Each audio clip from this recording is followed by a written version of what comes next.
So, because we were having a little bit of a challenge because there were so many people that wanted to speak, and we Right. didn't have enough slots. And You some have people no room. had a lot more to say than they had 10 minutes, as you recall from Dr. Willie Jolly, Dr. Kalia Ali, Dr. Freeman A. Herbowski III, and of course, O.J. Brigance. And I think And you have Myron Golden. Myron Yeah. Golden, yes. Yeah. So a shout out to Dr. Breakthrough for Right. being an amazing supporter. Roosevelt Williams III and Preston Harris have been wonderful partners. And we always Yes. give shout outs to our Dr. Roz. Absolutely. Yeah, so there's so many people we could give shout outs to, but our team is amazing. We're doing projected over 300 shows this month with 300 amazing speakers. We don't take this lightly. It's a responsibility of Huge. amplifying the goodness. And we are of the naive belief that all these shows will move the world in the right direction. And this is why we do it. It's such an honor to even be a part of it and to create a moment where people get to see one another through the lens of truth and Mm-hmm. honesty and love Right. and acceptance. And so having this day filled with not just an hour of power, but just power. Yeah, you So used to these add an wonderful S. people. Hours of Right, power. hours of power. So I'm excited to celebrate the birthday of um, Frederick Frederick Douglass. Douglass today, and then also share some phenomenal conversations about Black history and about impact. So this is You great. know, I'm excited. I didn't share this with you, but I have a confession to make with you. Uh-oh.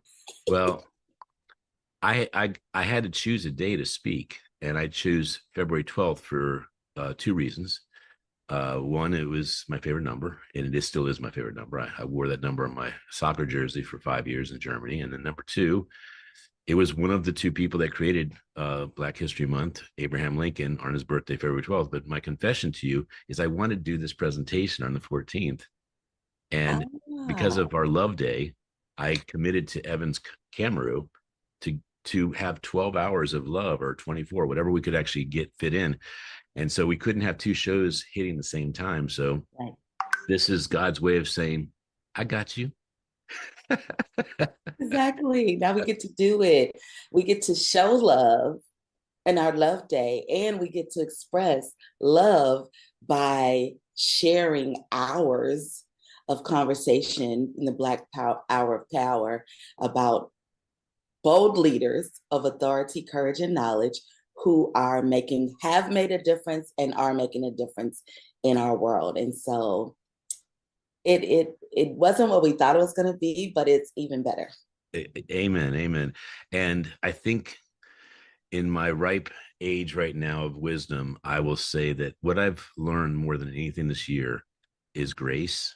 And if you are love, embody the fact that everything that's happening that doesn't work out exactly the way you thought it was, there's something better that could be happening if you allow it to be. And I mean, this is definitely a big step from where we were thinking the 14th would be. Absolutely, absolutely. And I am really grateful to you because you're always thinking about how can we make it work? How can we make it work? And I love that. And it's a forward thinking and it is a great teaching tool. It's a really great teaching tool. So thank you. Thank you Well, for this opportunity as it relates to sharing every day in February. And thanks for, blowing it up today on the day of love. amen. Amen. It's easy to do this with heart centered leaders, and we have the best heart centered team. I mean, every single one of them are, how can I serve? And I will just say, of all the businesses and teams I've had the privilege to work with, this is definitely one that spiritually takes me to another level. So I'm excited. Awesome. So Okay. we're going to turn it over to our engineers in the back, and they're going to be spinning these different programs. So you're going to hear from some amazing people. I dare say these are probably some of the biggest speakers you could ask to hear on a day like love, but on any day they cause love and Yeah. inspire it. Enjoy the day. We appreciate you and share it out everywhere. Happy Valentine's. Love is contagious.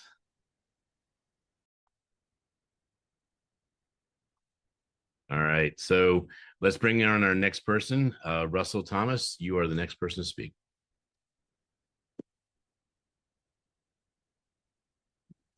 Russell, thank you so much for being part of Black History Month. And I know you've spoken several times. I'm actually speaking with Dr. Freeman A. Herbowski III, and I've spoken to Dr. Kalia Lee, the wife of Muhammad Ali. So it has been one of the most powerful and inspirational months of my life to have all these leaders speak about not just Black History Month, but about overcoming any adversity and becoming a world leader. So thank you for being one of those people.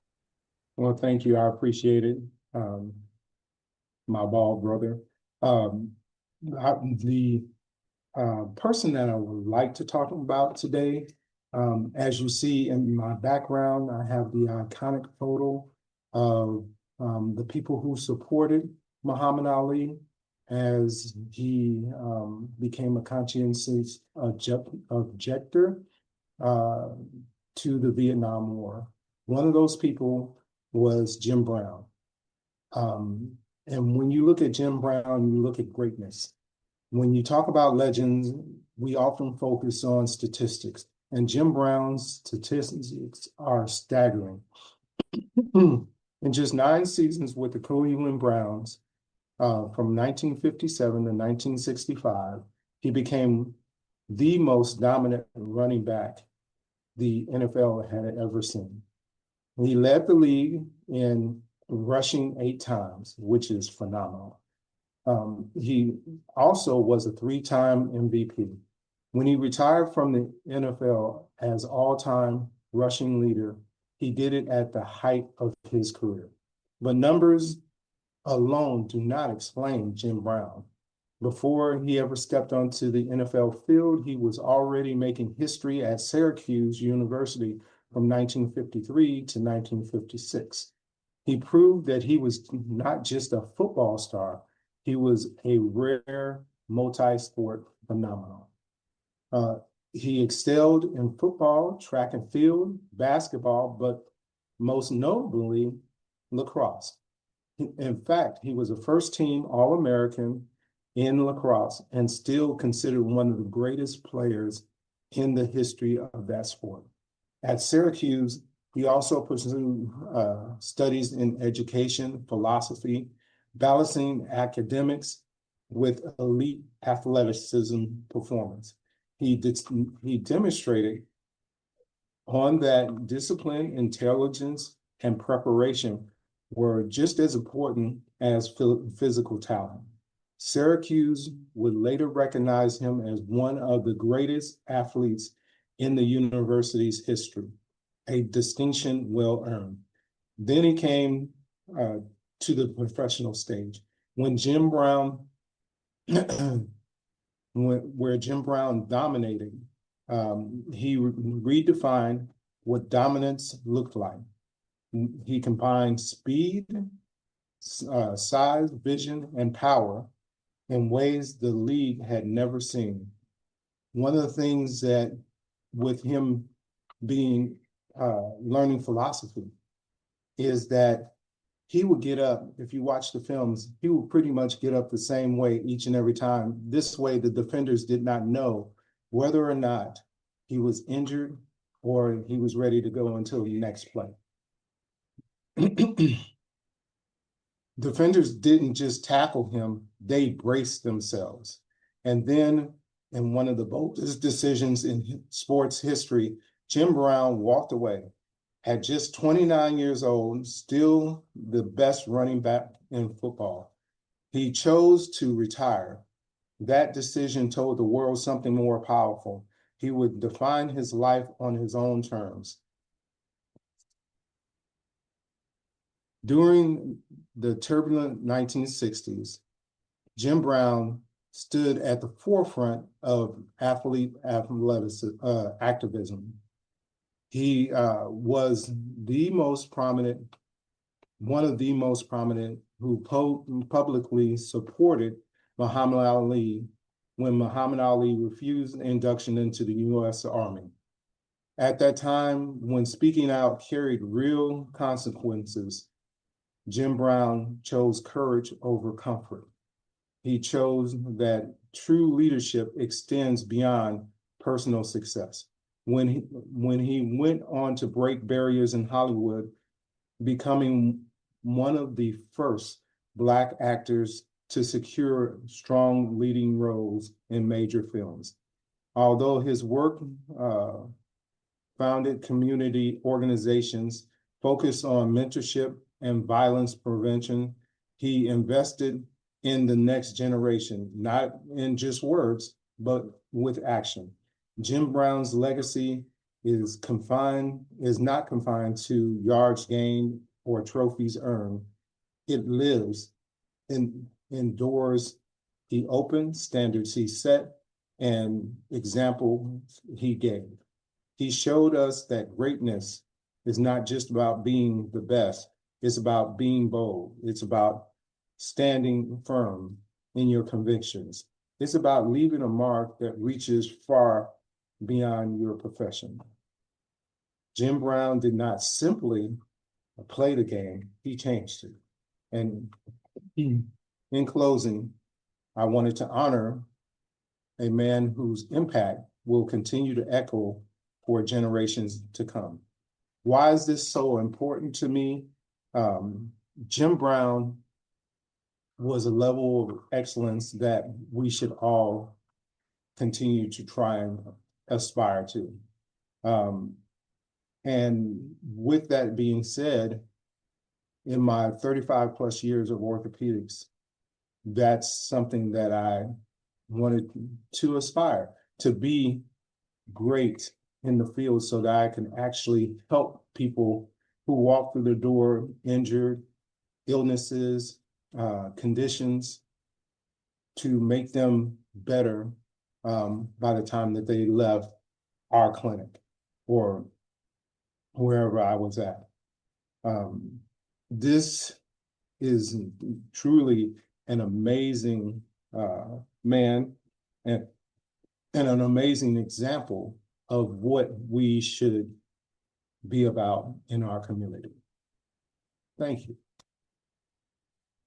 Thank you, Russell. That was a beautiful presentation, and I do agree. Jim Brown set the standard of what it is to be on the field, whether it was on the lacrosse field, off the field, or on the football field. So thank you very much. I'm going to introduce our next guest, Isaiah Robinson. How are you, Isaiah? Hey, I'm great. How are you, Dr. Smiley? I'm doing great. I'm doing better because I'm with you right now. Awesome, awesome. Glad to be here. Yeah, Sure. we met at a cool event, Aspire, right? Yeah. It's actually really embodies what this is about. Show up, be there, play big, stay connected with people that are going to inspire you and can partner with you. So I'd like to introduce you as the founder of Off the Field Financial Services and the St. Francis Academy quarterback coach. Isaiah Robinson balances life insurance expertise with elite football training, content creation, and a dedicated life as a father. So congratulations. I'm so happy you're part of our Black History Hour Power, especially on the 12th, which is the day I'm hosting. So thank you. Are you ready to go? Yes, sir. It's all you. First and foremost, Dr. Smiley, I want to say thank you for inviting me, and just everything that you're doing in this community, man, is powerful. I hope the world sees this, and you're doing an amazing job. So I just wanted to mention that to you before we get started. But I chose to pick Magic Johnson today for my person I looked up to Black history. They say athletes die twice, once when you take the jersey off and once when you actually leave this earth. So for a long time, the world told us our only value was between the lines of the field. But today I'm here to tell you about a man who looked at the court and saw a boardroom, and while I'm following the same blueprint myself. As you mentioned, I am the CEO of Off the Field, coach quarterbacks at St. Francis as well, been around sports my whole life. And Magic Johnson's story was very influential to me because he started off with the Lakers at playing at a high level, already going to a team that was really doing well at the time. And he was actually looked at as, hey, you gotta take over this team as a young player. And that can be kind of detrimental or just be confusing to somebody at the time. But not only did he handle his business on the court, he also handled his business off the court. And that's what really stuck out to me and what made his story so powerful, right? He had his teammates saying, "Why are you hanging out with the boosters? Why are you hanging out with the CEOs?" Now you look up couple years later, now he's the CEO of multiple teams. Speaking about the Dodgers, the Sparks, he owns Starbucks, movie theaters. He has actually became a business mogul. That's what really stuck out to me because you got to use your jersey and use your platform to go where you want to go. A lot of times athletes doesn't see the other side because their whole life they've been training for one specific goal. But as you know in life, once you reach that goal, it's always going to be a next goal. And what's next, right? NFL, NBA, the actual NFL stands for not for long. I played football, so I was still with the NFL, but Magic Johnson, man, I feel like those both arenas really play well together. You have a lot of naysayers, you have a lot of things you have to overcome. Magic, his whole career, he kind of had to overcome a lot of naysayers. And that story is just so powerful to me because it really resonates to me. Another thing about Magic was just the transition that he really made and the impact of so many other people's lives. As we think as business owners, sometimes people feel like what's in it for them. But as a business owner and as an entrepreneur, you're actually selling your services to help other people. Magic's role was just in entertainment, right? He loved movie theaters, he loves sports, so he decided to go in that field. And actually, if you look at the Dodgers right now, they're one of the best baseball teams right now in the MLB. Also, with the Sparks, I know the Sparks is on their rise up, but just talking about the women's basketball as well, that's huge. And if you see the diversity in women's basketball right now, it's amazing time for women, right? You got the Angel Reeses, you got all the amazing women's basketball and just really bringing light to what they're doing on the court. So I applaud him for doing that as well. And also just taking that approach to going from the court to the boardroom is, and basically at that time, right? It took courage. It took courage to tell your peers, "Hey man, what you doing over there?" Well, I want this type of money. I want this type of lifestyle, right? I want to work with the people that's actually signing the checks, not the people that gets paid for the checks. So his approach and his mindset was at a totally different level than his peers was back at the time. And that took courage, right? And I feel like we should all sometimes go against the grain of what the public is doing. And that's not the easy route, but if you look up in the long run, that's going to be the route that can change your life. So that's really what's important to me, understanding, hey y'all, this is what the crowd is doing. This in my job, this is the elite of the elites, right? This isn't just high school, isn't just college, this is the pro level.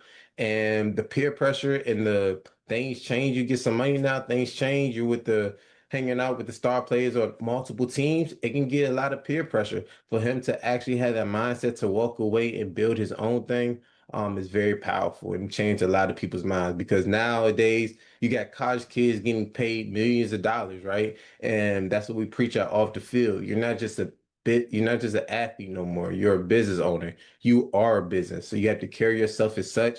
You have to be able to give quality to the world as well, right? What is your passion outside of sports? And really figuring out who you are outside of the sports throughout that transition while you're still playing, right?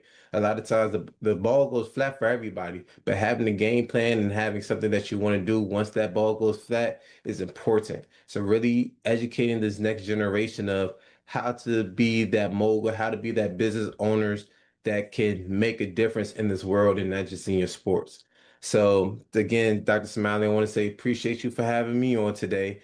You can follow me or just find my contact information out off the field if you want to learn more about what we're doing. We're really changing the community, just following the steps of all these great Black entrepreneurs that's been changing the world for generations. I hope to follow in that line and I hope to stay connected to everybody that's watching. Thank you for your time. All right, well, just hold up a second. I just want to say thank you. That was a beautiful presentation. I could feel the heart. And so, when you were younger, was Magic the one? Who was the one that caused you to be who you are today?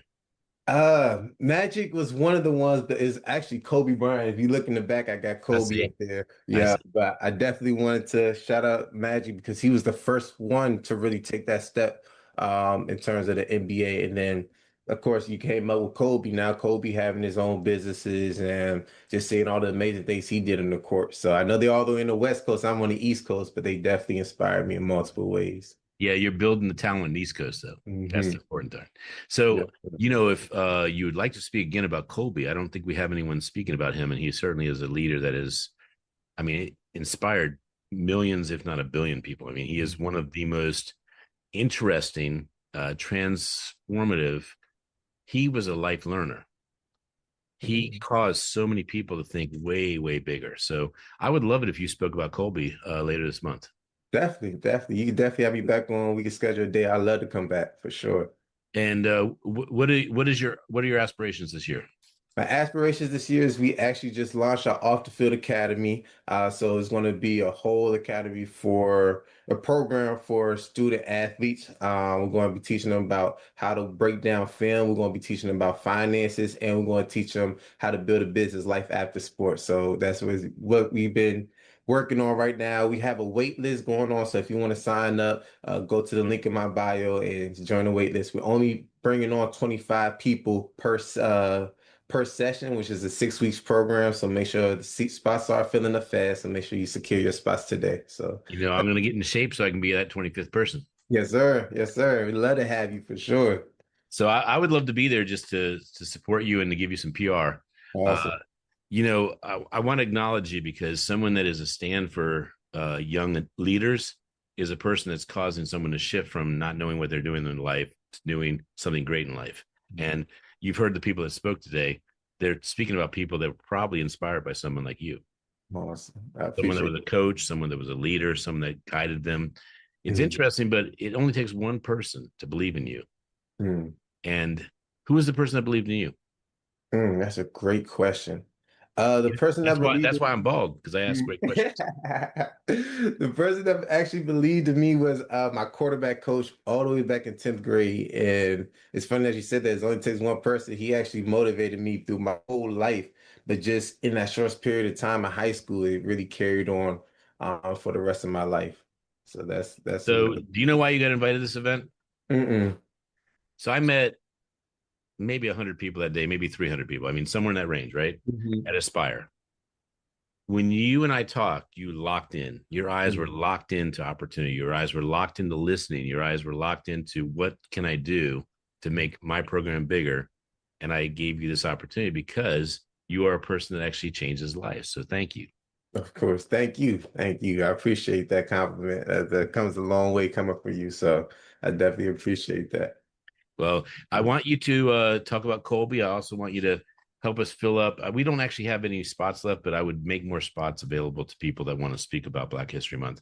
Today we Okay. have some amazing people, and it's cool that you know today is Abraham Lincoln's birthday, Hmm. and I've had people say that he's not black. Mm. Isn't that crazy? Yeah, that is crazy. But he was an advocate for humanity. Yeah, he was. But so are you. Mm. And so is my event planner, and so is my partner. I mean, the people I want to be with are people that see humanity as we bring it together. And Mm. I'm doing this event this month all in because I know the people I'm honoring are the people that brought humanity up, not down. Right. So Yeah. God bless you, man. Thank you very God, much. God bless you too, Dr. Smile. Appreciate you. And we'll definitely be back for sure. You got it. Yes, sir. Colby. Yes, sir. Kobe. All right. So Craig Chaskey is our next speaker. He is actually celebrity chef, Craig Chaskey. He's a culinary arts master. He has infused cuisine. And by the way, I don't know if you know this, but you're bald. Yeah. I'm just learning that. So I just want to acknowledge you. What a great title, Recipes of Hope. During Black History Month, Recipes of Hope has so many meanings. It could be recipes of hope for leadership. It could be recipes of hope for humanity. It could be recipes of hope for nutrition and also living a life of vitality. So you and I have known each other 5 years, and Yes. I want to say vulnerably to the audience, we believe in each other so much, money doesn't matter. No, it's about giving hope and Amen. loving on people. And by the way, I'm so happy you picked Tina Turner. There's not enough people picking musicians that gave the fuse to the heart to have them see you can actually go any distance that's stopping you with a song. So I yield it Absolutely. to you, sir. Thank Thank you. This is a great opportunity to share with you. There's a little history going back to in 1963, my dad passed away of a massive heart attack. I was only 9 years old. My mom couldn't raise all three kids, so she sent me to the South in North Carolina, where it was a very big challenge for me in the community, and most of my friends were black because I ran track. I always tell everyone I was the fastest white guy in my school. I was the only white guy in my school. But the interesting thing was my black friends, who I missed terribly today, made a huge impact in my life, accepted me, and through sports, we had a great time. I wanted to just touch on the coattails of Russell's talk about Jim Brown. Jim Brown actually went to my high school in Manhasset High School, Long Island. My coach, Jay Stranahan, was Canadian Indian, brought lacrosse into this country. And as Russell was talking about Jim playing lacrosse, and Jim broke all the records in football in our high school. So that was pretty ironic that Russell was talking about that today. Today, I'm actually speaking about Tina Turner. Now, Tina Turner and I go way back to Atlanta, where, remember, I told you I moved to the South. I was in North Carolina in the early 60s and then moved to Atlanta in the 70s. And Ken will relate to this because being a DJ, I was a roadie and I used to set up equipment. Back in the day, we had speakers, the Marshall speakers and the JBL speakers, and these were all like stage monitor speakers that were so heavy it took like three of us to move them. And setting up equipment for Tina Turner was what we did back in the day in Atlanta. I remember her performing at many places, which I'm going to talk about in a minute, but especially at the Ramada Inn in a little tiny venue, and then there was the Limelight where Andy Warhol actually took a picture of Tina Turner in Atlanta at the Limelight, which was a discotheque that was kind of like hit off the Broken Branch Road. And it was, kind of like Nightbush City Limits, where Tina was born in Tennessee, which I'm going to talk about in a second. Really interesting fact about her being in Nightbush growing up and how rural it was, and how she made a difference in breaking the racial and the gender barriers, being queen of rock and roll. That's what she was called. So this was a picture of me during those days. I did modeling and did roadie work. As Ken said, did I ever have hair? Well, this is living proof right here that Chef Craig had hair. So the interesting thing about Tina being born at 1939 in Nightbush, it was one of these cities that has had a church house, had a gin house, had a schoolhouse, had an outhouse. She went to Sunday church, daily farming, limited entertainment options, and was very conservative in traditions in Nutbush. A lot of people thought it was Nightbush, but it's actually Nutbush city limits. So she had a tough time growing up, and her real name was Anna Mae Bullock. And again, born in 1939, lived to be 20 to 2023, had an amazing life. Queen of rock and roll, was in the movie Tommy with Roger Daltrey from The Who and Elton John and all sorts of great actors in that. Just amazing history that she had. And she had, of course, that amazing relationship, as we don't want to get into all the bad details, with Ike. And Ike was the leading guy as far as the lead guitarist in the band with the Ikeettes. And Tina was the Thunder. They actually nicknamed her Thunder Thighs. So I remember going to the Fox Theater many years after that in 2023, and the musical Tina was out, and that's where Simply the Best came out after everything that she had been through in life. She was so amazing that in 1973 is when I did the work for them backstage. I was I was how old? I was 19 years old. I was born in 54. So you can imagine a strong little guy like me back in the day lifting these speakers to put on stage and setting them up. In the 1980s, the solo What's Love Got to Do with It went to the platinum charts. She sold more records than anyone. When she performed in the Super Bowl back in 2000, they still today said it was the best halftime performance of anyone. Dolly Parton wrote a song for her, There'll Always Be Music. And that touches my heart because music is so important to me as a chef, having it in the background. I play Tina Turner all the time, Proud Mary. So I'm gonna take you back to this song about Nutbush, where she was born. A church house, gin house, a schoolhouse outhouse. On highway number 19, the people keep the city clean. They call it Nightbush. Nutbush, excuse me. They call it Nutbush. Nutbush city limits. 25 was the speed limit. Motorcycle not allowed in it. You go to church on Sundays. You go to the store on Fridays. They call it Nutbush. The little old town Nutbush. They call it Nutbush city limits. You got the field on the weekdays, and you have a picnic on Labor Day. You go to town on Saturdays, but go to church every Sunday. They call it Nutbush. Oh, Nutbush. They call it Nutbush city limits. There's more. No whiskey for sale. You get caught, no bail. Salt pork and molasses is all you get in jail. They call it Nutbush. Nutbush. Oh, Nutbush. They call it Nutbush. Nutbush city limits.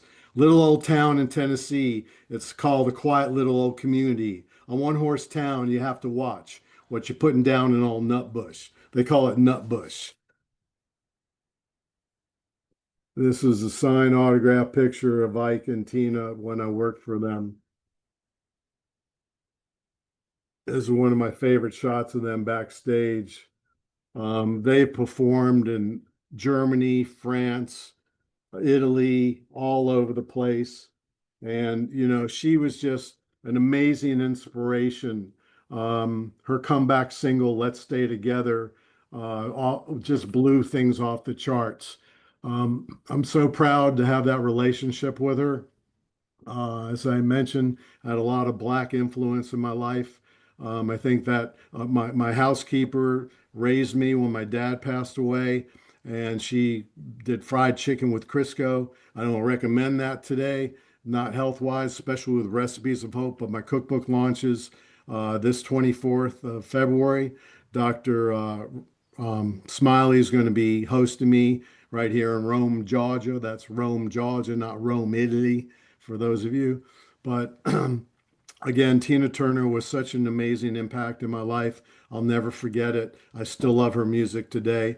I want to thank Dr. Smiley and his team from Perfect Publishing for putting everything together for me and having this opportunity to be a platform for Black History Month and noting that Tina Turner was the queen of rock and roll, the gypsy queen, the acid queen, and Tommy. Amazing.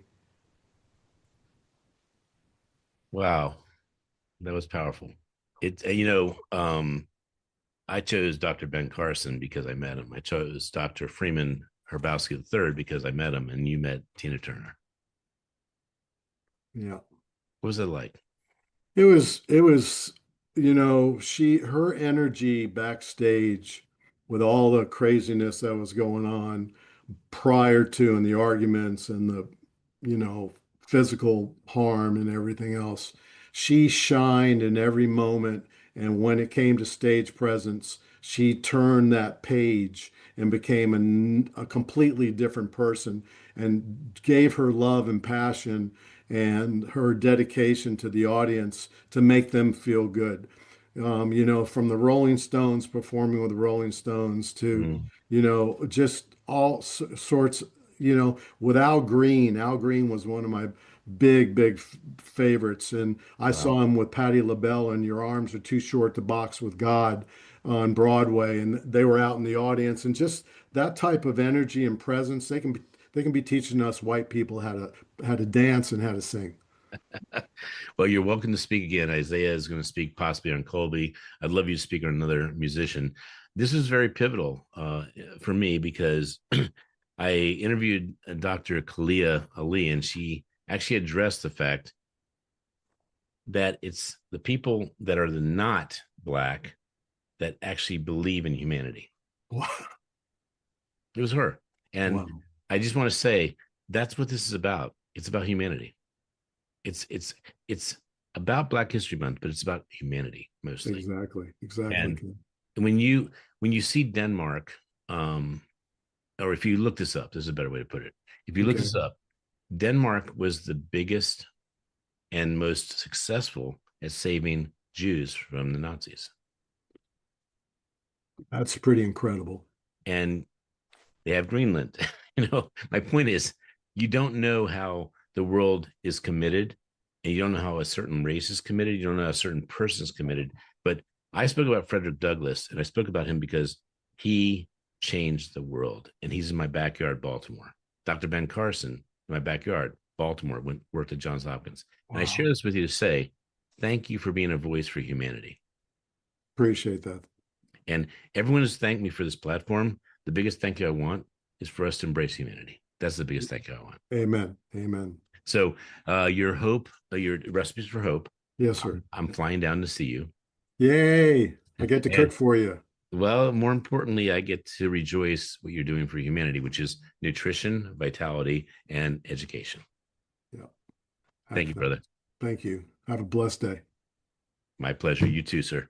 Okay. All right. We have our next speaker. It is actually, let's see who we have here. We have I have Denise. I have Florence. Florence Calendar. Please come to the stage. Are you here, Florence? You can turn on your video, please. Okay. How are you, Florence? I am fine, thank you. I have to turn off this. Sorry. Well, are you fine? I am fine now. Good. I was disappearing for a while. Well, we want you to appear because you're being acknowledged for a great speaker, inspiring hope and inspiring other future leaders to actually step into who they can be for Black History Month and for Black History Year and for the world to be better. So I would like to give you a short bio here, please.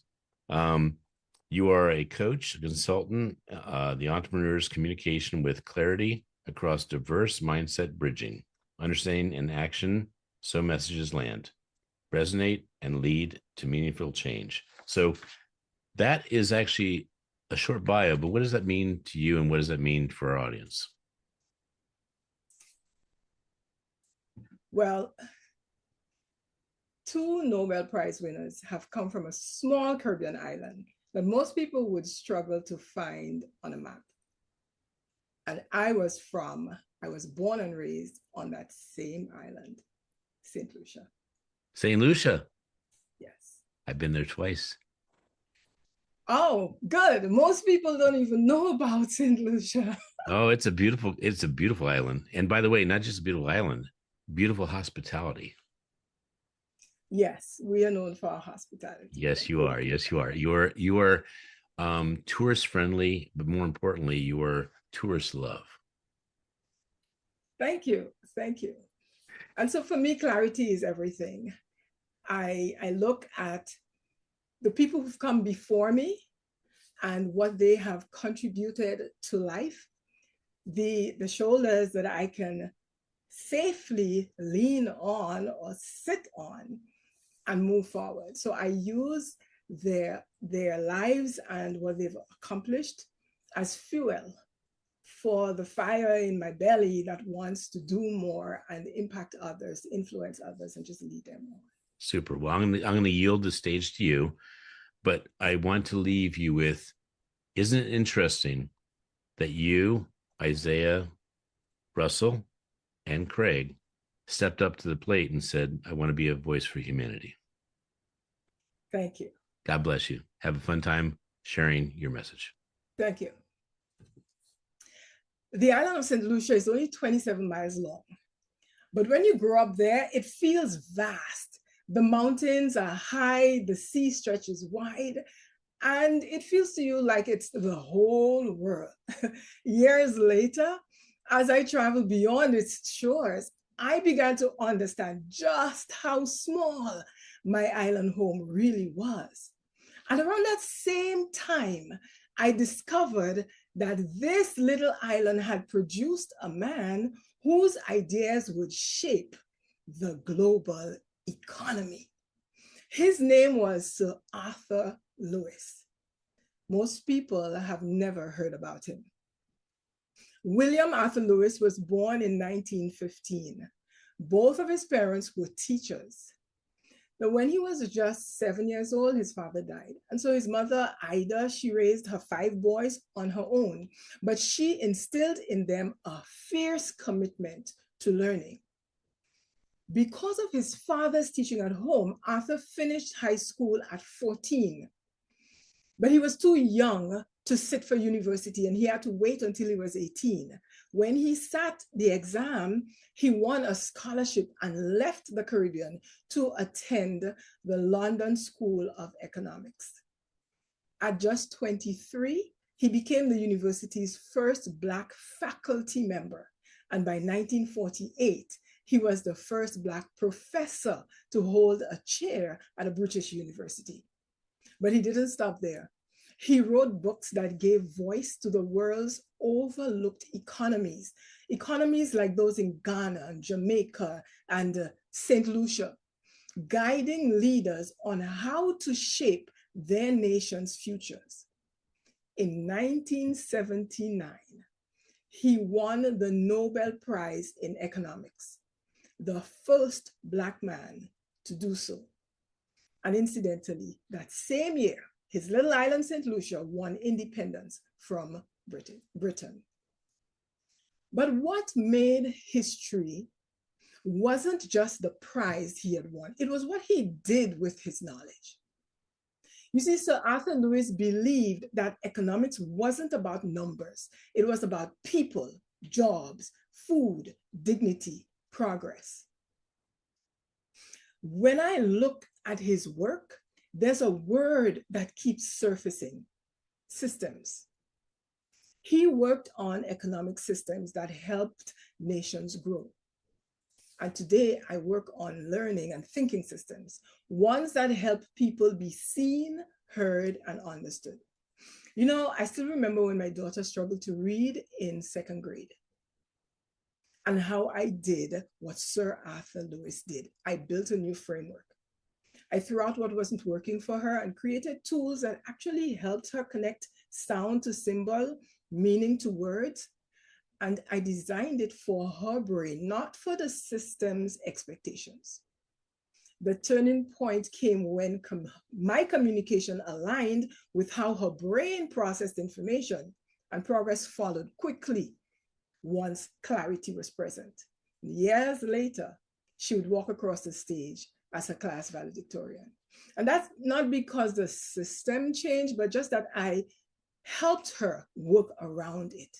And that experience reshaped how I understood leadership. Sir Arthur Lewis shows what bold leadership really looks like. So let's talk about authority, courage, and knowledge, not in theory, but in practice. I want you to picture a young Black economist standing behind a podium at the London School of Economics. There's a room full of his peers who'd never heard someone with his accent or perspective or his skin color teach the things that he knew intimately. He never lowered his voice. He never asked for permission to belong. That kind of authority isn't about volume, it's about value. It's when the clarity of your insight is stronger than the doubt in the room. That's how I approach my work now. I teach leaders whose ideas are brilliant, but buried under jargon or tangled in complexity. And when I challenge them to simplify, to clarify, to say it so that every brain in the room can get it, I'm claiming that same authority.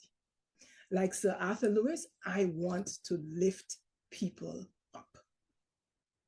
Courage. While most economists focused on wealthy nations, Sir Arthur Lewis chose a different path. He paid attention to the nations no one was talking about. Nations that were fresh out of colonial rule. They were trying to stand, they were trying to build. He gathered data that no one was collecting. He listened to voices that no one else had the time for. Now that takes courage. He saw what others ignored and believed it deserved attention. And I've had moments like that. When my daughter was struggling and people said, oh, she'll catch up, I knew that they really meant stay quiet. But I didn't, because I knew she was working hard. And so I recentered her experience as a path, not a problem. And I do the same for my clients now. When someone tells me people don't get what I'm saying, I don't change their voice. I change the structure around it until their ideas finally land and they get results. Like Sir Arthur Lewis, I believe that what gets ignored often holds the greatest insight. Knowledge. Sir Arthur Lewis did not write for applause. He wrote for action. He built models that new leaders could actually use. And when they opened his book, they didn't just understand it, they used it. They built with it. They changed lives with the knowledge in it. And to me, that's what true knowledge does. It moves from insight to impact. It makes a way where things once felt impossible. And that's why I do what I do, helping leaders take their tangled thoughts and turn them into crystal clear messages. Because insight that can't be shared is insight that gets lost. So Arthur Lewis made economics understandable, and today I make ideas understandable. Same mission, different field. So Arthur Lewis was just 7 when his father died. His island was tiny, his start was humble. He could have let that limit him, but he didn't. And his ideas changed the world. He's my inspiration. His legacy reminds us every day that leadership doesn't start in the spotlight. It starts in small places with bold choices. Your start does not limit your finish. And when we follow him, when we lead with courage and clarity, we're not just continuing his story. We're writing the next chapter. Let's go. Amen. So how long has he been an inspiration for you? From the time I learned about him I was in college when I learned about him. And I was just impressed that this tiny island that is a speck. Most people don't know where it is. It's in the middle of the Caribbean. It's a speck even in some of the other Caribbean islands. You could drop St. Lucia in Jamaica and you wouldn't find it. When I realized that he had outshone people from huge nations, he became an inspiration. And it showed me that anyone can achieve whatever they desire once they have the correct mindset.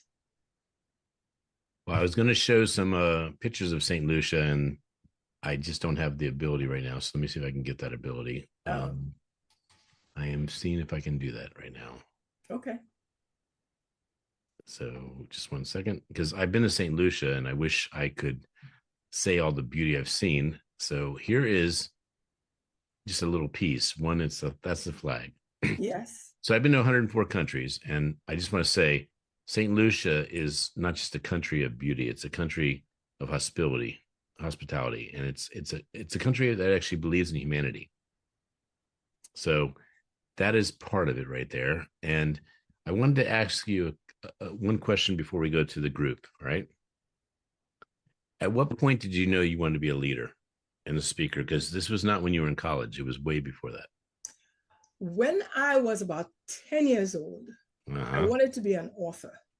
Yeah. And the folk around me. Why? Who was it? Huh? Who was it that caused that thought?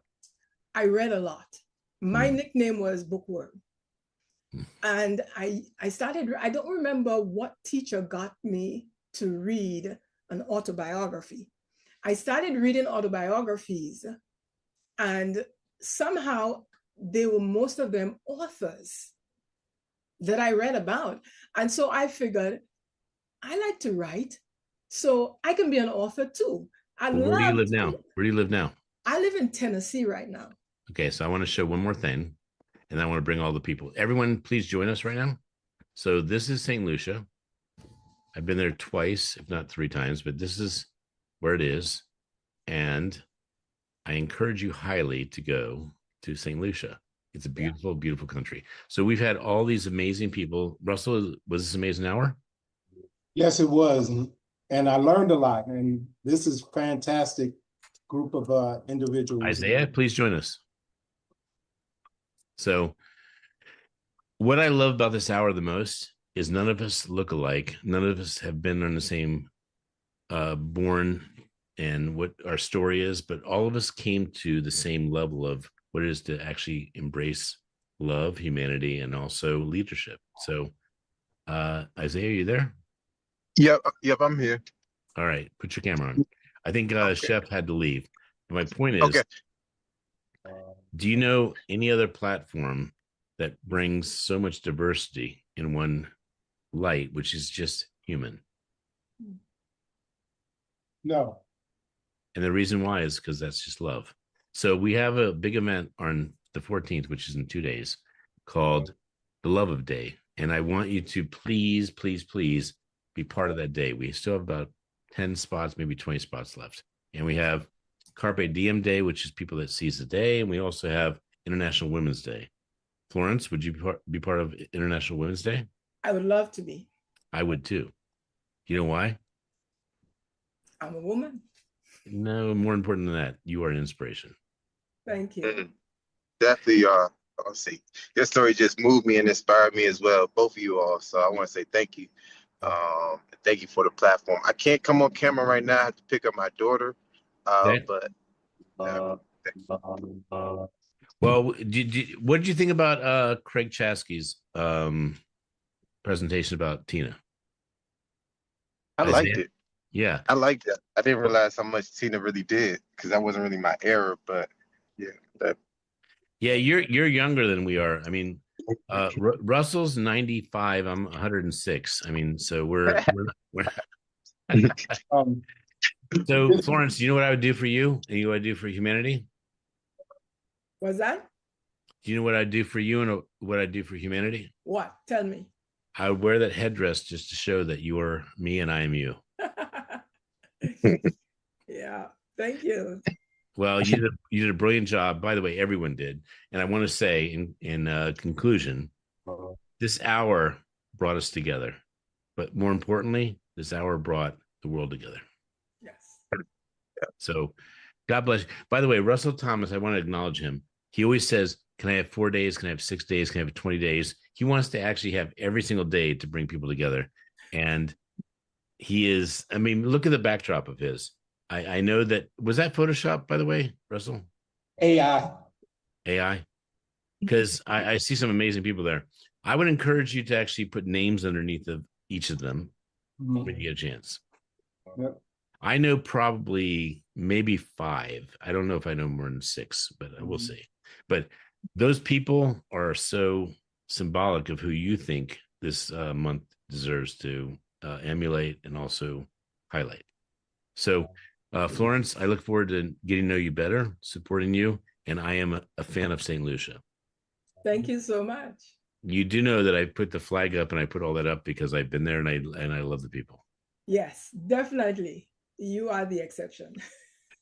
Well, I hope to be the example more than the exception. Okay. All right.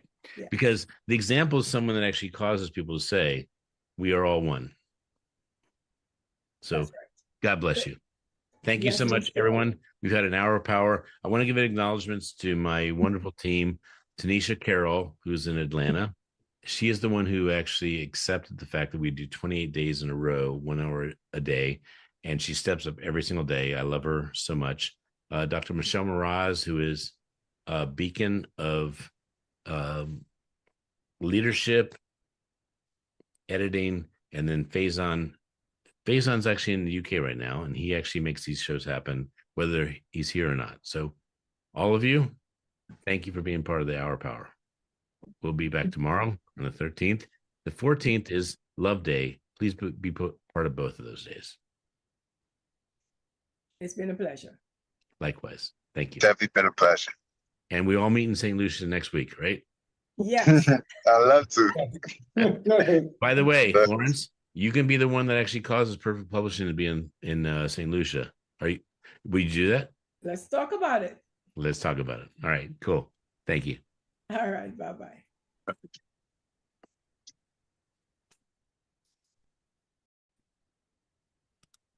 Well, an old friend of a person that's inspired me to be a bigger and better person in life, Dr. Willie Jolly. I'm so excited that you're part of our Black Hour Power. Black is bold leaders of authority, courage, and knowledge. And I understand you have an inspiring leader that inspired you to be a bigger and better person. So I'd like to turn it over to you, and by all means, proceed. Thank you, my friend. It's an honor to be able to be on with you and to share some ideas that hopefully will empower and encourage and uplift your audience. Many people have heard me over the 30 plus years I've been speaking to start my speeches, my radio show on Sirius XM, as well as my other interviews with a simple poem. The poem is called God's Minute, and it goes like this. I have only just a minute, only 60 seconds in it. Forced upon me, I can't refuse it. I did not seek it. I did not choose it, but it's up to me to use it. I must suffer if I lose it, give account if I abuse it. Just a tiny little minute, but our eternities are wrapped up in it. That minute was written by Dr. Benjamin Elijah Mays, who is going to be the person I want to talk about in this short segment about Black History Month. First of all, I'm honored to be considered a Black history maker of today by the McDonald's Corporation. They named me a Black history maker of today. And that was due to my being the first Black president of the National Speakers Association, DC chapter, the first Black person elected to the National Board of the National Speakers Association, the first Black person to become chair of the Speaker Hall of Fame Leadership Committee, and the first Black man to get the highest award in the speaking industry, the Cavett Award, which is like the Heisman or the Oscar. So I'm honored to McDonald's for that positioning as the Black history maker of today. But I would not be anywhere in my career without the help and insight and guidance of wise mentors. I tell people often that there are two ways to get to any goal: mentors and mistakes. Now, both will get you there if you don't quit, but one gets you there quicker with less headaches, heartaches, and knots upside your head. And that is to find great mentors.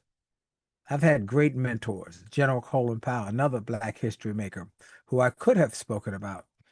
But Dr. Mays is the person I've chosen because he was a mentor, even though I never met him. No, I never met Dr. Benjamin Elijah Mays, but I studied him. I studied him. So mentorship can come in the form of a personal, face-to-face relationship, or from a person learning at the feet of the master through their writings, through their audios, through their videos, through their programs. That's what I did with Dr. Mays. And so when I wrote my first book, It Only Takes a Minute to Change Your Life, I included that 1 minute in the beginning of the book. And a little later, I included another powerful piece from Dr. Mays. And people around the globe, the book became a global bestseller, would email me and say, I read that piece you mentioned, Dr. Mays. It profoundly impacted me. So, Dr. Mays, for those who don't know, he's the one I've chosen.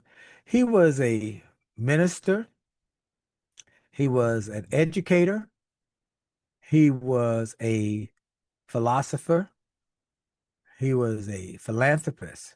He was born to formerly enslaved parents in South Carolina. He rose from poverty to become one of the most respected educators in America. He served as the president of Morehouse College for nearly 3 decades. That's where he met and mentored Martin Luther King Jr. He also was the dean of the chapel at Howard University for many years. He taught that mediocrity was unacceptable, and he challenged his students to pursue excellence, not just for the applause, no, no, but for purpose. And he believed that people of color have a responsibility to rise to the highest levels of achievement, to break stereotypes, open doors, and make it possible for others to follow behind. He was a scholar extraordinary. He was a incredible mentor to so many. And as I said, even though I never met him, he mentored me by the works that he left behind. And one of those works I often share. It's in that one. This story is in a number of my books. Imagine, if you would, the year is 1944. The campus is Morehouse College. It's a hot, sweltering day on the campus. There's a knock on the door of the president, Dr. Benjamin Mays. This dignified man, even on his sweating, sweltering day, has his suit and tie on and is dabbing the perspiration from his brow as a big fan blows hot air around the room. There's a knock on the door. He says, come in. The big wooden door swings open, and in the door is a man and a teenage boy. Dr. Mays jumps to his feet to grab the hand of the man, Martin Luther King Sr., Daddy King. He jumps up and says, Daddy King, come, come, come. Please come in, my old friend. Daddy King steps in with a young man by his side. He said, Dr. Mays, I know you're busy. I'm not going to take a lot of your time. I just came to introduce you to my son, ML. Oh, well, we really, that's what we call him, ML, but his real name is Martin Luther King Jr. He's a smart boy, bright boy. He's 15 years old and just graduated from high school. He's going to college here at Morehouse College in the fall. 15, going to college. Very, very smart boy. And he's a good boy, Dr. Mays. He's never given me a stitch of trouble. But I need a big favor today. No, no, no, no, no. I don't need tuition. It's bigger than that. No, I don't need room and board. It's more critical than that. I came to ask you, Dr. Mays, would you teach my son how to dream big dreams? Would you teach my boy how to dream impossible dreams? And Dr. Mays gave young ML a piece and said, young man, read this piece every day and it'll change your life. And he did. And it changed his life. And one day I got hold of that piece and I started reading it every day and it changed my life. And I started putting it in my books. And it changed the lives of so many people around the world. In my book, It Only Takes a Minute to Change Your Life, it's found on page 11. And it reads so simply. It must be borne in mind that the tragedy of life does not lie in not reaching your goals. No. The tragedy lies in not having a goal to reach for. It is not a calamity to die with your dreams unfulfilled, but it is a calamity not to dream. It is not a disaster to be unable to capture your ideals, but it is a disaster to have no ideals to capture. It is not a disgrace not to reach the stars, but it is a disgrace to have no stars to reach for. Not failure, but low aim is sin. That piece inspired MLK to stand on the steps of the Lincoln Memorial and give a speech called I Have a, that's right, Dream. And then it went on to inspire me to write books and give speeches. It only takes a minute to change a life. A setback is a setup for a comeback. Turn setbacks into greenbacks. An attitude of excellence. Make love, make money, make it last. 10 Secrets to Shape a Great Marriage that I wrote with my wife, and my brand new book that is probably going to be the biggest one yet. Rich is good. Wealthy is better. Rich is good. Wealthy is better.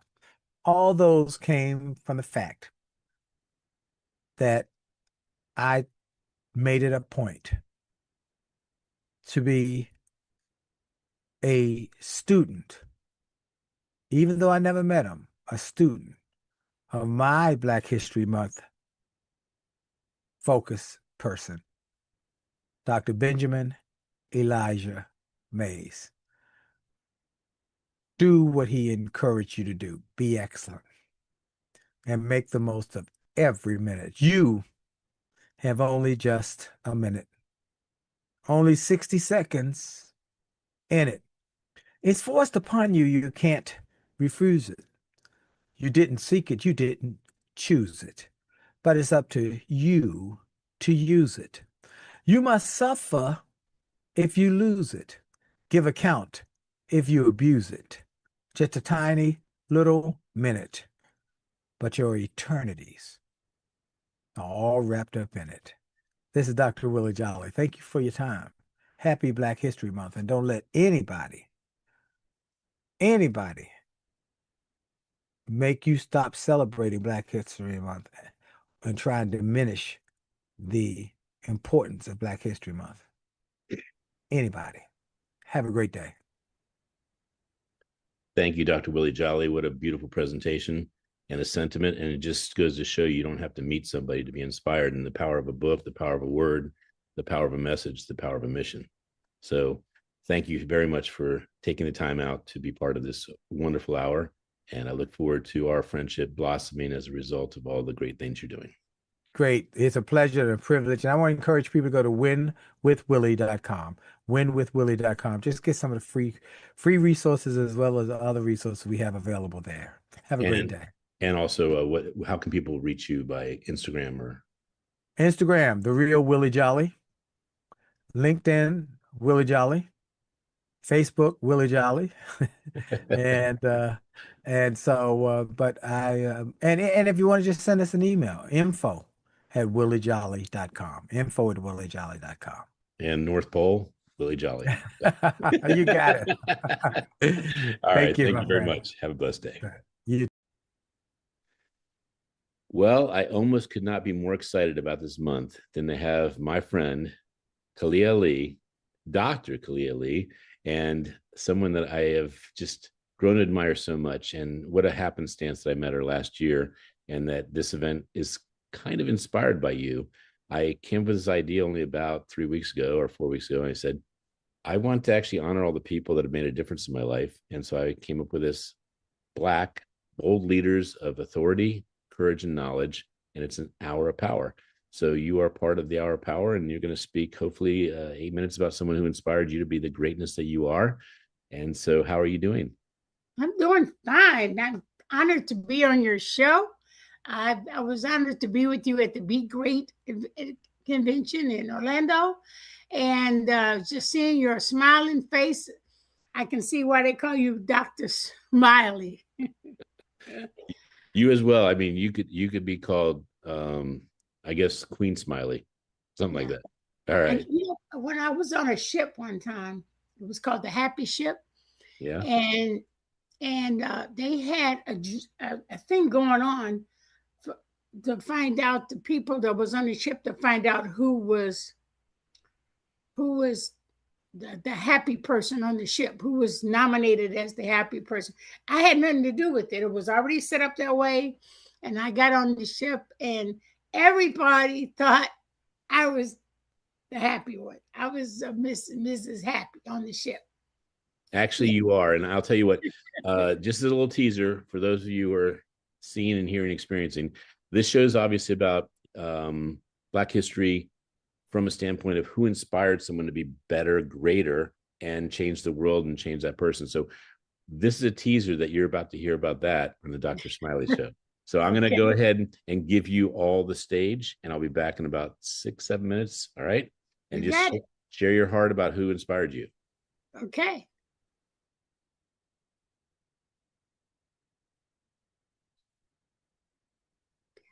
It's all you. Just go ahead and share why. Oh, now? Yeah. This is all you. Oh, who inspired me? Okay. Bismillah ar-Rahman ar-Rahim. I'm honored to be on the Dr. Smiley Show. And a person, I have been inspired by many people. My grandmother, my grandfather, my mother, and my father are my key persons of inspiration, first and foremost. The life that I've lived with them growing up as their daughter. Uh, my father really inspired me. My whole family, uncles have inspired me to do different things, but mostly my family inspired me. And then when I grew up in a Muslim school, the Honorable Elijah Muhammad inspired me to share my history and the history of America. When it is involving not only just Black people, it involves all peoples of this nation. So I look at Black history as American history. I just don't say Black history, but we go in depth of the Black inventors and things like that.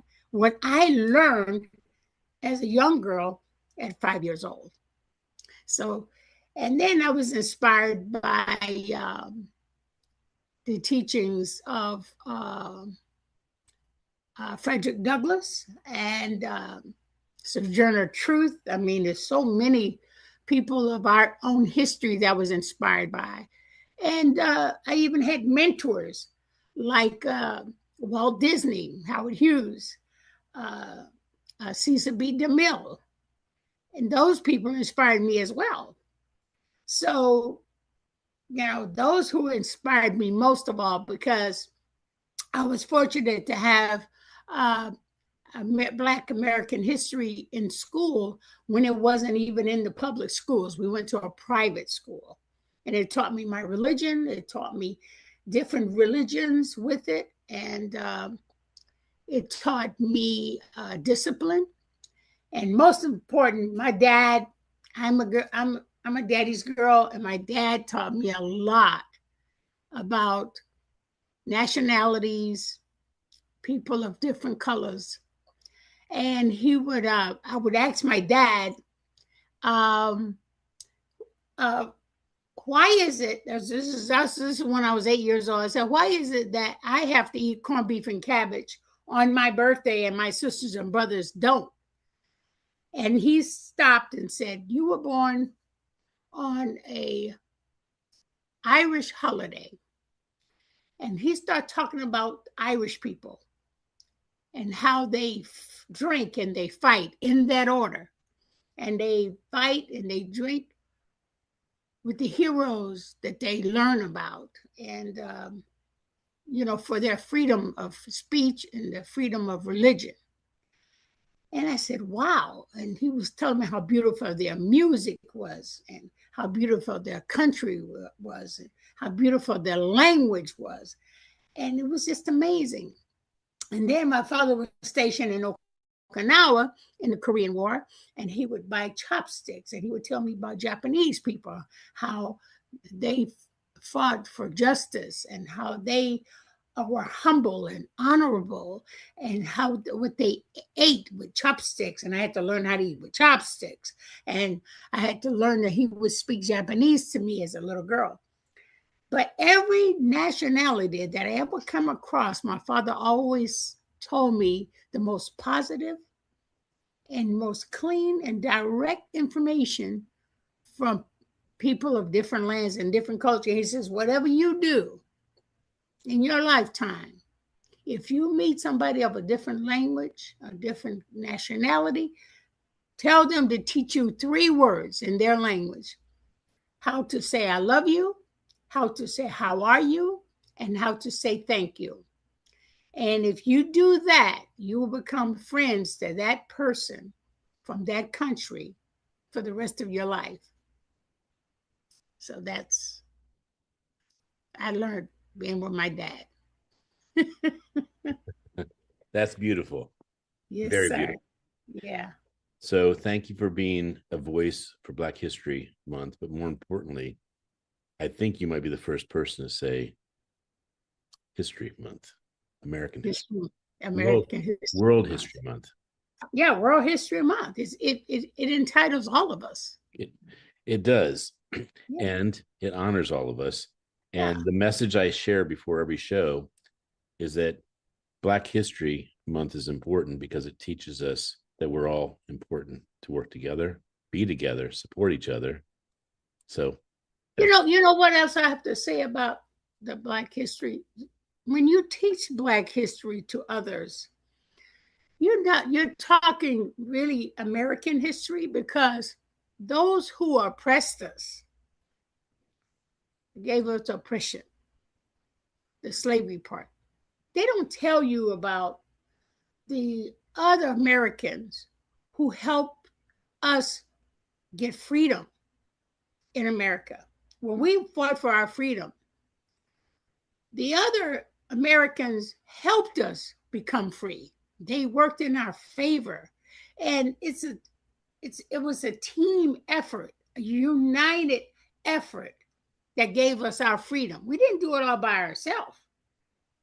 The people that fought for us with our freedom, who joined us in the battle of freedom, and the battle to learn about our history, we was accompanied by Americans that helped us.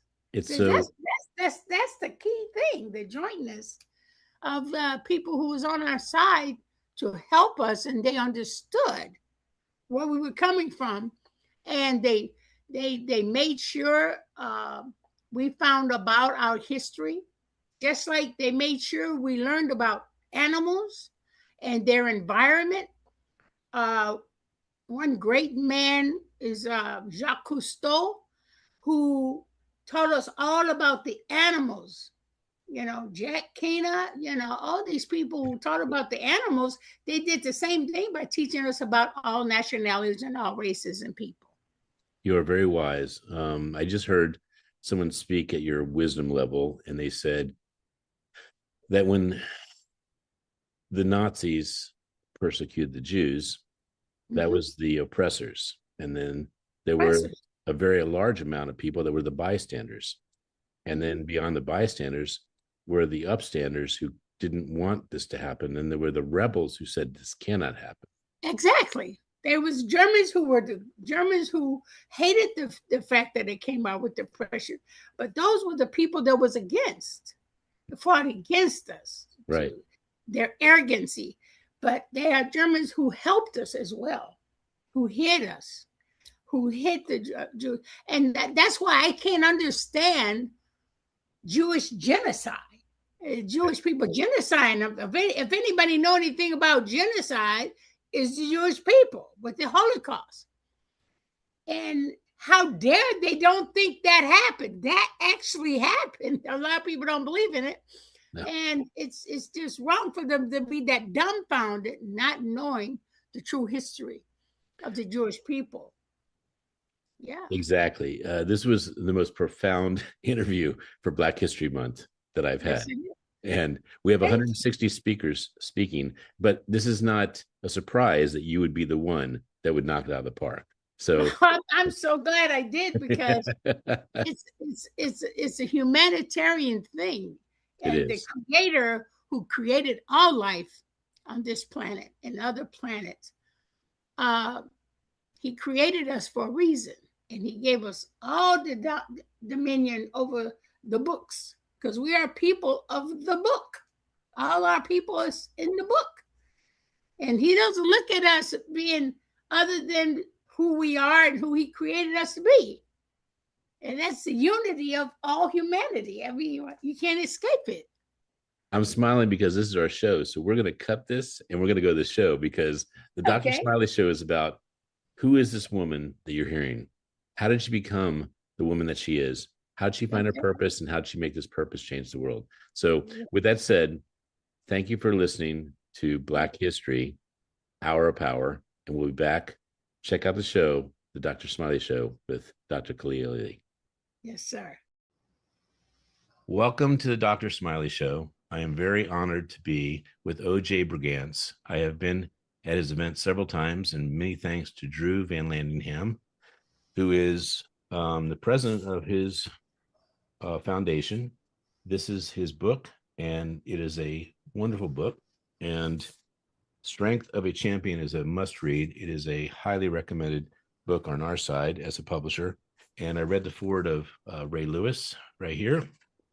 And I'll quote that one part because it's so beautifully said. OJ is my greatest inspiration. He is my hero. He is the embodiment of the complete man. And I want to say, I agree with that sentiment. You remind me of my brother in that he was a saint. He was a person who did good and always cared about making a difference in the world. So thank you for taking the time to be on the show, the Dr. Smiley Show, which is about amplifying the goodness of people that are making a difference in the world. So I wanted to start off with asking you a question, and thank you for taking the time for this interview. Where were you born, and what was your childhood like growing up? I grew up in Houston. Born to teenage parents, the odds of success were stacked against them. However, through their commitment to each other, hard work, and assistance from family, they made it work. They passed those attributes to me as I think back on growing up and the trials faced in life. I was fortunate to have a good childhood growing up. The oldest of two children, my parents, though young, worked to provide a stable household for our family. We had family members who helped raise us across the street as well as in the neighborhood surrounding us. I was a shy young man growing up. I stayed to myself due to a stuttering problem which contributed to my introverted nature. I found comfort in activities by myself or with people I was familiar with. It was a fun childhood where I was often with my grandparents or cousins. We weren't wealthy but always had everything we needed. I started playing sports at a young age, which taught me many principles which became foundational pillars of my life. Discipline, perseverance, commitment. These were a few of the attributes instilled through athletics. That's awesome. That's very inspiring. And the reason why I wanted to have you on the show is that there are many people that have challenges, and whether they have a good life or a difficult life, they don't know that there's opportunity to be with whoever you want to be. I too am introverted. So for me to be on a show with you is to actually break out of my shell and connect with humanity. So thank you again. The next question I have for you is, what role did sports play in your early life, and when did you first fall in love with football? I started playing football at the age of 8 for the South Main Mustangs in Houston. I was a, let's say, not in shape kid growing up. I enjoyed TV and eating. My mom signed me up for youth football through a connection with one of her coworkers. He played football for the Houston Oilers at one point, Houston's NFL team at the time. I reported to the first day of practice, and it was the worst experience of my life. My coach was what I thought was the meanest tyrant I had ever met, making us run, and we did drill after drill. When we finished the first morning's practice, I was ready to quit. My parents wouldn't let me quit.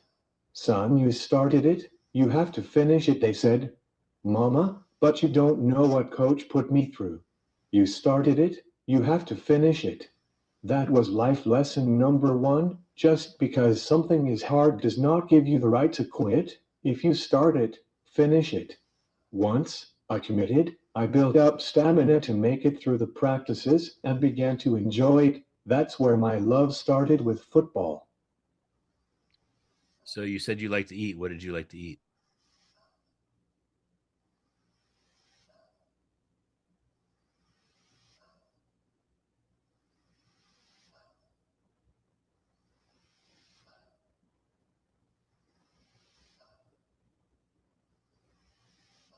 Everything. You have a beautiful smile. My son is in basketball, and he loves to sneak Doritos and Cheetos and all those little bag gifts that I guess are not good for you. So I'm going to guess it's part of what you like to eat too. Barbecue. Yeah, barbecue. So, as you moved into high school and college, how did football shape your identity and your goals beyond the game itself? As I moved into high school and college, athletics shaped my aspirations and goals as I saw greater success. Through sweltering work outside in the Houston heat, endurance was formed, not only physically, but mentally as well. I was physically in better shape, but stronger mentally about what I could endure. My goals of being the best athlete I could be started to take shape. My inner confidence from being that shy kid began to grow. I began to find the gift God buried inside of me. We all come into the world with a God-given gift buried within us. It is up to us to discover and refine the gift to serve Him with it and through it. I didn't know this at the time, but life has helped me understand it now. Through observing my teammates achieve success and receive athletic scholarships to college, I saw this as a goal for myself. I was blessed to receive a full scholarship to Rice University in Houston. This provided a tremendous opportunity to receive a great education, as well as to grow and mature. This was my first taste of independence, which required me to find structure and student life and athletic life balance. It was a struggle at first, but learning time management and prioritization of tasks was a huge lesson college taught me. I want to thank you for the email you sent me about my brother. It meant so much to me. An ALS warrior is what you call him, and I know Drew was affected with losing his husband to an ALS related. And I just want to thank you for being a stand for raising money and helping people that are going through this, what I call one of the worst diagnoses you can receive. I just want to say how much I thank you. You're welcome. The next question I have is, you experienced success at the highest level of the game. Looking back, what moments from your playing career stand out as the most formative?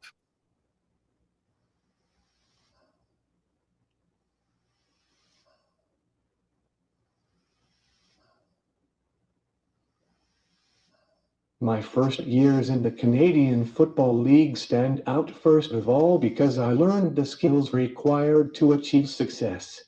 But when it came to transferring my skills to the NFL, it took encouragement from my wife, Chanda, to chase my dream. I had a few tryouts with NFL teams following our last season with the Baltimore Stallions. I didn't get the opportunity to sign with any of those teams. I was resolved to return to the CFL when Chandra talked with me about if I really wanted to realize my NFL dream, it would require me to pick up the phone and call all of the NFL teams to get my shot. This was odd to me because I had hired an agent to make those calls for me, which was the traditional way it was done. She said something life-changing to me. Nobody can sell you like you can. I got on the phone and called every team in the league. I received 28 no's until we finally got a yes. The Miami Dolphins. No one can sell you like you. Wise words from a wise woman. Yes, she's brilliant. You know, an agent, whether they're a real estate agent or a sports agent, they have a job to do, and that job is to make money for themselves. Unless they believe in you like you do, I can understand that that was the best advice. You know, I don't know if you know this about me, but I lived in 15 other parts of the world. I only lived in the United States, in Illinois and Maryland. And when I moved here in Maryland and I moved to Baltimore, I said, this is my home. And so when you became a Raven, that meant everything to me, that you were someone that was hardworking, that you would do what it takes to make the city proud. And you certainly did that.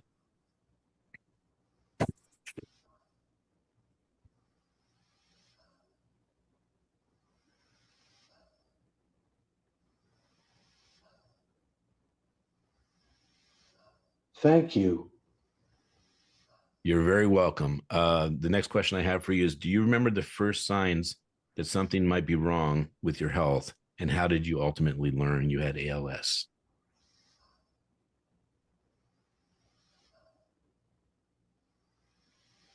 I was playing racquetball when I didn't feel like I had the same swing. My right arm felt like it was limp. I dismissed it to an old injury. As time progressed, I lost more dexterity in my hands and arm until I couldn't lift it at all. I also experienced muscle twitches, which led us to believe this could be something more than an old injury flaring up. We consulted a doctor who recommended we see a neurologist for further testing. We went to several different doctors for various opinions. It was confirmed that I had ALS. We had never heard of the disease, so we were clueless about the impact those three letters would have on our lives. Thank you. As a fellow racquetball player, I will tell you I love racquetball as well. I used to play 1 hour a day after I ran track and cross country, and there's nothing more exhilarating than chasing a ball around a small room. So it's I share your love for the game. Um, Yes, it's great. yeah, that ball moves, doesn't it? That is a fast moving ball. Yes. I never thought I was going to be good enough, but I did get up to lower A class in racquetball. So I want to let you know, when you tell me you play racquetball, I definitely smile with you and say what a fun game it is.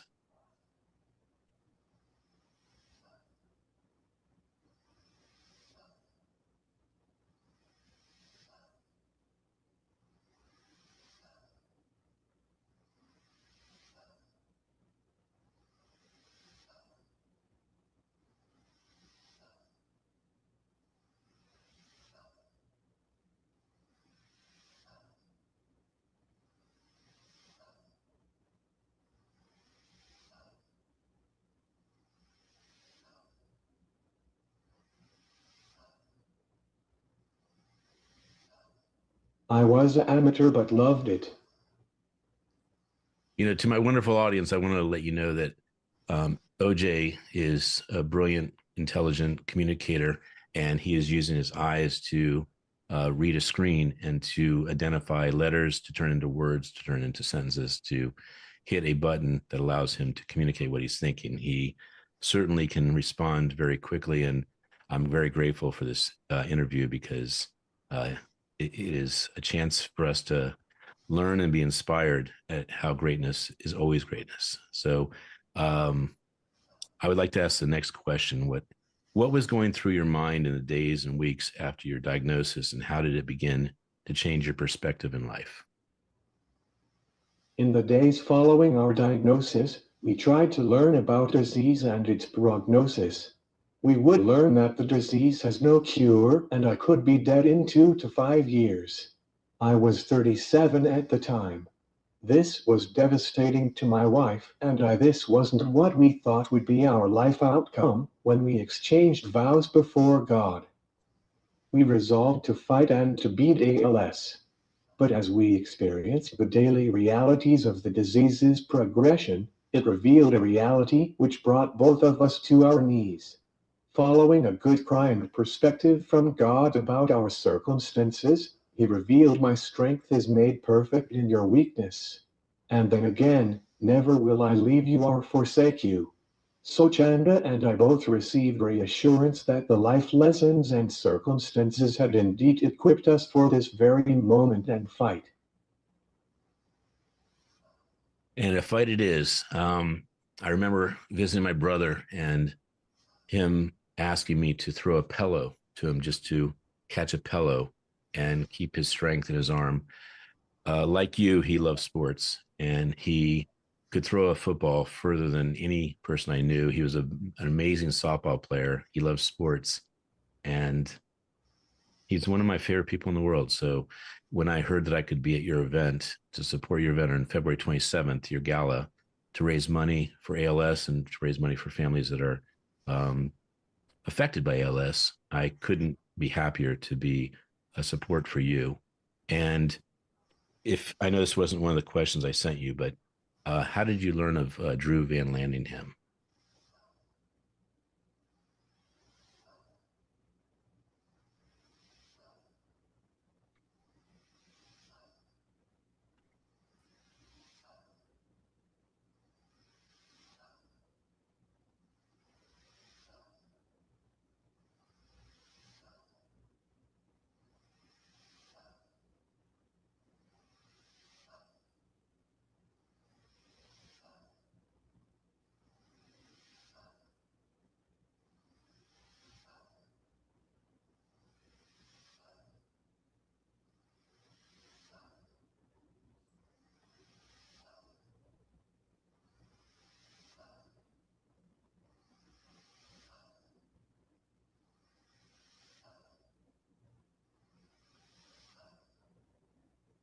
We met through family friend.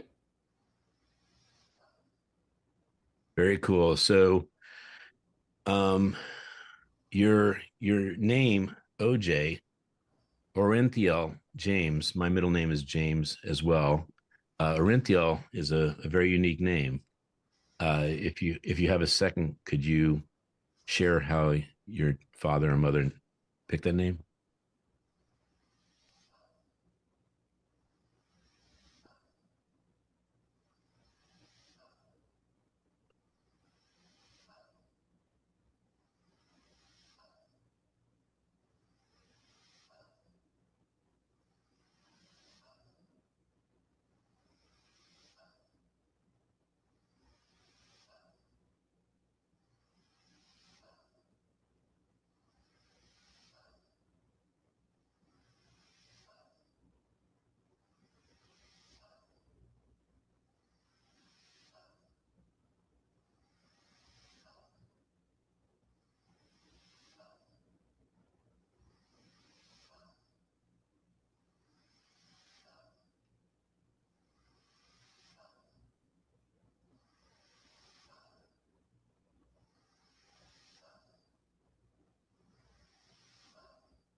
Yes, I was named after O.J. Simpson, who at the time was beloved by the sports world.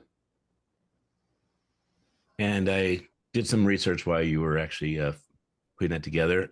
It means pine tree in Celtic. It also means Valley of the Eagles in Nordic and Germanic, and the morning star. So, yeah, I was wondering if there was a correlation. So, thank you for that answer. Um, How did your relationship with the Baltimore Ravens evolve after your diagnosis, and what was the continued connection meant to you?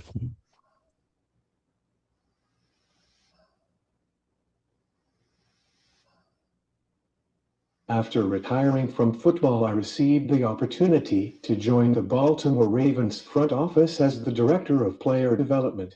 This position involved helping players with their off-the-field development, which included finishing their degrees, financial education, and life skill development. This was a dream job for me. The role allowed me to continue being near the game I loved as well as to impact the lives of the players. As my disease progressed, it took away my ability to walk, talk, and eventually to breathe independently. I was unable to continue in the role of Director of Player Development. So they moved me to an advisory role, which I currently have. The opportunity to continue being involved with the Ravens has been purposeful and life renewing. I have the chance to still be involved, which is invaluable to me. So I'd like to read 3 quotes from your book. It's a magnificent book, but it's so well crafted and so well laid out. And again, I just, when I read the foreword by Ray Lewis, it inspired me that I wanted to have this book. I wanted to take a deep dive. And so in chapter 18, you have Teammates for Life. And I love the quote that you have. It says, "What counts in life is not the mere fact that we have lived. It is what difference we have made to the lives of others, that we determine the significance of the life we lead." Nelson Mandela. And you start off by saying, "Beyond Mom, Dad, Maya, and Shonda, I kept the news of my illness to myself at first." So I just love this book. And then in chapter 19, tomorrow's Valentine's Day, so happy Valentine's Day, OJ. And I wanted to say that your chapter was the first page I opened to. I should say God helped me open to on this day of our interview. And it says, "Getting through." And the quote is, "One word frees us of all the weight and pain of life. The word is love."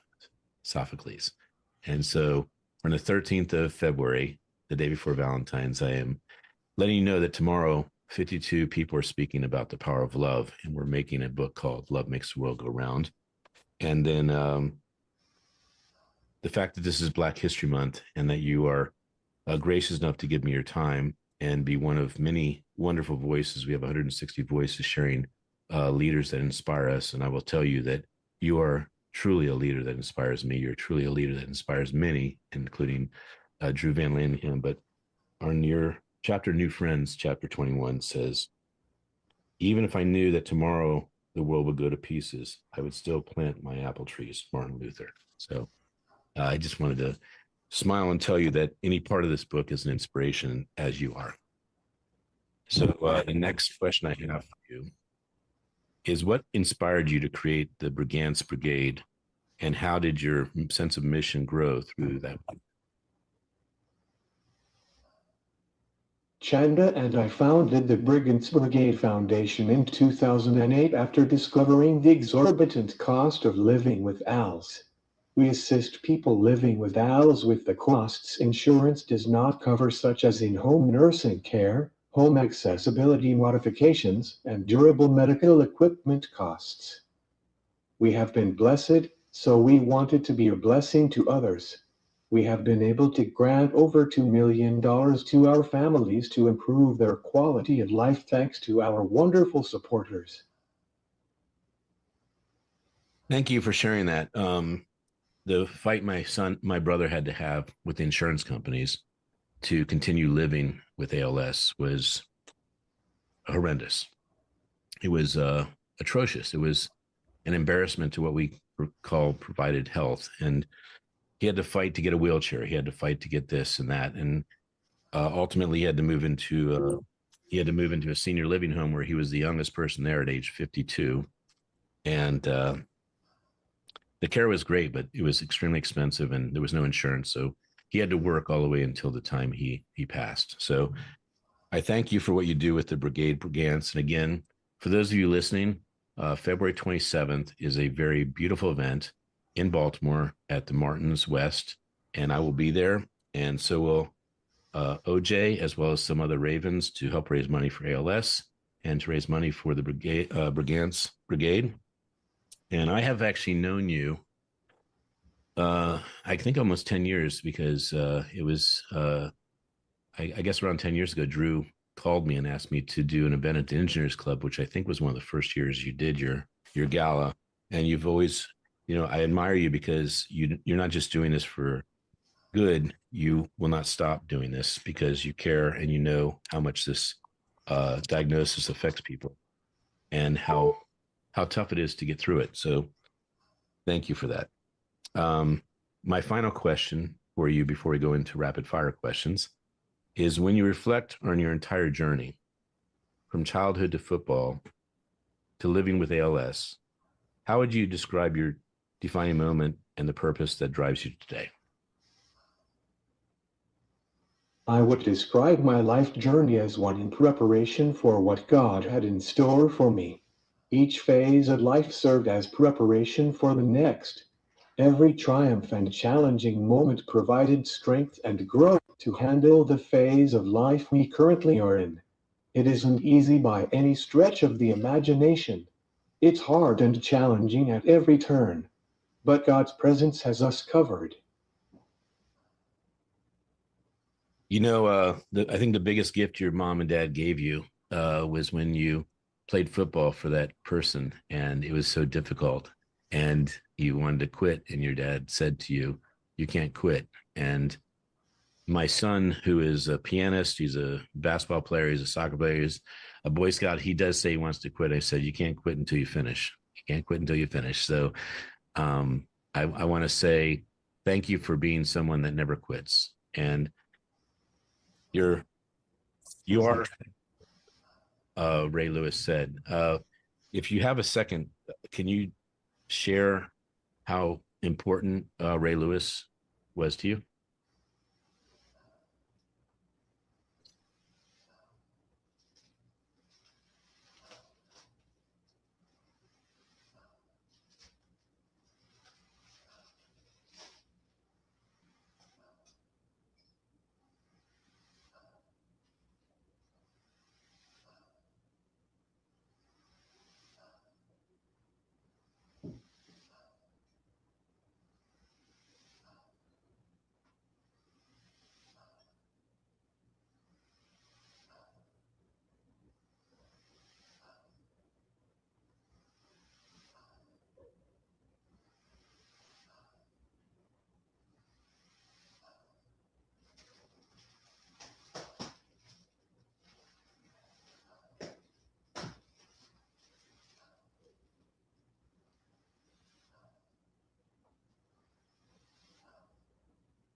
He has been a great teammate and friend through the years. He has always treated me the same. Wonderful. I can tell he is a beautiful person by the way he wrote this, but also a beautiful friend. I have 5 wrap up questions. These questions are asked to you because for people that have heard your interview and want to be more successful in life, these questions are access points to doing things that you've done to make your life more successful. So the I first only got 3. Oh, well, let's see if I can make this work for you. So, did you get what book changed your life?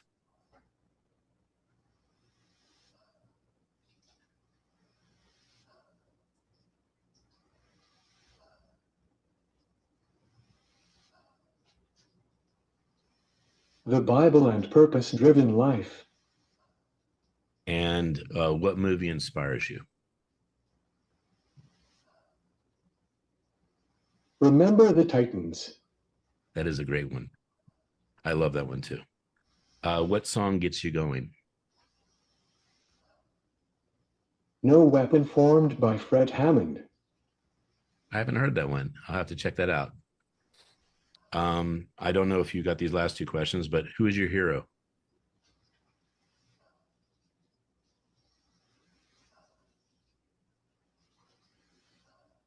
My wife. She certainly is. And is there anyone you want to meet?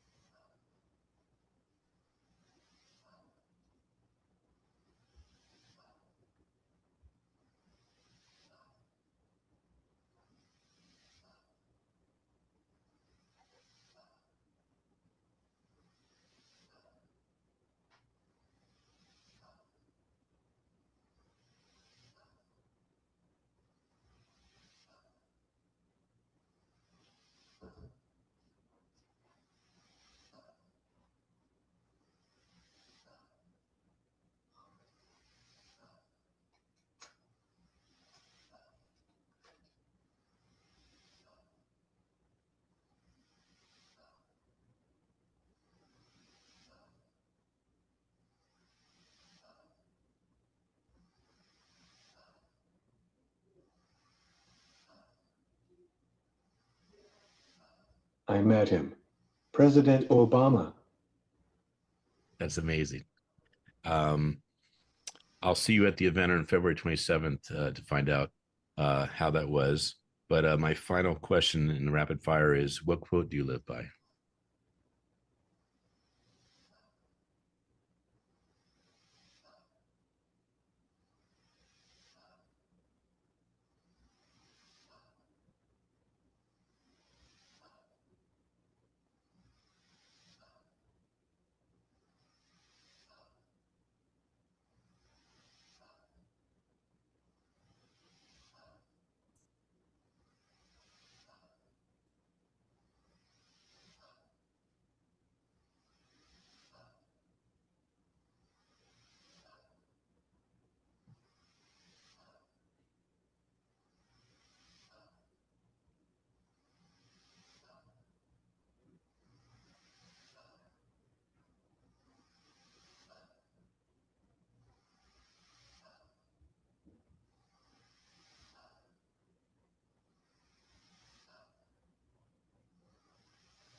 What lies behind us and what lies before us are tiny matters compared to what lies in us. So I want to go to the back of the book and just say in the acknowledgement section, you have this beautiful reference to the Bible. Even the darkness will not be dark to you. The night will shine like the day, for darkness is as light to you, for you created my inmost being.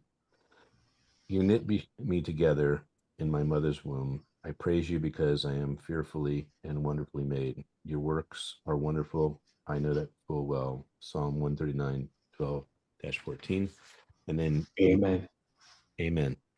And you share that God once again showed you all things are possible with him during the many media requests leading to the Super Bowl. You were interviewed by a reporter from Fox Sports named Peter Schrager, and Peter heard my spirit during our interview and wanted to write a book about my life. And I had long wanted to write my story, but I didn't know how I would get it done. Part of the apprehension was the painstaking effort to type letter by letter, word by word, using only my eyes. Well, after numerous computer malfunctions, pages of typing being erased, and typing until I was cross-eyed, by God's grace, you have the book before you. There are numerous people who contributed to the writings of this book. Normally, it take a year or two to complete a project like this. We're able to submit our first draft within a few months. Do it, God. And I share that to say, you are my hero, and very much like what Ray Lewis said. You are the complete man. You are a person of integrity. You're the person that we can count on. You are a person that raises hope, and you are a person that helps those that are having difficulty helping themselves. And so I am excited and honored to be at your event on February 27th and every event that you ever have to raise money through the Brigance Brigade for ALS. For ALS warriors is actually the right word, ALS warriors. So I loved your email, and I just want to thank you so much, OJ, for just being an amazing example of what a human can be and what a leader can be. So thank you, OJ, for your time today. Thank you, Ken. I appreciate you and this opportunity. I'll see you on February 27th at Martin's West. And if you are interested in getting tickets, I promise you this is an event that will be joyous. It'll be an event that will be impactful, and it'll be an event that you will never forget. I've been to it 3 times, and I always look forward to seeing you again, OJ. So have a beautiful, happy Valentine's, and have a beautiful Valentine weekend.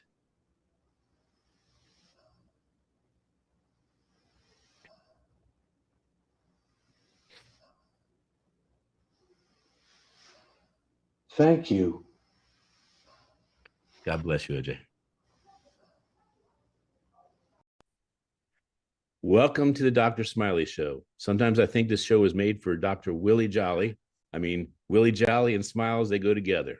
And smiles are an indication of abundance. So today, my guest is indeed Dr. Willie Jolly, an internationally renowned motivational speaker, Hall of Fame speaker, and best-selling author. Named Speaker of the Year by Toastmasters International and recipient of the prestigious Cavett Award from the National Speakers Association. Dr. Jolly has inspired millions worldwide to rise, lead, and succeed through the power of attitude and excellence. Rich is Good, Wealth is Better is a new book by Dr. Willie Jolly. You'll hear about that book in the second part of the segment, and is a guide to building lasting financial freedom and generational wealth. Drawing on 2 decades of interviews from top wealth creators on the Willie Jolly Wealthy Ways show on SiriusXM and podcast, Dr. Jolly shows the difference between being rich and being truly wealthy and how to achieve the latter. So, Dr. Willie Jolly, thank you so much for being on the show. Well, my dear friend, it's a privilege and a pleasure, a treat and a treasure, a joy beyond measure for me to be on with you. And for those who know, I always start the same way. I have only just a minute, only 60 seconds in it. Forced upon me, can't refuse it. I didn't seek it, I didn't choose it, but it's up to me to use it. I must suffer if I lose it, give account if I abuse it. Just a tiny little minute, but our eternities are wrapped up in it. So I'm grateful for this minute, this moment, this opportunity to be on with you on this program on the Smile Channel with my friend Dr. Smiley. So I have, I guess, a study of time too, because time is the biggest gift we have, and it's the biggest one that we could lose and use wrong. So I really appreciate you start the program and finish it with that. But Yes. it's interesting that there are 168 hours in a week, Mm-hmm. and that you sleep roughly 68 of them. So Yes. God gives you 100, and so how you use each hour is a percent of that week. It's Yep. kind of cool. Yep. So Not only you, that, but how you use each minute in that hour. We yes, got 60 minutes in an hour. We got 1,440 minutes in a day. And most days we find that people squander their time. They waste their time. So we want to make sure people take and make the most of each and every minute so that they can have better hours, they can have better days, have better weeks, have better months, have better years, have a better life. So let's make the most of each and every minute. And I'm grateful for this time we've got on here. Let's go to work. all right. You know, there's a quote that a friend of mine shared about anxiety, and the antidote to anxiety is action, and Mm, action is taking your time seriously. So that's very yes. cool. Well, Yes. I want to start off with who is Willie Jolly. I know you rather well, and I know you have a very big following. I know you rather well, but there's some people that I hope to introduce you to, and that they get to know why they should follow you, why you're inspiring, and why you'll lead them to really a more abundant and enjoyable life. And so, with that said, would you share where you were born and what your childhood was like? Well, I am grateful that I am the son of a school teacher. My mother was a school teacher, and my dad was a White House correspondent. He was a newspaper man. And I'm the second son of this couple. And they met in Philadelphia, where my mother was visiting her mother, who lived in West Philadelphia. And one of her friends introduced to this charming newspaper man. And so they fell in love, got married, had my brother Noble, and then had me.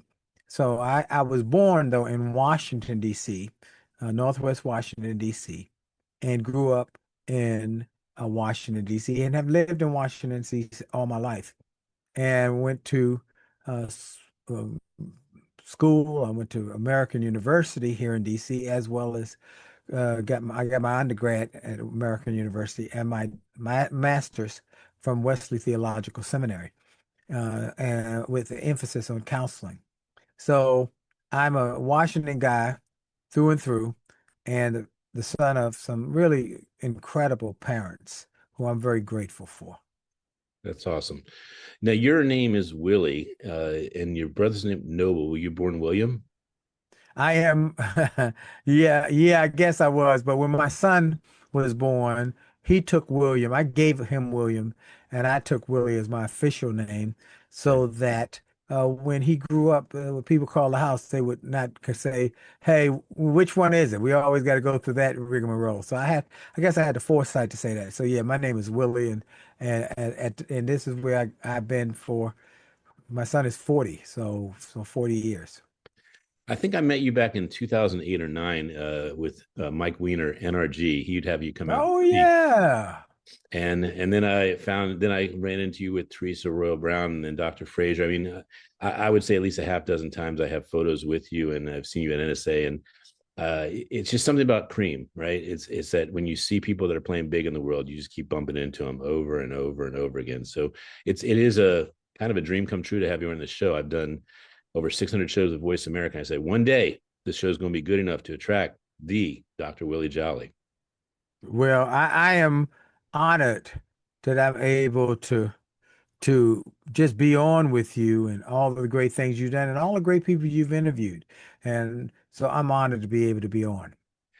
So I almost imagine that the reason you picked you're a very smart marketing guy and a branding guy, and so when you say Dr. Willie Jolly, you just cannot not feel good. Is that? I I mean, hope that's true. I wish I was saying I was so erudite and so scholarly and so brilliant that I could have thought up that as the name for a motivational speaker, but I actually just used my name. And so I can't really take much credit for it. But I'm grateful for all the people who say my name makes them feel better. And then what I say in it attached to the name. Let me give you something to think about, folks, that your name is your brand. right. And your brand should speak about who you are, what you are doing, and what you are about in a way that helps people, that serves people, that makes a difference. And then your brand will pave a path for you in front of you that will help you with your next level. So I've been very focused on not only building the brand, but my father taught me how important it is to protect your brand, Hmm. to fight for your brand, fight for your name. I know he didn't use the word brand, but fight for your name. He said they can take your money, they can take your house, they can take your jewelry, but don't ever let them take your good name. Mm. He said, your name was good when I gave it to you as a baby. Make sure you do everything you can to make sure it stays that way. And so my dad was big on integrity. He was big on character, and he drilled that into my brother and I about the importance of character, integrity, doing what you say and say what you do. So I'm just living what my dad taught me. Very important, and it is true. That's all you have is your Yep. character, your Yep. reputation. Yep. You know, my name is Ken Roshan, but I go by Dr. Smiley for kind of that reason that you go by Dr. Willie Jolly. I got referred to as the Smile Guy or Mr. Smiley. And then when I got my dissertation taken care of, I said, I know where I'm putting that doctor. It's going right in front of Smiley. And it makes you feel better. I mean, when you say your name and you are about that joy and that abundance, you edify it. Right. Absolutely. Absolutely. And you're doing that, my friend. You're doing that. Well, thank you. So, tell me about you just referred to one, your dad telling you that your name was clean and to protect it and at no cost let it be tarnished. Uh, that was a defining moment, obviously. But what was another defining moment that said to you, "This is who I want to be. This is who I'm going to be"? Well, I had so many defining moments in my life. For those who don't know, let me give you a little bit of background of who I am, where I came from. Because some people might say, I don't know who this Dr. Willie Jolly guy is. I was a nightclub singer. My brother was the first jazz graduate from Howard University, and therefore we had music in our house constantly, Mm, nonstop. And as the younger of the two brothers, I wanted to do music as well. He was a guitarist, and I became a singer, and I played trumpet in high school, mm, and junior high school and high school. But I really took to the singing. And so we had a combo or a group, a jazz combo. And I did that for a number of years. And then he decided to go into music scoring and theater writing and music adaptations. So I kept the combo and we started performing around town, myself, bass player, drummer, and pianist, and became very popular. And that was how I was making my living. And then I got married and started having a family, and the music was going well. mm. I was at a nightclub that became the number one night night spot in DC. People would line up at 7 o'clock for the 8 o'clock show, 9 o'clock for the 10 o'clock show. We were winning awards, best jazz singer, best entertainer, best performer. Things were going great. One night, went to the nightclub. The club owner said, I want to talk to you after the night show. I told the guys in the band they want to talk. We've been selling out for months. We got standing room only audiences. We're finally going to get our raise.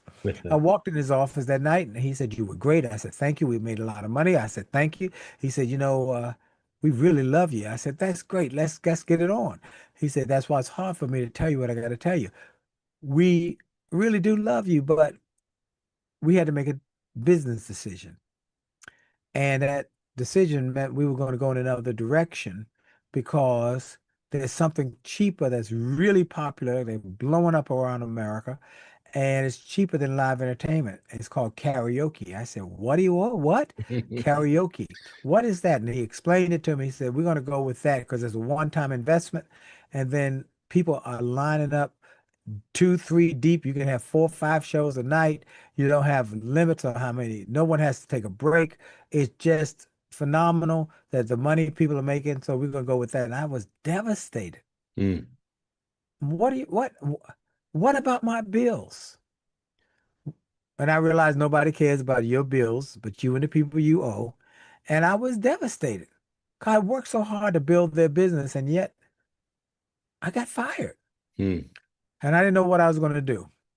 A friend gave me a motivational tape cassette. And on that tape, first time I'd ever heard a motivational tape was a guy named Charlie Tremendous Jones who said, in 5 years, you'll be the same person you are today, except for two things. The people you might meet who inspire you and the books you read that empower you. Wow. People you meet that inspire you and the books you read that empower you. Wow. Then that same friend gave me a book called Think and Grow Rich. And I read that book by Napoleon Hill. And in that book, there's a premise that goes throughout the book that said wherever there's an adversity, that same place there's a seed for a great opportunity. Mm. And I took a job while I was trying to figure out what I was going to do with myself. I took a job just to pay the bills with the Washington, D.C. public school system as a drug prevention coordinator. It was supposed to be for just a summer job, but it went so well that they kept it going. And as part of my job, I had to give speeches for kids about staying away from drugs. Mm. And for the little kids, the teachers would say, "Ooh, ooh, ooh, can you come to my teachers group?" And someone at the teachers group would say, "Oh, can you come to my church?" And someone at the church would say, "Can you come to my company?" And Mm. then Les Brown heard about this guy who was a speaker and a singer. And he said, "I've been looking for someone who speaks and sings to kick off a new tour called the Music and Motivation Dream Team Tour. Are you Mm. interested?" I said, "Yes, I am." Mm. And so we kicked off that tour with Les Brown, Billy Preston, the great organist, Gladys Knight, the Empress of Soul, and a little guy from DC, me. Because of Les and Gladys, they introduced me to radio people. And I got a little radio show. And it got popular and got syndicated. You can now hear me on the Praise Network, on Radio One stations, on the Get Up Mornings with Erica Campbell show every morning at 8:20 Eastern, 7:20 Central, across America. That led to Sirius XM, where now you can hear me on channel 141. I've been there to on XM for 20 years. This is my 20th season, and I now have the number one self-help show in America on XM, and now has expanded to iHeart for the Willie Jolly Wealthy Ways podcast on iHeart and Spotify and TuneIn and Apple and all of the platforms. And it is in the top 5% of downloads globally. And that led to one day a book publisher calling and saying, "I heard you on the radio. I'd like you to consider writing a book." He made me an offer. I said, "I think I can do that." I wrote a book called It Only Takes a Minute to Change Your Life that has now been translated into multiple languages, millions of copies sold around the world. Then a book that people have known me for and has taken me around the world. A setback is a setup for a comeback. Then a book that has blessed many people called Turn Setbacks into Greenbacks. Then a book that talks about my work with Ford Motor Company when they wanted to brink of bankruptcy and how we helped Ford by working with them to change their attitude and their focus to not just saying excellence was job one, but doing it with a positive attitude. The book is called Attitude of Excellence, and it was instrumental in the lessons I learned when Ford was on the brink of bankruptcy and they were about to go out of business in 2005. They brought in Alan Mulally from Boeing Aircraft in the beginning of 2006 to try and save that iconic brand. Alan Mulally and his people brought me in. I worked with Ford in 2006, 2007, 2008. As you might remember, 2009, Ford was the only one of the big three automakers to be able to reject a government bailout, go from losing $1 million a month to making $1 billion a month.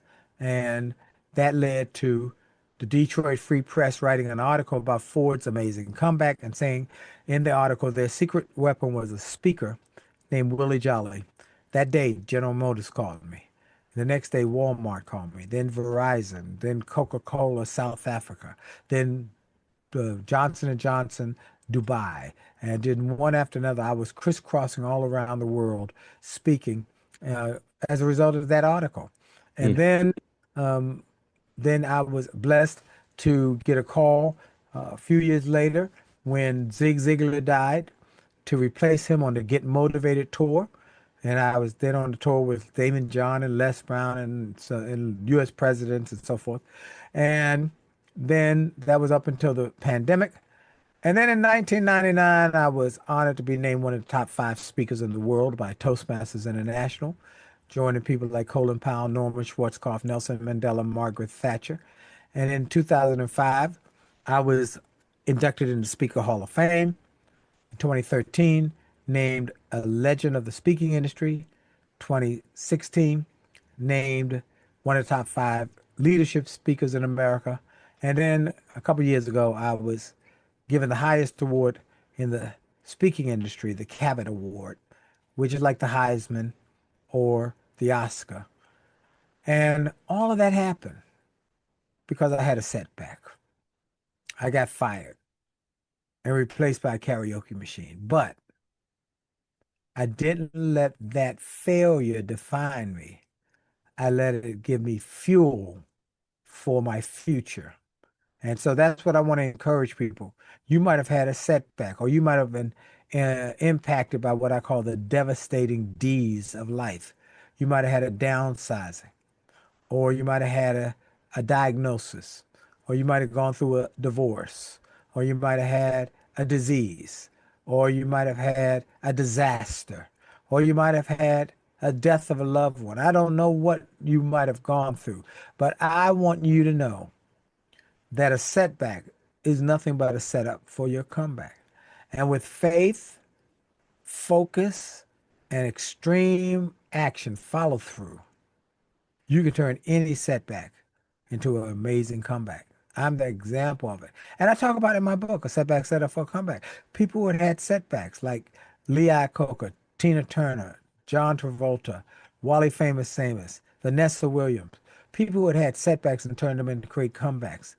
But you can do it. And I also write in the book about people who weren't famous, like the man I interviewed who had a small business, two small children, had a setback, went bankrupt, lost his house, lost his car, ended up living on the street.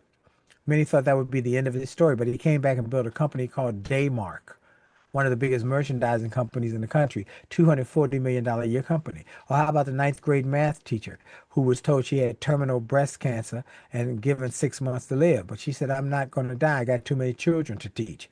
And they said, your tests are conclusive. You got 6 months, and sent her home to die.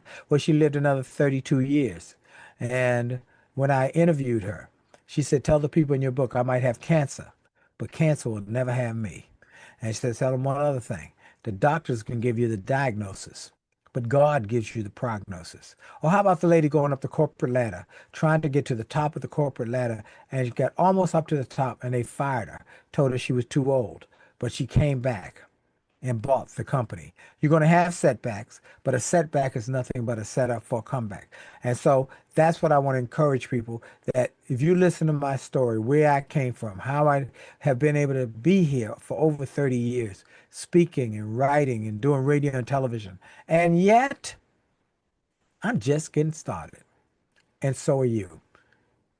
Your best is yet to come. You got to believe that. Yeah, I was going to say, the more I've watched you, the more it seems like your tipping point is still in generation. Ain't no question. I'm still got a lot to do. I got a lot to do, lot to do. So, trumpet, why'd you pick the trumpet? I actually bought the trumpet because when I was in elementary school, we went to a assembly one day, and a guy played the trumpet. He played some Louis Armstrong music. I was so impressed. I said, I want to do that. And went home and told my parents I want to play trumpet. And my father's best friend had a antique shop. He said, I think I've got a old cornet. Hmm. And that's how I got started. Boy, there's nothing like Louis Armstrong. No question.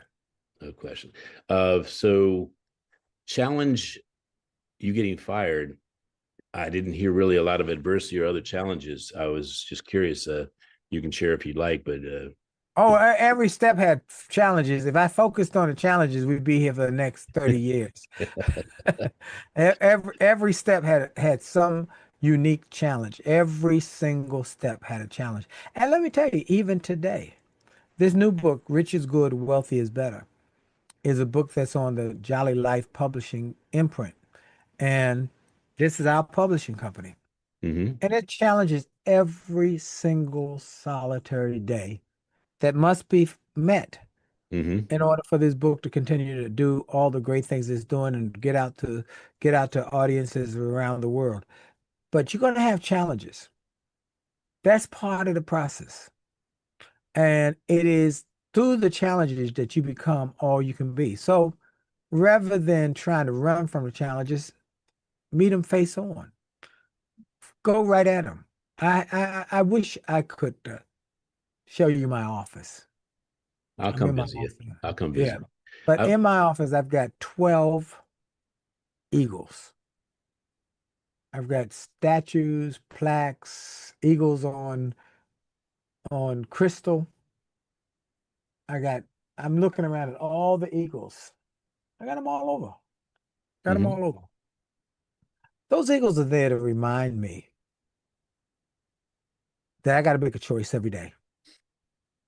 Am I going to be an ostrich or an eagle?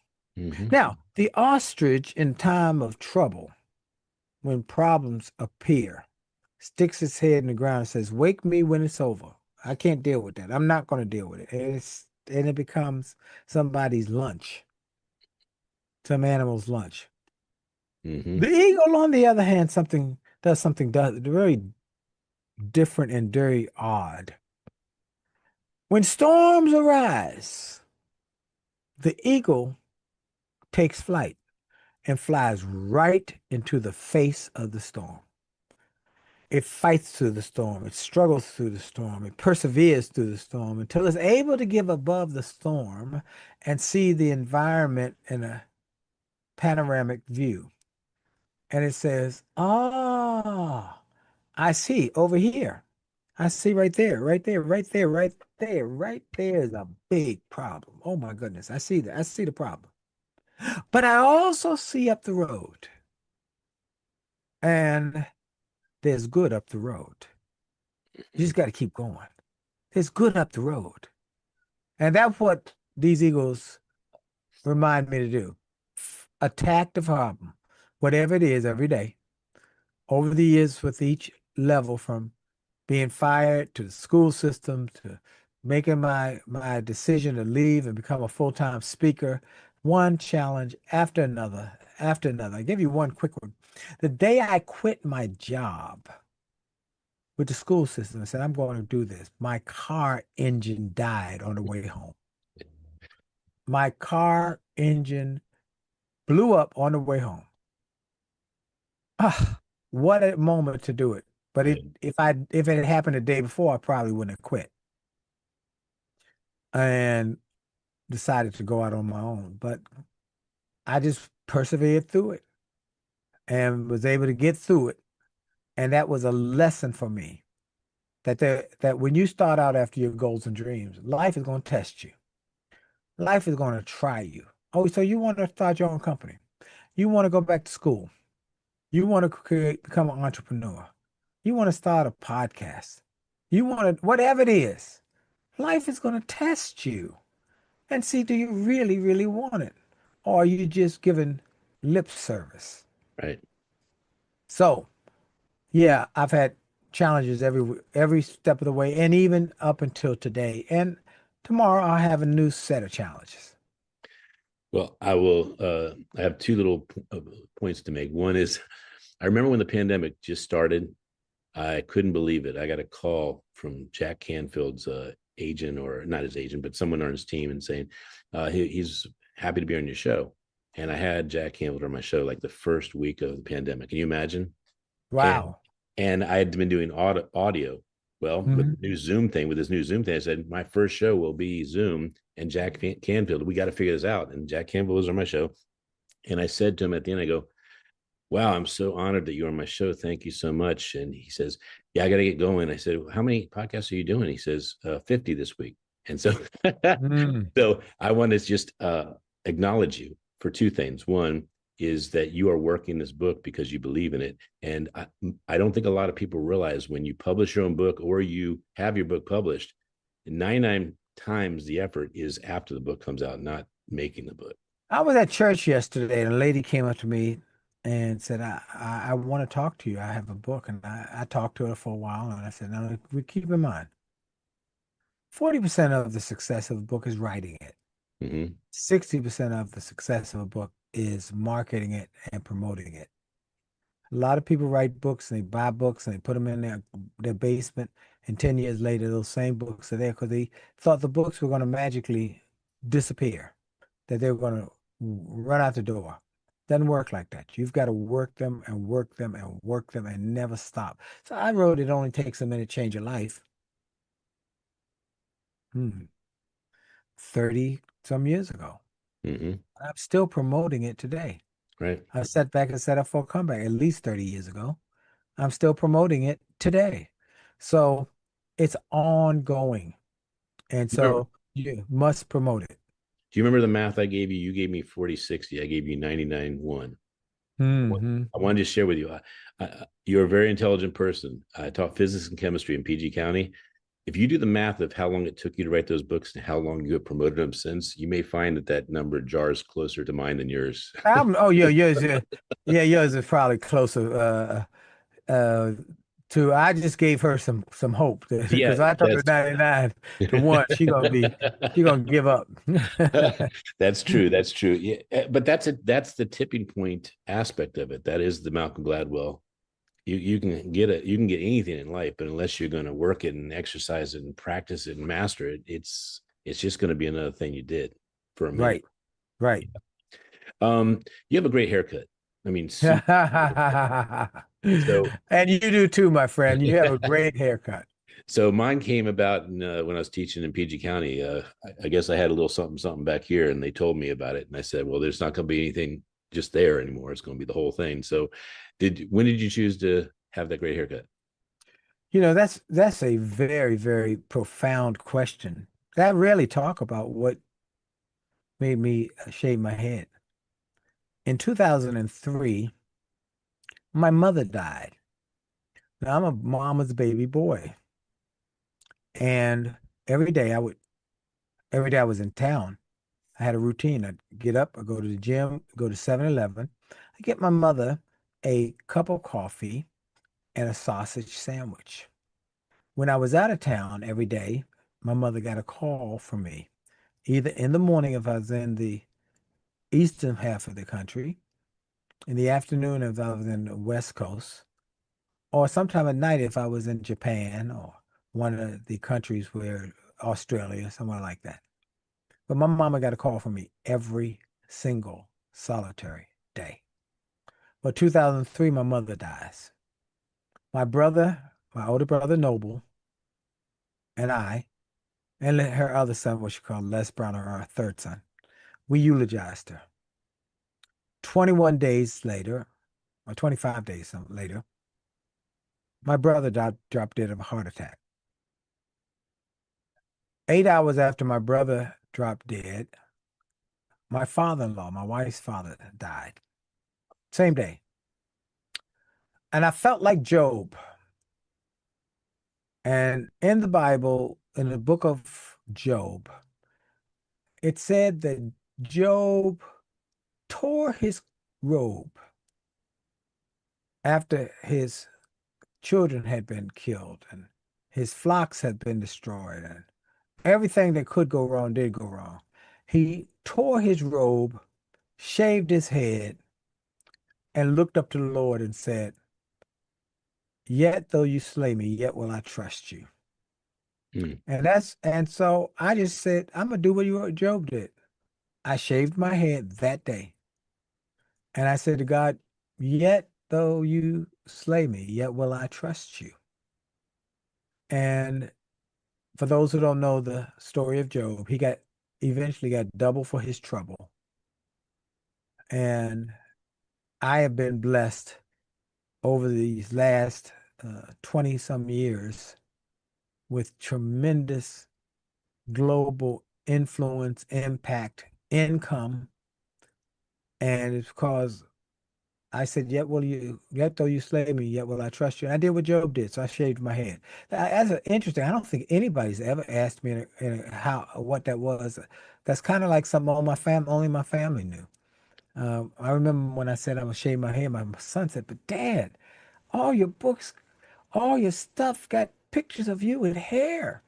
I said, "Well, we'll just get new pictures, new books," and that's what we've done. So, Not everyone has the dome for it. uh, You carry it well. You Les got Brown and I were talking last week, and I told him how young looking he looked. And I said, "And you got hair." And we laughed. He said, "Yeah, but," he said, "grass don't grow on a busy street." He said, "You got a busy brain and you got a busy street. That's why the grass isn't growing on top of your head because you are making stuff happen." I said, "Thank you. I appreciate that." Well, you know, I may be one of the first people to ask that question, but I think I might be one of the first people to also publish you for your baldness too. Remember that? Oh yeah, yeah. Thank you. I think I have that book handy. It's called Bald Bold Book, and it's about people that make the world better through leadership. So let me see if I can pull this up. And it's giving me a little trouble right now. There it is. And guess what? It pops right open to your page. That is something else. I'm not kidding. Woohoo! It just popped open to your page. See, that's Look how. at that. That's There how we you go. roll. And I love here's it. here's the book. And the the reason I did this book, this was my 61st book, Willie. And unlike Wow. yours books, I haven't done a million per copy, but every time I think of a new idea, I think, well, God wants me to do this one too. So I did this book to honor people that are leaders and that are Mm. making a difference in the world. They just happen to have a good haircut. Amen. Amen. That barber is really good, and he's cheap. Yeah, so we have the Baldathon happening. September 13th is Bald and Be Free Day, and September 14th is Bald is Beautiful Day. And so we're doing that again this year. I'd like you to be one of our featured speakers. Well, I think if you just take this clip, you could take this clip we just did and edit it and put it in there because I don't think I've ever given that story, and I don't think um, it's something that I've been out front about. Not that I was hiding it; it just never brought up. But Yeah, I think that would be a good I think it's a clip wonderful, for yeah, it is a you to wonderful clip. use. So so we have the Ford opportunity you got. Yep. What did you say to them that turned it around for them? Well, when Ford first called, they said, we hear you're a great motivator. You're one of the best, and you can motivate people to do anything. And you can sell ice to Eskimos. And so we need you to talk these people into taking a buyout because they're not taking the buyout. Hmm. We've offered them 4 years college, 4 years health insurance, and $100,000 to leave, but they're not doing it. Well, I thought about it for a moment. I said, well, if you work for Ford all these years, your daddy worked for Ford, your granddaddy worked for Ford, all you know is Ford. I said, that's going to be a hard sell. That's why they're not taking it. I said, but if you let me do something different than trying to motivate them to take a buyout, but rather motivate them to live their dreams. Mm-hmm. Let me help them live their dreams. And in doing that, take advantage of this opportunity to help them live their dreams. I think you'll get even better than you anticipated. The goal was 25,000 people, and they had been struggling for months to try and get people to take advantage of that offer, and no one was taking it. Well, I worked with Ford in 2006, and we started the first week in September. They booked over 70 events.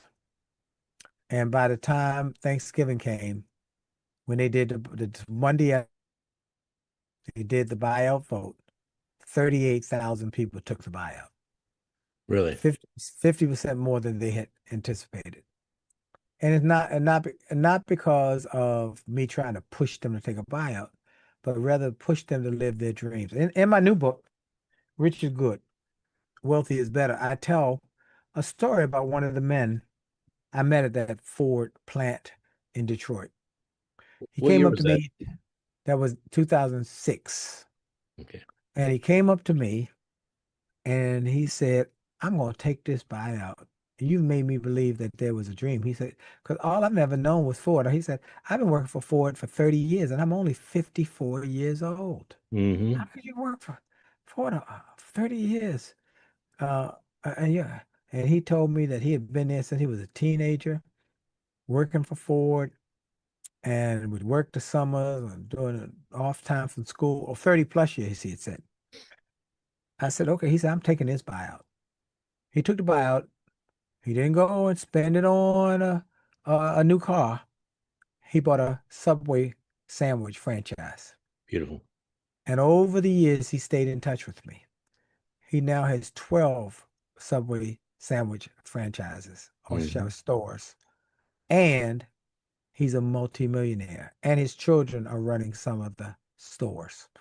And so, in this book, Rich is Good, Wealthy is Better, I give people lessons I've learned from my 20 years of XM, interviewing people like Bill Marriott, David Rubenstein, Bob Johnson, Sheila Johnson, Ted Leonsis, Steve Case, founder of AOL, AOL. billionaire, Yeah. AOL, um, one billionaire after another, one multimillionaire after another.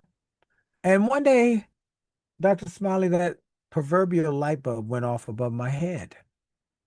And I said, oh my goodness, this is only a few years ago. Now, I've been on air for 20 years interviewing these people, but it was only a few years ago that I finally realized the difference between being rich and wealthy. Mm. Oh my gosh, it's major. This is not a small difference. It's a major difference. And I didn't know it. I said, maybe I'm the only one who didn't know it. Maybe I'm the only one who didn't get the memo. Maybe I'm the outlier. Yeah. So I went around the country talking to people and asking them, let me ask you a question. What's rich to you?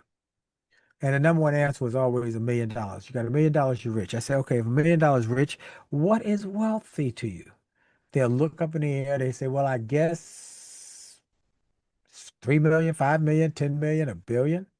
I said, is that all the difference? Yeah, just the size of the money. I said, okay. I realized they didn't know either. Mm-hmm. And so I went back to those billionaires who I'd interviewed and I said, here's my theory. Am I right? And each one said, you're absolutely right. You're absolutely right. And not only are you absolutely right, but you got to get the word out because you got television, you got radio, you got books. You do all of these things to get the word out. We don't do that. We just make wealth. We create wealth. We run in businesses. But that's what you do. Write a book. And Mm. so for the last 2 years, I've been writing this book, and it came out January 1st. Rich is good, wealthy is better. And in the book, I tell people the difference between being rich and wealthy. And and since I realized that most people didn't know what it was, I need to first give them ideas of about money and how money works and where money is a value interpreter and how value can be stored in money. And I gave them all of this to start it. And then I tell them, if you don't know what wealth is, how are you going to ever hit it? See, Right. if I gave everybody a baseball and said, throw it at a wall near you and just hit the wall. Could you do it? Sure. You find a wall and you just hit the wall. Now, I gave you that same ball, put it in your hand, put a blindfold over your eyes, turned you around and around and around until you didn't know which direction you were facing. And I said, now hit the same wall. Would it be easy to hit the wall again if you can't see it? No. Hard to hit what you can't see. And it's even harder to hit what you don't know. How are you going to hit wealth if you don't know what it is? I'll give you a story, and that just happened to me. I was in Cleveland, Ohio, giving a speech, and my client took me to a fancy restaurant. And while we were there, one of the star players from the Cleveland Browns was walking by with his entourage. And my client knew the young man and said, come over, I want you to meet somebody. He came over and he said, this is Dr. Willie Jolly. He teaches people how to create wealth. The young man said, I'm already wealthy, but I guess I could get more wealth. He said, give me your card. I gave him my card, chatted for a moment, and then he left. And I said to my client, I said, I bet you dimes to dollars. I don't know his finances, but bet you dimes to dollars. He doesn't know what wealth is. He's rich, but he's not wealthy. The owner is wealthy. Mm. See, that young man catch the ball, run the ball, go to spring training, get hit by opposing player, sweat, and when he leaves the field after the game, he rides away and he's a millionaire. Mm-hmm. But the owner, he didn't sweat. He didn't run up and down the field. He didn't get hit by opposing players. He sat in his owner's box, had his favorite beverage, his favorite food, and when the game was over, he left with $1 billion net worth. And when that young man is no longer productive on the field and no longer is able to do what he did or gets hurt, he's going to get cut or traded and replaced with another young man who will get millions of dollars to do the same thing. He might go through 10, 20 of those young men, the owner, and he never sweat. Rich is good, but wealthy is better. So this book focuses on two areas, two main focus areas. Number one is all the people who want to be wealthy but don't know how to get there or don't really know what it is and need to know what it is so you can hit it. I give you the answer to that as per the people I interviewed in my book who taught me. And I'm just teaching you what they taught me. So that's first. The second group of people is where we're seeing the greatest number of sales.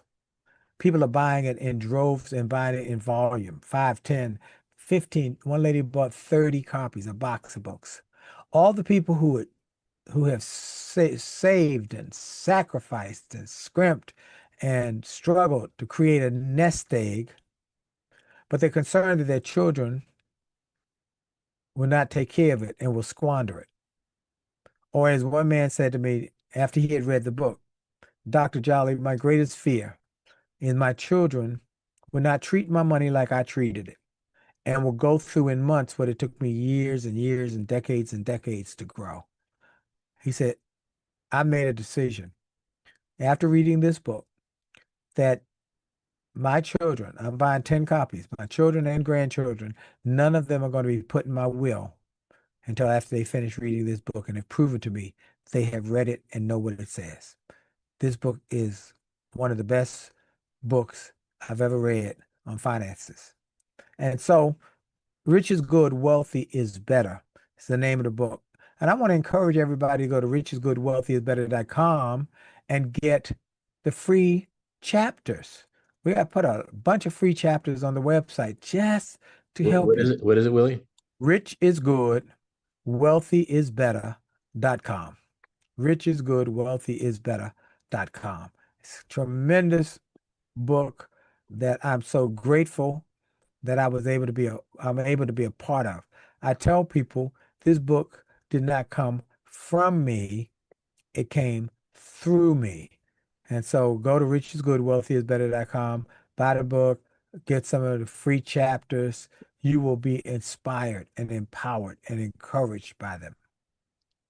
The reason I asked you the year, and by the way, thank you for sharing this and thank you for writing a book that would make a difference to someone that is going to have temporary, what they would call wealth without knowing what that means. So, the reason I asked you about the year you talked to Ford is because an amazing movie came out 3 years after that. And I was curious if you'd watched the movie before you gave the advice to Ford, and it was the other way around. You gave the advice to Ford, and 3 years later, a movie came out called Up in the Air with George Clooney. Yep. And George Clooney asked the question, how much did you sell your dreams for? Right. That was great. That was a great movie. Yeah. What a great line, too. I mean, also that whole 2 minutes, 3 minutes, you can just watch it over and over again. It's just so well done. Yes. Yes. So I'm just excited about sharing with people how they can grow themselves and grow their wealth, grow their families, grow their future. One of the things I talk about in the book is the 5 types of wealth. And I think it's important that people know that there are 5 types of wealth that most people didn't realize or don't know about. They know it, but they don't realize the importance. First, of course, there's financial wealth. Of course, when you think of wealth, everybody thinks financial. But that's not the most important. The most important wealth is health wealth. That should be number one. Because what good is all the money if you're sick? It's been reported that Steve Jobs said on his deathbed, I'd give the billions away for more time. Les Brown says it like this. He said, the man who's sick has one dream, and a man who's well, or woman who's well, has 1,000 dreams. So first is financial, because that's what we think of, but then health should be your priority. Number 3 is relationship wealth. Not just where you're going, but who's going with you. And my doctor has a sign in his office that says, who's going to be with you at the end? Everybody got an end. Nobody gets out of life alive. Number four is reputational wealth. I talked about it earlier about your brand or your reputation. Decide to have a reputation of excellence. What do people say about you when you're not around? Because that impacts opportunities that are going to come your way. And then number five is intellectual capital wealth. What do you know? And what are people willing to pay you because of it?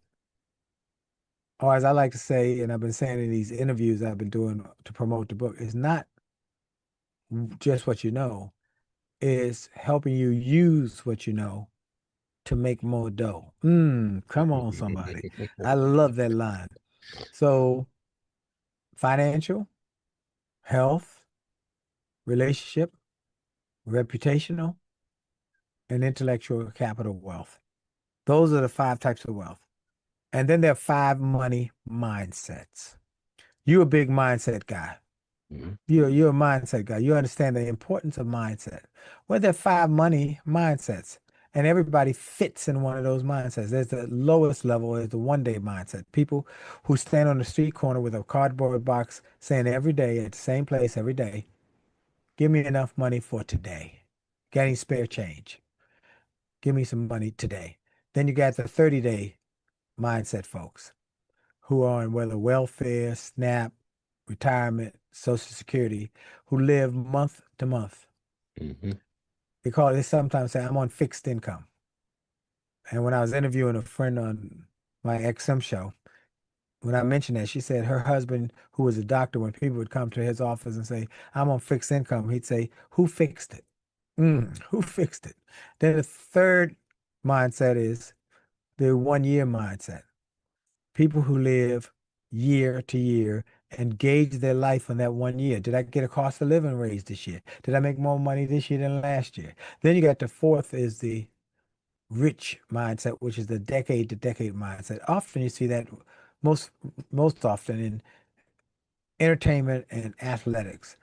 A baseball player would get a 10-year contract to play baseball for $100 million, and they are living the high life for 10 years. They got 10 Mercedes, 5 Rolls Royces, 3 Bentleys, a car, a house in this part of the country, 2 more houses around the country. They are living the big life. But if that contract is not renewed or they get hurt and they don't modify their lifestyle, they're going to be broke. And that's why over 70% of professional athletes are broke 5 years after retirement. But then you get the wealth mindset. It's called the generation to generation to generation mindset. The Bible says that a good man leaves an inheritance for his children's children, children's great grandchildren. And that's when you are thinking 100 years out and you're preparing and planning and putting in place that there will be assets for your great great great grandchildren who you'll never meet. It's been said that the great ones are willing to plant trees that take 80 years to grow when they're 80 years old. They'll never sit under that tree, but they're not planting it for themselves. They're planting it for their children's children's great grandchildren. What are you going to do? Where are you going to be? Rich is good, wealthy is better. And this is a book that's going to transform people's families, their lives. A quick story of Dr. Smiley, my granddaughter. I gave her a copy of the book when she came to visit me in September, a pre-release version of the book. She's a tech lady in Silicon Valley, young, dynamic, making 6 figures, and was living up to the life. She had a fancy apartment downtown San Jose, right in the middle of Silicon Valley. She worked for a tech company. She had 2 cars.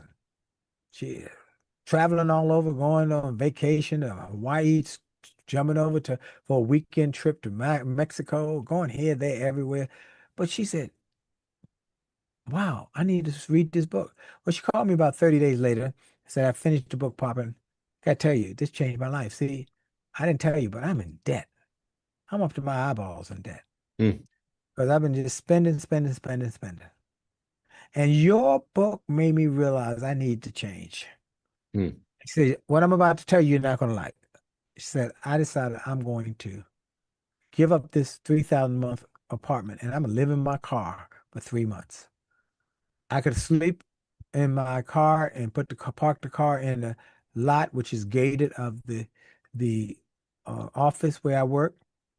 I can then get up in the morning and go to the gym, shower and change, and then go to a restaurant and go fast food, give me some food or whatever, or lunch, and then I can do that for 3 months and pay off these credit cards. I said, no, I don't like that. I don't like that idea. I don't like it's not safe. I said, why don't you get a less expensive apartment and that money that you save monthly, attack that credit card debt and take some of it and pay off your debt and some of it you invest. And she said, okay. Well, months have gone by. She did it. And now she's gotten the debt down, got her investments up, and living in a reasonably priced apartment. Not Mhm. quite downtown, but it's still in a nice area. Mhm. Folks, this can change your family. You want to change your family? You want to change your children? You want to change your grandchildren? You want to change your relatives, your nieces, your nephews, your cousins? Rich is good, wealthy is better.com. Rich is good, wealthy is better.com. One more, Dr. Smiley, you're a big guy about this. You understand the power of Napoleon Hill. I told you earlier that that book, someone gave me that book, Think and Grow Rich. It changed my life. Well, one of my greatest blessings have been I've been doing 50 interviews in the last 30 days, over 50. And a number of the interviewers who have read the book said the same thing. Willie Jolly, we read this book, and let me tell you what we think, or what I think. This book, in my estimation, is the sequel The to secret.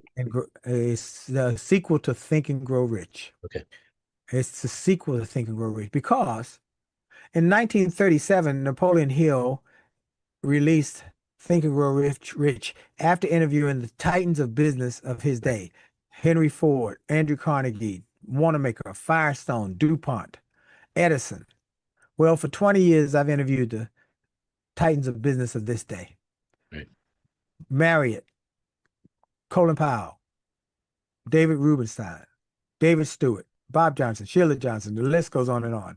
And I put all of that messaging and all of those informational points in a book. This book didn't come from me, it came through me.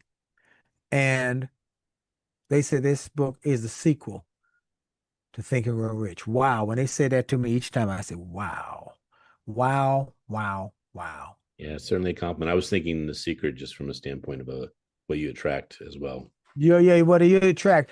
It has some secret kind of some of the Yeah. things, principles of the secret. But this is really somebody sent me the nicest review of the book just yesterday and said this book you're different because most wealth books are get rich quick schemes or messaging. You know, make a lot of money, make a lot of money. I'm not telling you don't make a lot of money. Rich is good, make a lot of money. But I talk about the mindset. I don't give you any financial advice.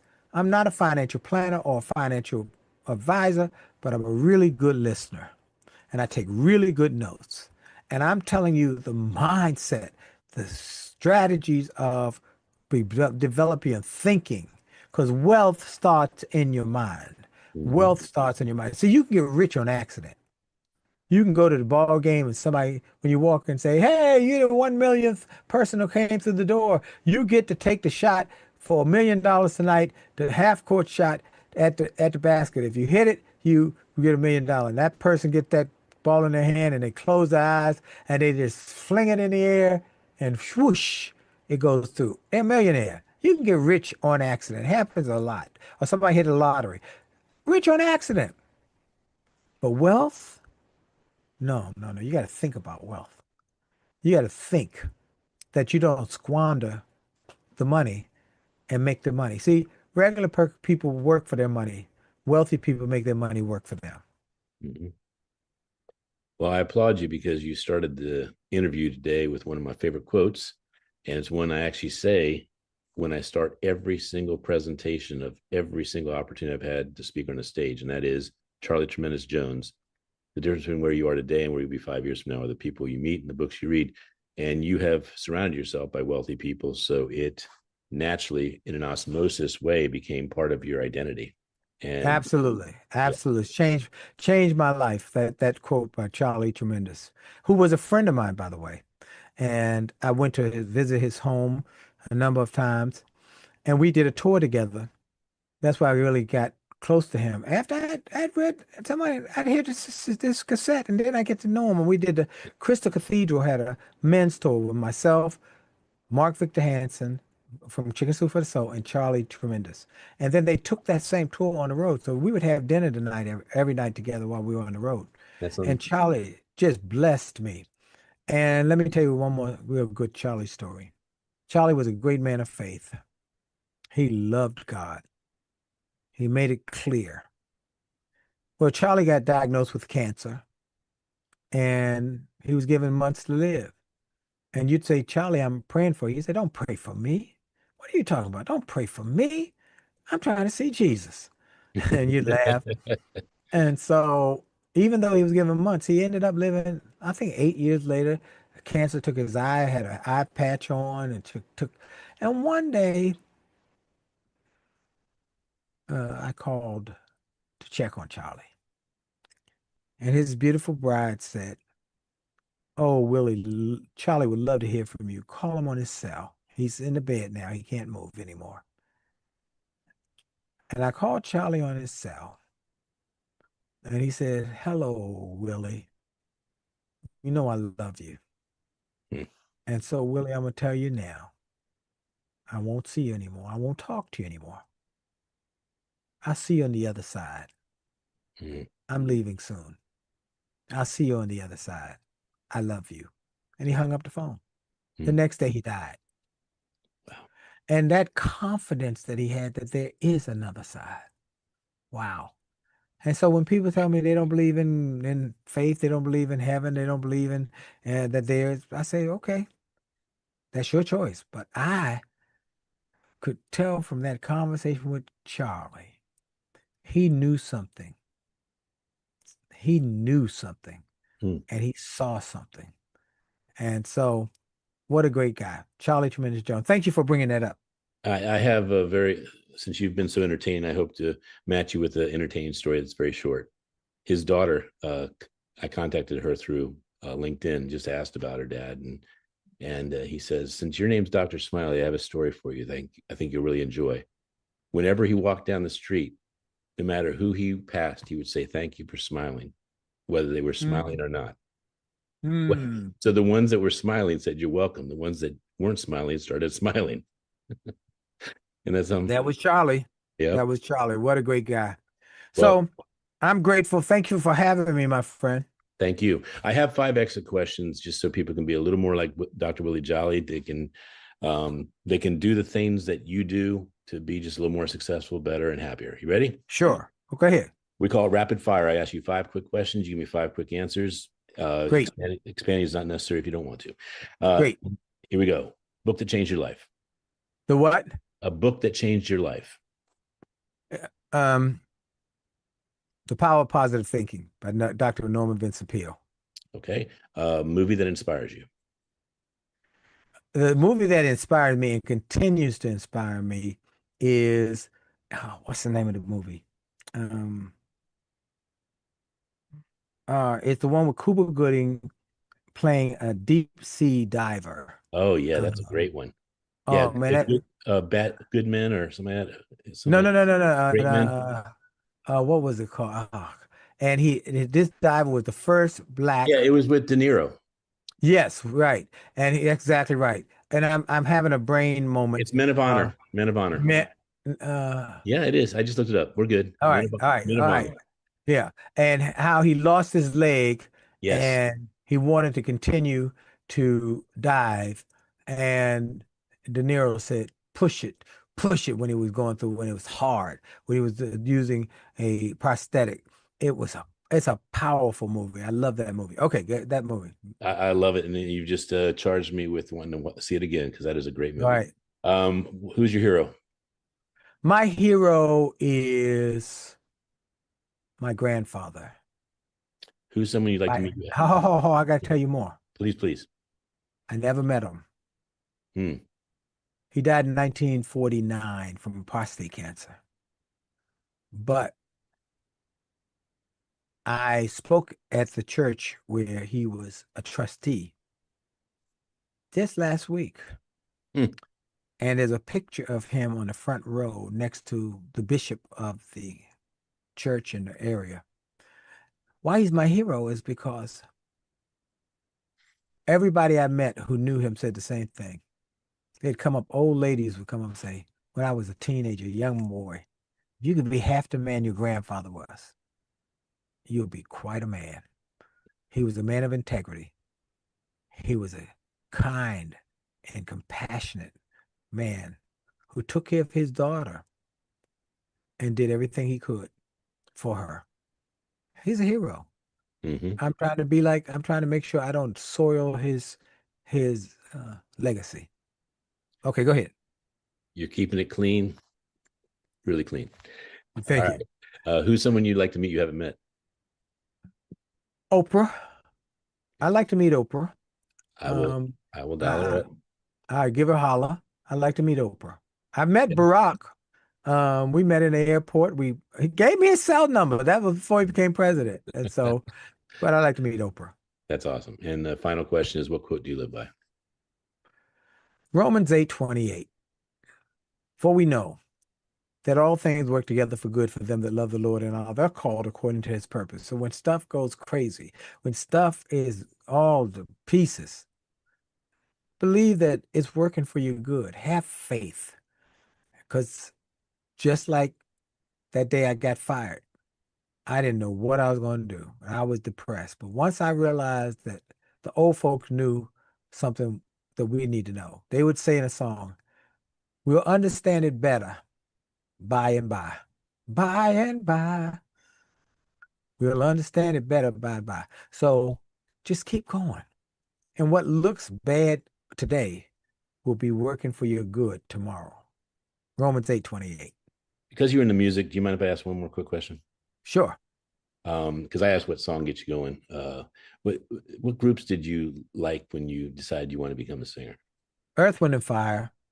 I was a big Earth, Wind, and Fire fan, but more importantly, the individual singers, Al Jarreau, Yeah. Frank Sinatra, George Benson, a mixture of jazz and Stevie Wonder, the jazz and the pop influences had a major impact on me. Even Johnny Mathis, the quality of his voice. Johnny Mathis and So, Nat King Cole.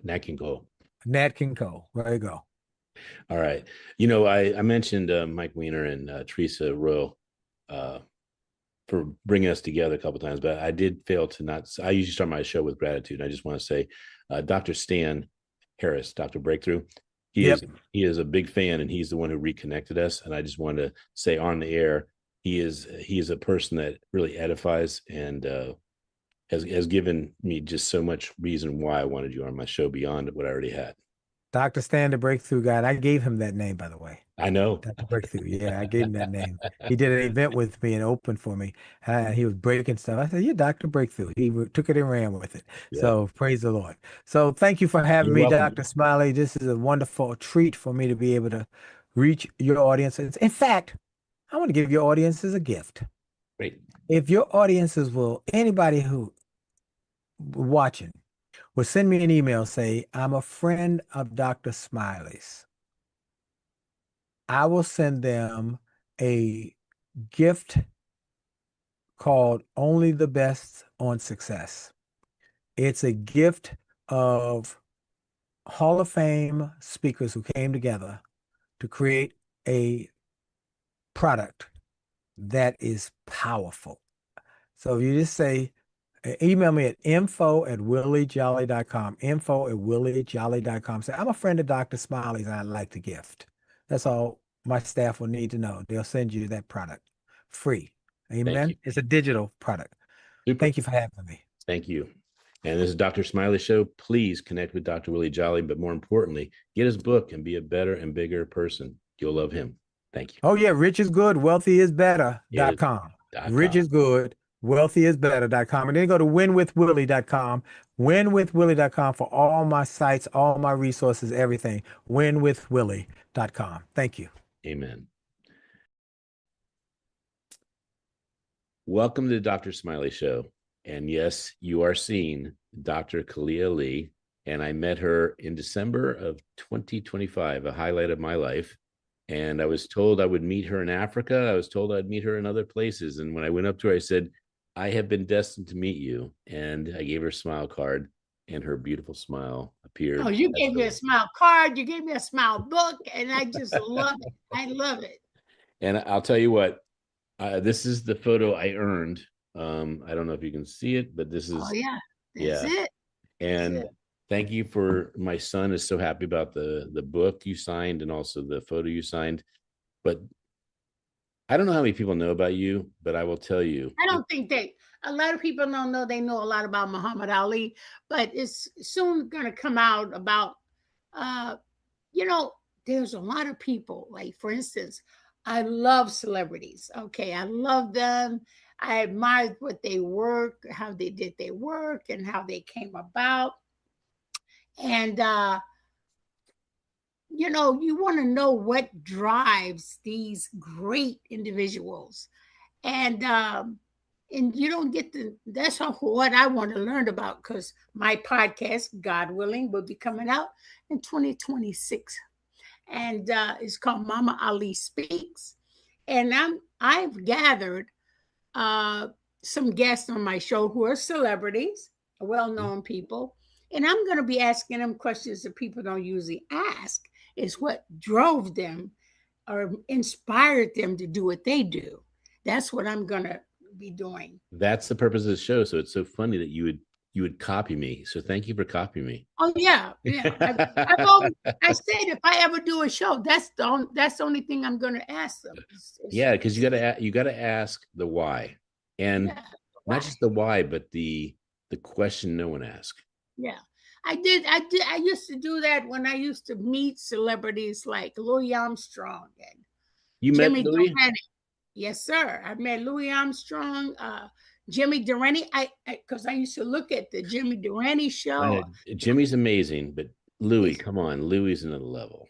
He's a whole nother level. He was so kind and warm in his smile. He's a saint, isn't he? Yeah, he typically was, but he gave tribute to the people who raised him, which is his Jewish family. Yeah, I know. And he was an amazing man.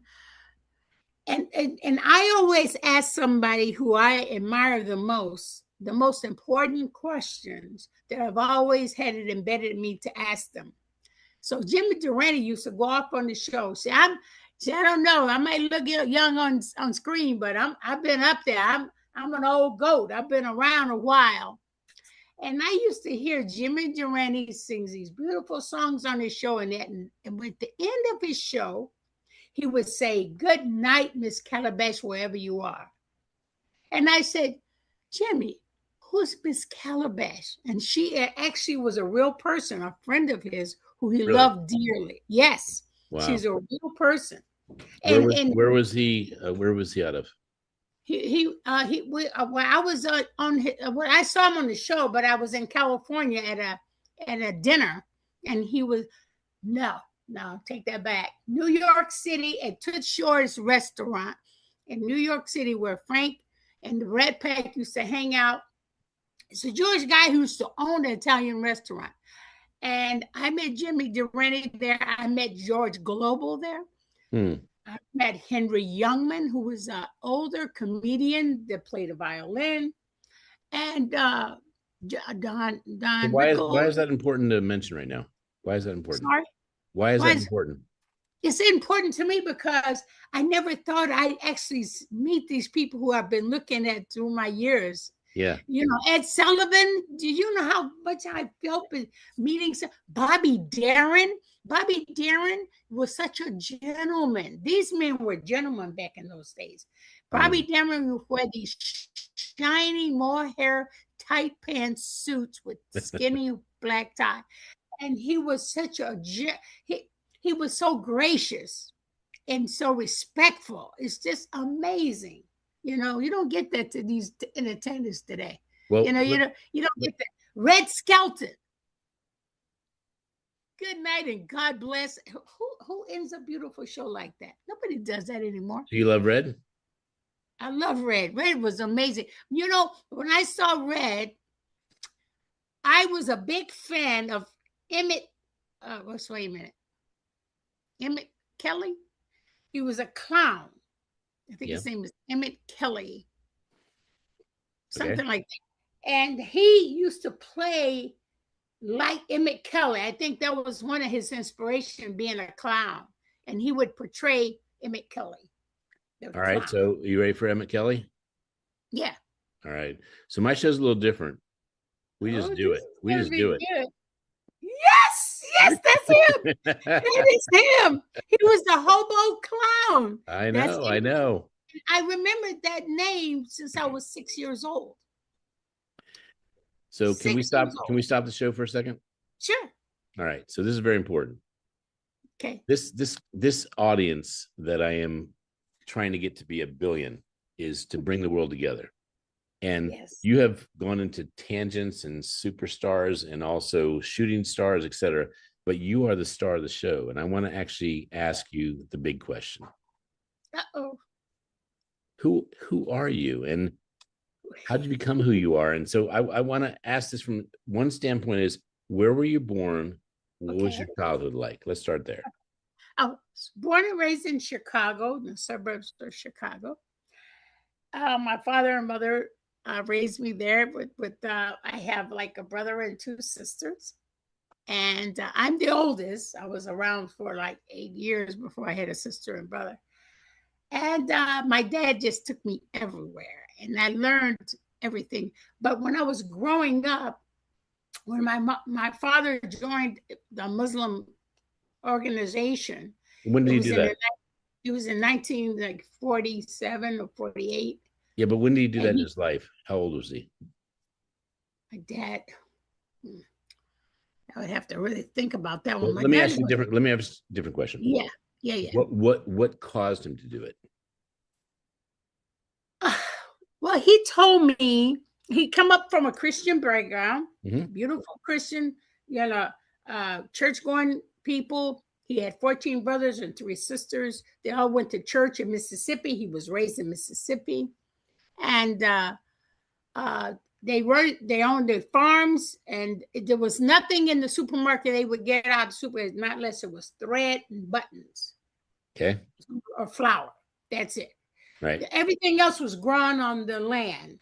Because I was a cowgirl as a young age. I had to get the horse and go to the pasture and get all the milk cows, put them in the barn. That wasn't Chicago. That was South Chicago. That was in Mississippi when I used to visit my grandparents. Yep. And we only had 2 weeks, the last 2 weeks in August for vacation from school. Other than that, we went to school the whole summer. Got it. My dad said they all should stay in school all summer. They would never get in mischief.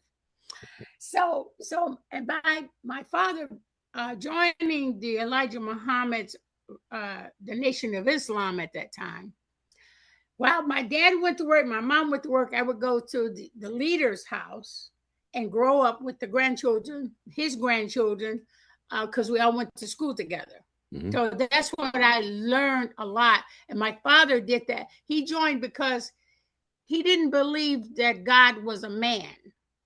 He said it's got to be something more to God than that. And then he learned about God's prophets and saviors like Jesus and Moses and Muhammad. And how did he Abraham. find out about Elijah? How did he find out about him? No, that's how I found out about him. No, but how did your dad find out about him? He heard him speaking on the radio. Okay. And just so we're, this is Elijah Muhammad? That's him. Yeah. Okay. That's him. So you're educating my audience, but you're also educating me. Yeah. He had an organization that was called Muslims in America. And we had Black history in the schools. Wow. You know what that stands for, don't you? What's that? MIA. MIA. Muslims. Muslim in America. There you go. MIA. There you go. So and in our school, we had teachers from different cultures, some from Africa, from America, some from Venezuela, some from Spain. And our history book was by Langston Hughes, the pictorial, the pictorial history of Negroes in America. That was our history book. Mm-hmm. But America didn't have Black history in the schools at that time because he started the school back in 1930s. Yeah. So No, I grew that's up. important. That's very important. So Yeah. only the elite or the privileged, or in some level, got to get this information. Exactly. And he taught us about Marcus Garvey and Haile Selassie. And it was so sad that our people in public schools didn't have that information. Matter of fact, they were fighting for segregation in the school at the time. And I was learning all this as a kid in the 50s. You want to hear a trip? Yeah. The names you're dropping are the names I'm learning about during this Black History Month. And by the way, I'm not a young pup. I know I look like I'm 30, but I'm 20, but I'm not. I'm older. And I want to say the reason I did this show was because of you and because of some very important people that have changed my life. And you're mentioning names that I'm saying, wow. And by the way, I did a search. I mean, it's hundreds and hundreds, if not thousands of people that changed our world in the United States when it was tough, when it was almost impossible. When it was very hardly impossible. Yeah. But this is the thing. Even through slavery, half of these slaves were inventors. It didn't stop them then, so why should it stop them now, right? They did it. They went beyond everything. And what's so good about it is that by us knowing our history, if we don't learn our history, we won't know the direction of our future. That's right. Yeah. And or how to modify it to make it better. Yeah, how to make it better. But you know what? As quiet it is as kept. I'm so blessed to know who I am and where I came from. And I'm not limiting myself. This wasn't the beginning of slavery that I came from. We were kings and queens and leaders and inventors way before the slavery came. It was way before slavery. So there's a life beyond slavery. I mean, slavery ain't the only little gadget going on. We were kings and queens and everything, rulers of countries before the slavery, before the slave trade. And you know what they always throw in my face every time? Tell me. Well, the Irish was the first white slaves. I said, yeah. But the Irish didn't get their language stripped from them, their culture stripped, or their nationality. The only people that were stripped of everything was Afro-Americans. We got stripped of everything. Can I add something? You sure can. Thank you. And I say this because I watched a program only yesterday. So this is like a God relevancy, right? So it's about the farmers. That the farmers were forced to use pesticides. They were forced to take debt, and they were forced to basically give up their land. And I say this from a standpoint that there is different forms of slavery. That's right. It's a different kind of slavery. And none of none of it should be tolerated, and none of it is what God wants. None of it. Can I tell you something else? Please do. Okay, so please do, my queen. In the 60s. Yes. Late 60s. I worked with Jane Fonda, Tom Hayden, her husband at that time, Chris Christopherson, and Cesar Chavez. I know his name. Cesar Chavez was the Martin Luther King of Mexico. Yes, he was. Yes, he was. You know, and I helped protest with her. And we boycotted Chiquita bananas, which was the cabbage. The people was picking cabbage in Mexico. Mm-hmm. Yep. And it was giving the Mexicans $2 for 17 hours of work. 17 hours, $2. And sometimes it wouldn't give them that much. So I went on the rampage. So Jane Fonda introduced me to Cesar Chavez. He called me his sister. I call him my brother. And we boycotted Chiquita Bananas for 40 years. No kidding. 40 years. You did not see Chiquita Bananas until the 80s, when the 80s came out. You would see Dole Bananas. You wouldn't see Chiquita. Chiquita came after that, way after that. And so that was a historical man. If you see a Mexican, I tell them I met Cesar Chavez, they go say, wow, she met Cesar Chavez. So just check this out. You know what, my friend, Dr. Smiley? Tell me. I'm working with Ali. Well, before Ali, we were working for a bright black freedom and everything back in the day. Well, we did it differently. We didn't protest. We didn't get in the streets and protest. We did it with our voice. Mm-hmm. So I was here in, this is, I've been working with the civil rights and all this kind of stuff in a different way, in the Muslim way, right? Right.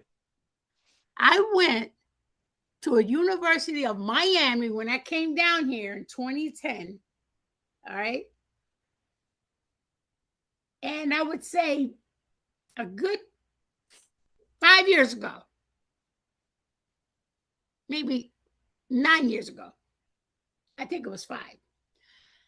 I went to the University of Miami, and this man named Dr. Khalid El Hakim, a black man who came up in the Nation of Islam, had a Black History mobile museum. Wow. Mobile museum, and he had a display at the University of Miami, and crazy. I saw his display, right? Smiley, when I saw all those people's names on his display, 75% of those people who had documents on his table, that's when I realized that I was part of the Black history. I didn't even know I was part of Black history until I sat back and saw the display, because I was living it. You know, when you're living something, you don't know, you're on the inside looking out. You're not on the outside looking in.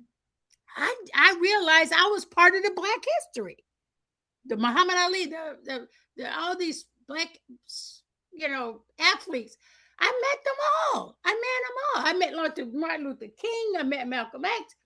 I met all these people in my growing up, and I didn't even know I was part of the Black history until I saw that display on this table. How crazy is that? Pretty crazy. That's crazy. So, I'm in the Baltimore area. Baltimore, Maryland. Okay. Yep. And I've been. Yeah, I've been to the Black History National Museum. Oh, yeah, look at that. Yeah, this is in Baltimore. I got to go to visit that. It's a National Great Blacks and Wax Museum. I mean, it's fantastic. Phenomenal. Amazing. The history is on point. And I have so many directions I want to go in this show because of how much you've opened the show up. But I feel for our audience, since you are someone that married one of the greatest people on the planet from a standpoint of leadership, the boxing ring. Can we go there for a second? Yeah. All right. How did you meet Cassius Clay? Okay. When I met him at 10 years old. I didn't know who he was, but I will tell you my vision of seeing him at 10. Yep. My vision is the man who you see him as today. I saw that man then. I saw what he would have became. He wasn't always the greatest. He had to grow to that point. And I was in the transition with the growth and behind that growth. Really? That's amazing. What you saw as Cassius Clay, when I first met him, I said if he was a Muslim, he would be outstanding. Why? He would be universal. Why is I that? saw that. Okay, I you saw it. saw, but I knew I had to be a part of him for that to happen. How'd you know? And just saw it. I just felt it. You know, it's something you feel. You just feel something. It's like a mother knowing what his child going to turn out to be, or what you can see in that child. I saw that in him, and I figured if I would help him and kind of guide him in that direction, that's what he would be. Because I knew that he was meant to be the GOAT. I knew that's what he would have been. When he met you, did he ever? I mean, obviously he did, but when did he know, and when did he share that that was the case for him? Well, see, he've always visualized him being one of the greatest fighters of all times. He've always put that Really, on at his. age 10? He was 12 years old. He knew what he was going to be. Really? He Wow. knew, yeah, he knew what he was going to be. When he came in my school when I was 10, he was only 18 at the time. But he had just won the Olympics in Rome, Italy, Right. representing the United States at 18 years old. I remember. He got the gold medal at 18. I know. And But he you was know, not, if he was he not makes that gold welcome. medal, he said right away, he came in our school, mouthing off, said, "My name is Cassius Marcellus Clay, and I'm 18 years old, but I'm gonna be the heavyweight champion of the world before I'm 21. So you get your autographs now because I'm gonna be famous." Wow. But see, that's what I heard. That's what you Now, heard, or is that what he? But that's what he said too, right? That's what he said on everybody on stage. And then when he came up to me, he gave all the young boys autograph, gave all the young girls autograph. I was standing on guard in front of the girls. And he came up to me and handed me his autograph and said, "Here, little girl, I'm going to be famous." I said, "Wait a minute." I read his name. I said, "Your name is Cassius Marcellus Clay." That's what he signed. Cassius Marcellus Clay. I said, "Did you know that Cassius Marcellus is a Roman name? Do you know what Romans did to people?" He said, "No." I said, "This is the kicker here. Clay, this is like dirt you mold." And I said, "Are you proud of this, brother?" He said, "Well, I thought I was." And I tore it up. I said, "Until you get a name of honor, until you get a name of respect, matter of fact, until you get a Muslim name, you're not going to be famous with this. Take that back with you. I don't want it." That was my vision. And you said that to him? Yes. I said, "Until you get a Muslim name, you're not going to be famous with this Cassius Clay because it's dirt." Now, that's just me being a little girl. So all the kids 18, know me. 18, right? I was 10. He was 18. Oh, my goodness. You were I 10 was years 10. old then. My goodness. Yeah, because I studied in school. I mean, I was really smart in school, you know. And a lot of people say, "Hey, is Galila akin to this guy? Are they related?" And somebody asked me, I said, "No, I'm not related to that guy." He said, "But he acts like you." I said, "I know, it's weird." Because I had the same energy and confidence in school. Right. So they thought we were related, but we weren't. So we Muslims got to think about slave names. We got to think about that. And that I think that's the target that was the target that got on my forehead. And he always kept looking for me all the time. And, you know, he said, "Who is she, man?" He said, "Oh, man, she's Elijah Muhammad's Princess of Islam. He raised her, and her father, forget about it." These are young women who don't talk to boys. They don't talk to men. They're virgins. They don't talk to nobody. And then Clay said, "Well, she had plenty to say to me because she called me dirt and tore up my name." I mean, I didn't know it was going to. I didn't know he was going to trip out like that because that never happened to him before. I think that's what made me stand out. And he kept, every time he come to the mosque, he looked to the school here. Where's she at, man? He said, man, you better leave that alone. That's, you don't want to go down that road, bro. So that's how we first met. Did he know that your family was so connected to Oh, yeah. a leadership? Okay, he did. Okay. Yeah, because my father was one of Elijah Muhammad's private security guards. Right. Yeah. That's He was amazing. yeah, very loyal Muslims. Yeah, I So, went to the school. So hop, skip a little bit ahead. I skipped a little bit.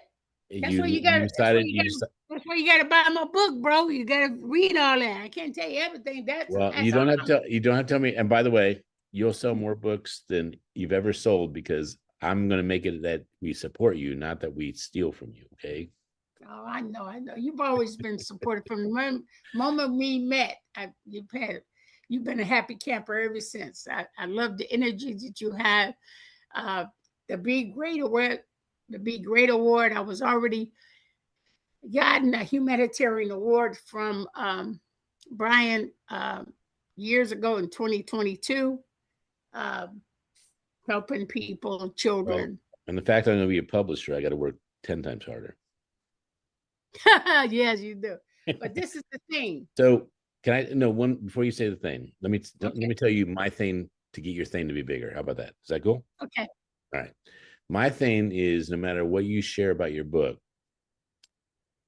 will never, ever be less than the show. The show is a glimpse of how great you are.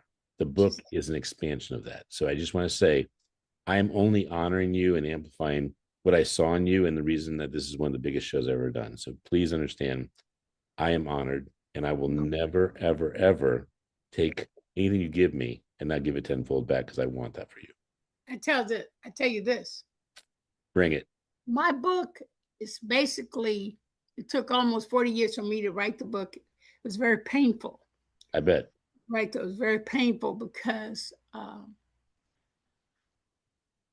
when we were married, later on in life, something went wrong. And it was Ali and I, as husband and wife, literally build the Ali legacy in the 60s, all the way up until now. I will always be a part, him and I will always be a part of that legacy. I don't care how many women he married. I don't care how many comes in and out of his life. We set the cornerstone for the Ali legacy. Okay. My father's last name is Ali.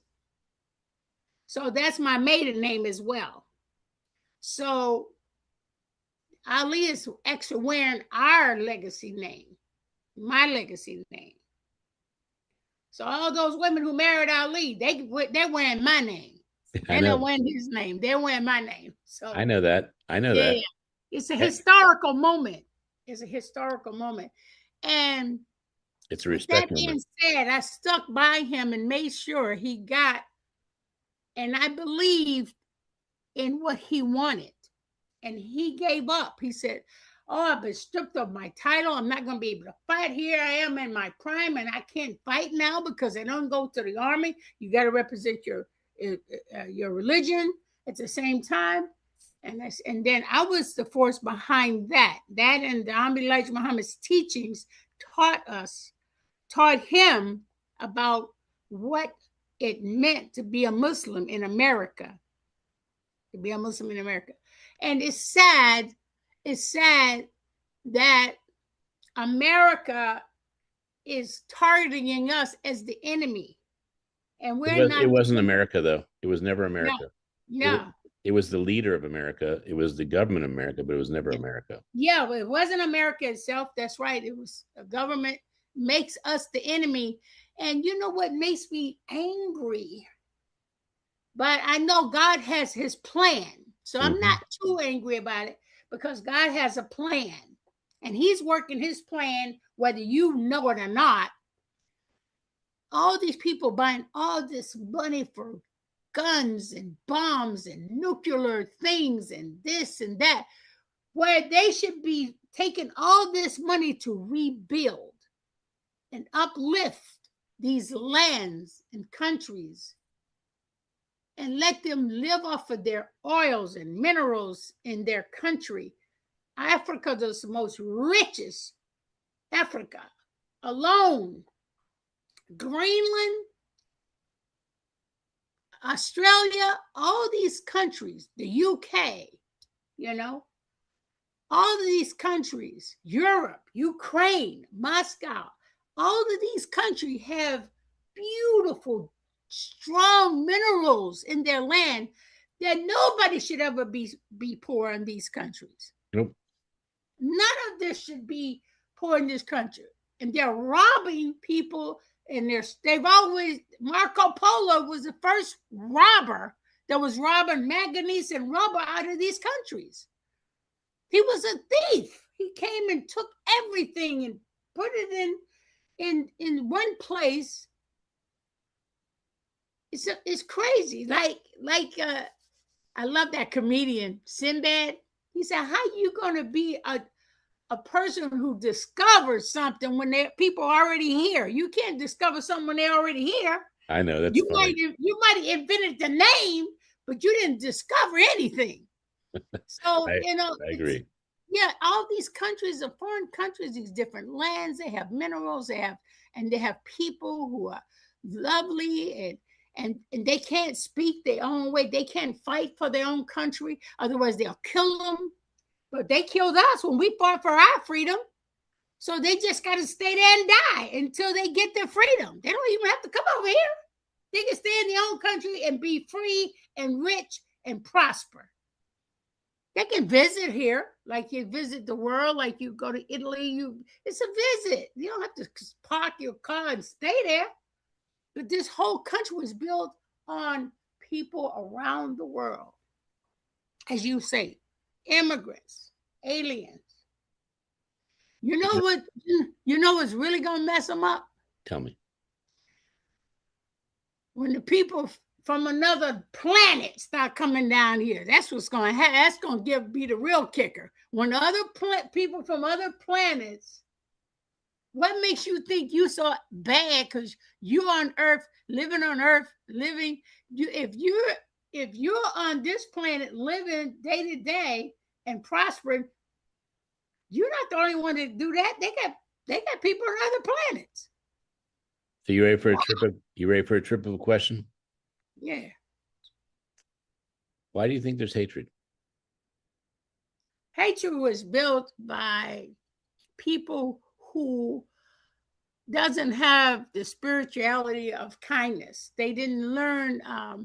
It's like when they was cavemen, they didn't learn about peace. They just saw somebody strange and just start fighting them without finding out who they were or was curious of who they were or where they came from. They just start fighting. And when you have good people on earth, that's why the supreme being, the creator of all life, he created all this, the good and the evil, for us to learn from. If Yeah, you know I guess. if you know your Bible, your Quran, and your Torah, it's going to tell you why did God put these people on earth and kept some in heaven, fallen angels. This is for us to learn. If we were all good and nice, we wouldn't have a challenge to learn what's right or wrong. Yep. We wouldn't have a challenge. And God created both sides. He created everything. And for them being on here, he's given us a test. He tests. I agree with you. And the by the way, a lot of people say, well, why did God make all this evil coming up? No, because that's your test. He have to test you. He don't need nothing from you. He don't need nothing from you but loyalty and belief. People have to be a believer. I agree. Believe in the good book. And everybody that's on this planet is our people of the book. All of us are people of the book. It's that evil that going around in the book that's giving us the test to challenge us. It's always going to be mischief on earth. It's always going to be evil, but that's your test. You're brought here as a test. Free will. If you go through, yeah, you got free will, and you have to make choices between good and evil. And what's on this one? We're fighting against good and evil here. When Muhammad Ali won his gold medal in a documentary I watched, I was absolutely astonished that he tried to go into a deli to have breakfast and he was told he couldn't be served. And he says, He went to the most richest restaurant in Louisville, Kentucky, and they told him, look, boy, you have to go in the back and we'll fix your plate. You can take it home. Right. After he won a gold medal said, for the United States of America. I won the gold medal. Yeah, I don't care what you won. You still a nigga. You still a slave. You gonna get, But those from people. I'm not saying just white people. Ignorant. It's just ignorant people. Ignorance, people who were taught hate. You can't say all white people like that. They're not like that. It's just the evil people. You have to be taught evil. When you see the little babies playing the little kids, they don't see no color. No, they don't. And Dr. Lee, I do want to interject this part is go right ahead. Hatred is learned, and it's a very sick learning to get. And what you have to almost feel bad for people that are hating because they are actually not even knowing what love is for themselves. You have to pray for those people, baby. Yes, you do. Yes, you do. So I got a question about Muhammad Ali. But you know what? Go Can ahead. I tell you something? Are you going to be shocked? Tell me. Okay. Just say on earth, the good people's on earth. And you know what? Those good people comes to 85%. I believe it. People. I believe it. I think it's even higher. And the other 25 is bad people. Ain't that something? And you would think there's more bad people than there's good. Don't let the devil whisper in your ear and think that they're running the show, but they're not. Do you know what my prediction is? What's that? I think it's only 1%. I think it's 1% are evil. You know what? You might be right about that. I used to say 1% back in the day. Now there is a problem, and there is an agreement in between those numbers. There's 1% that are evil, and there is a very large proportion. I don't know what that proportion is that are willing to not stop evil, and that's a very large number. But that's part of the evil, though. Because they're not acknowledging that to tolerate it is to be. And so when you read your Bible and you found out that the devil, when God created the devil, I see Adam and all them, they were in heaven when they would get the tree. They weren't even on earth. So when he told them not to bite from that tree, but see, right away, Adam submitted right away and was forgiven right away. Yep. And Iblis, the Satan, the real devil, said, hey, I need to go on earth because I was here first. I was an angel first. I need to go on that. And then he's going to curse and go against God, right? He's going to go against him. So I'm going to change everybody against and be on me. So he's there. That's the evil part. When you say devil, D-E-V-E-L, you take the D off, you got evil. He's so the devil is always going to be there to test. So God uses him to test us. That's all. He uses him to test us. He asks you to pray. He asks you to turn to him. Don't be sitting and act stupid and say, well, if God knows this and God knows why did this happen? Because he's testing you. He's testing you. You still got to pray. You got to turn. I used one guy in University of Miami. There's one guy with scrubs on. Every time we go to lunch, he always have a problem. Somebody stole his car. Somebody stole his bike. It's always some negative stuff. And I stopped him one day. He would say every day. I said to him, let me tell you something, bro. I said, when is the last time? Now, be honest with me. I'm not going to judge you. Just tell me the truth. When is the last time you washed your whole body, put on clothes, got down on your knees, and prayed to God to help you? When's the last time you did it? He said, I'm going to be honest with you, Miss Ali. I ain't never done that. I said, that's your problem. So if you would do that for me, and I want you to let me know how you feel. He never raised a hand. Oh, 2 weeks passed. Every time he come to lunch, he had nothing. Everything was going good for him. He said, "How did you do that?" I said, "Simple mathematics, man. You got to pray for what you want. You go to the store and get what you want. You're supposed to pray for what you want. It's not a religious thing. It's a spiritual thing. It ain't got nothing to do with religion. It's something to do with your spirit. That's your spirit. That's all. I want to show a couple things real quick. Show me. So I want to show you this amazing Oh one my right God. here. I love Keep Smiling. I still got those cards. I give Yeah. them out to certain people. Well, I do love your smile, but more important, what this shows me is your spirit. Thank you. There's such a spiritual evolution. There's such a spiritual connection to love. And then the other one I'm is, just so grateful that I exist and that I'm living my you best see this life right right here? now. Yeah. This I love this that. is Black History Month, and we made several posters, but it was so important that I included you because of how much you touched my heart. And it was God's will that I would just walk into an Indian restaurant and you sit there. And why would you pick that Indian restaurant? Do you love Indian food? Oh, I didn't pick the restaurant. Brian picked Isn't it for the is Be that Great. funny? So he picked it for you, and yet you are Yeah. here. Yeah. You know what? And I've traveled around the world and I've ate different kind of Mediterranean foods. I mean, it was awesome because I love Mediterranean food, you know. I love the Mediterranean food. And Well, that was a good choice. I was so happy it was well, Mediterranean. it was a lot of vegetarian and Not a vegetarian. And you know what? Somebody dared me to become a vegan once, yeah. and I did it for 9 months. Did you really? Yeah, I did it. It wasn't that hard. No, it's good. It's good food, and you feel better. There's I nothing felt wrong with it. great. I felt great. That's right. So I don't know how much more time we have, but I know that you have a documentary you're filming, so I want to be respectful. So I want to ask some questions that I think are important, and I also want you to help me finish this show with, Ken, you didn't ask this question, and I do want to talk a little bit about your book. Okay, so question Yes, one, this one baffles me. I don't know how many people it baffles, but and this is not about you, but this is about Muhammad. Okay, okay, that's Muhammad fine. Ali. So he would go in the ring and just demolish someone. Did he ever get hurt? Did he come back to you and say, "Oh my God, that was really tougher than I thought it was going to be"?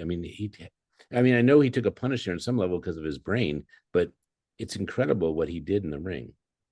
But see, this is the thing, and I'm speaking on the behalf of Muhammad that I had nothing to do with. Right. This is all him, and it's a great theory. He would when I saw him, I used to ask him what made you. He said he used to love to go to wrestling matches. Him and his brother. Right. And I used to like wrestling too. I used to see wrestlers, you know, Undertaker, Sting, all of those, Roddy Python, you know, those guys. And they would always talk crap. And I said, Muhammad, what made you start talking and interrogating people? He said, when I saw Gorgeous George with a white man combing his blonde hair and said that he was pretty, and he had two blondes on his show. He said, and they would fill the stadium up just to see him get hurt because he was so braggadocious, right? Yep. 50% of the fight is won psychologically. At least. Half of the fight was over because he pissed them off. He would piss them. Would you just shut up? They used to call him Louis Lip because he talked too much. But he studied that. He studied the art of boxing so he could really do it good. And he practiced on knocking people out. He practiced on destroying them. Practice, practice, practice. So when he said something, if he could whoop you in 3, he'll say, I'll whoop you in 5. I'll whip you. If he can whip you in 3, he said, I'll knock you out in 5. I'll send you to heaven in 7. And it would just intimidate the fight. Look, when he was fighting Sonny Liston, now Sonny Liston was a big bear. He called him a bear.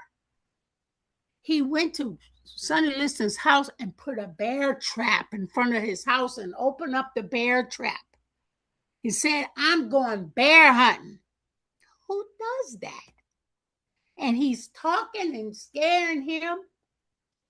He told Floyd Patterson, you're a rabbit. Mm. And he was getting ready to get in the ring. I said, Muhammad, what you got under your coat? He said, carrots. And he get in the ring and he had a bushel of carrots. He said, here, rabbit, eat this. Pissed off Floyd Patterson. He made him so mad he couldn't even think to fight. He was just so intimidated by him. That was half his strategy. That was his strategy. If he just shut up. I mean, he fought Ernie Terrell and made him say his name, Muhammad Ali. He said, what's my name? You don't be talking in boxing. You don't be talking. No, who says you're not brilliant. supposed to talk in boxing? He was a psychologist. Yeah. And that's what he has. That's his weapon. Poetry and stuff. He learned other people's poetry. He never wrote a poem on his own. He never wrote those words. Those words were given to him by somebody that came up to the camp. He liked it and he promoted it and learned it by heart, mimicked it. He ain't never wrote nothing. The man barely graduated with a C+. But he was intelligent. He was so intelligent, though. He was intelligent enough to memorize. Yeah. Well, also intelligent enough to know that would help him win in life. Yeah, he had dyslexia. He had street smart at the highest level. That's a good thing. What about Howard Cosell? I mean, the documentary shows that was a very revolutionary friendship. Is that true? You know, Howard Cosell, when Howard would talk about other athletes, baseball, whether it's baseball, soccer, or whatever, he would straddle a line. He would say, right? He'll say, well, he might be able to do this. He might be able to do that. He straddles the line and then they win. He says, oh, yeah, I said this. I said that. But he was quick-witted too. But what made Muhammad Ali and Howard Cosell such an imam, they complemented each other. Yeah. They were a team. I mean, I liked it when he said, Howard Cosell, you told me, he said, Muhammad Ali, you said you're not the way you was 10 years ago. He said, yeah, I asked your wife, you not the man you was 10 years ago too. So it was like, Mike and Jeff, they would just compliment each other and they both made each other famous. Yeah, I think it took them both to tango on that one.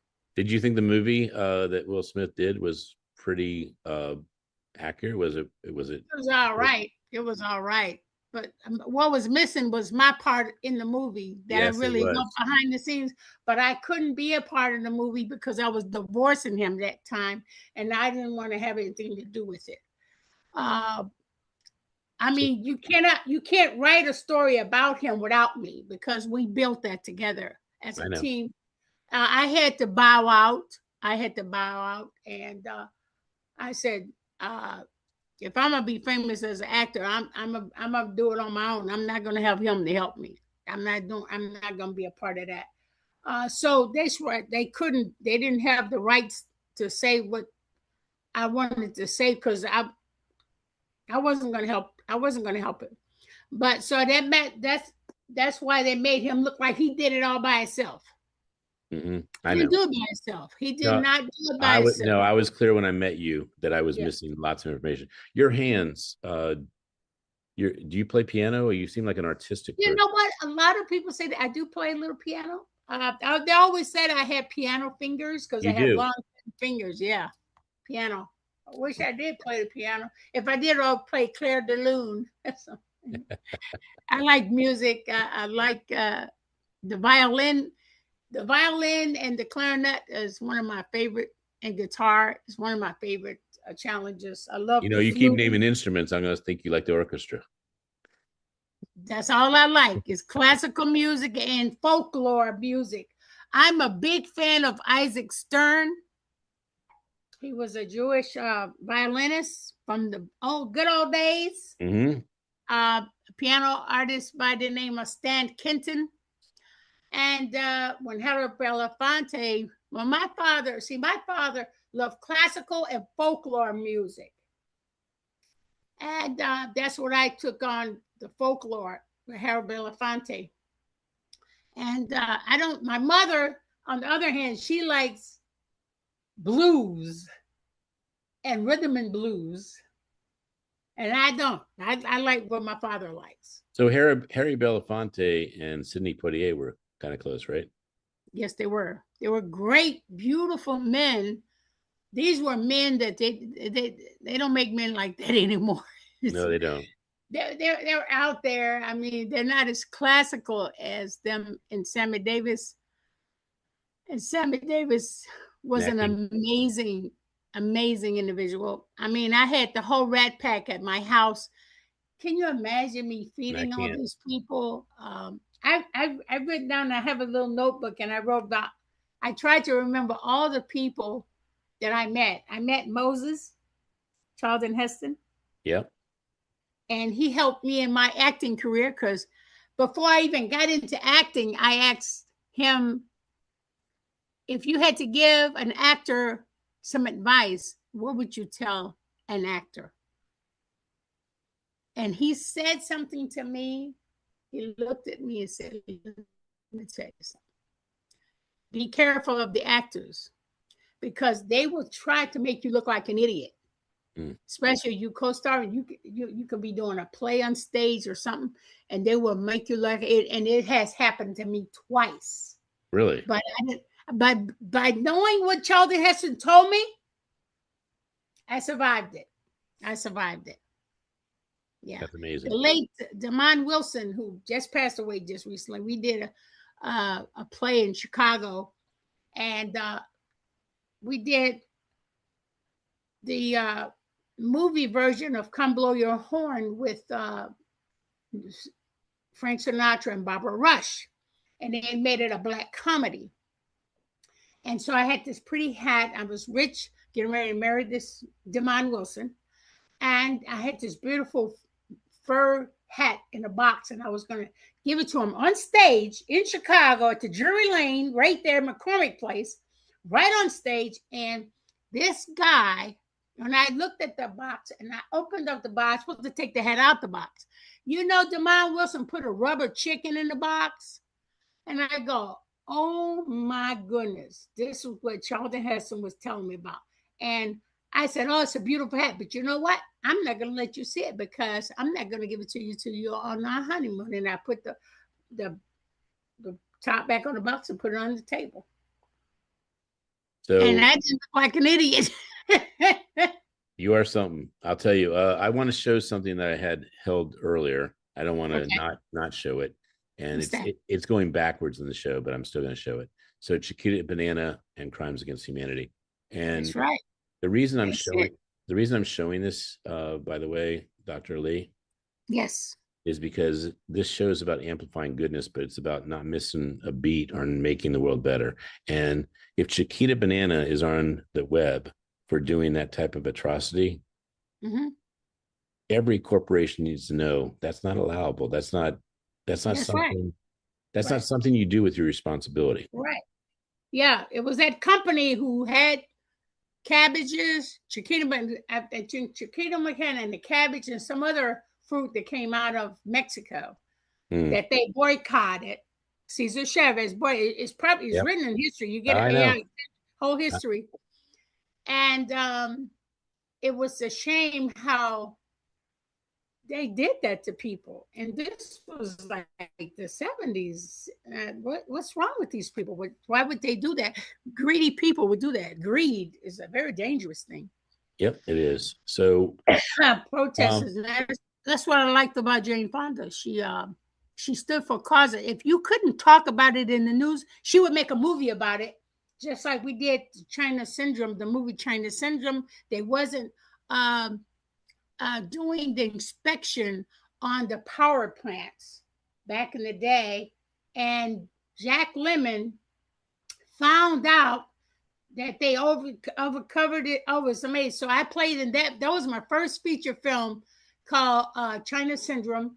Jane Fonda, and they was exposing the people that was haphazardly inspecting these power plants. Because if that needle breaks, the needle goes straight, the energy will go straight through the earth.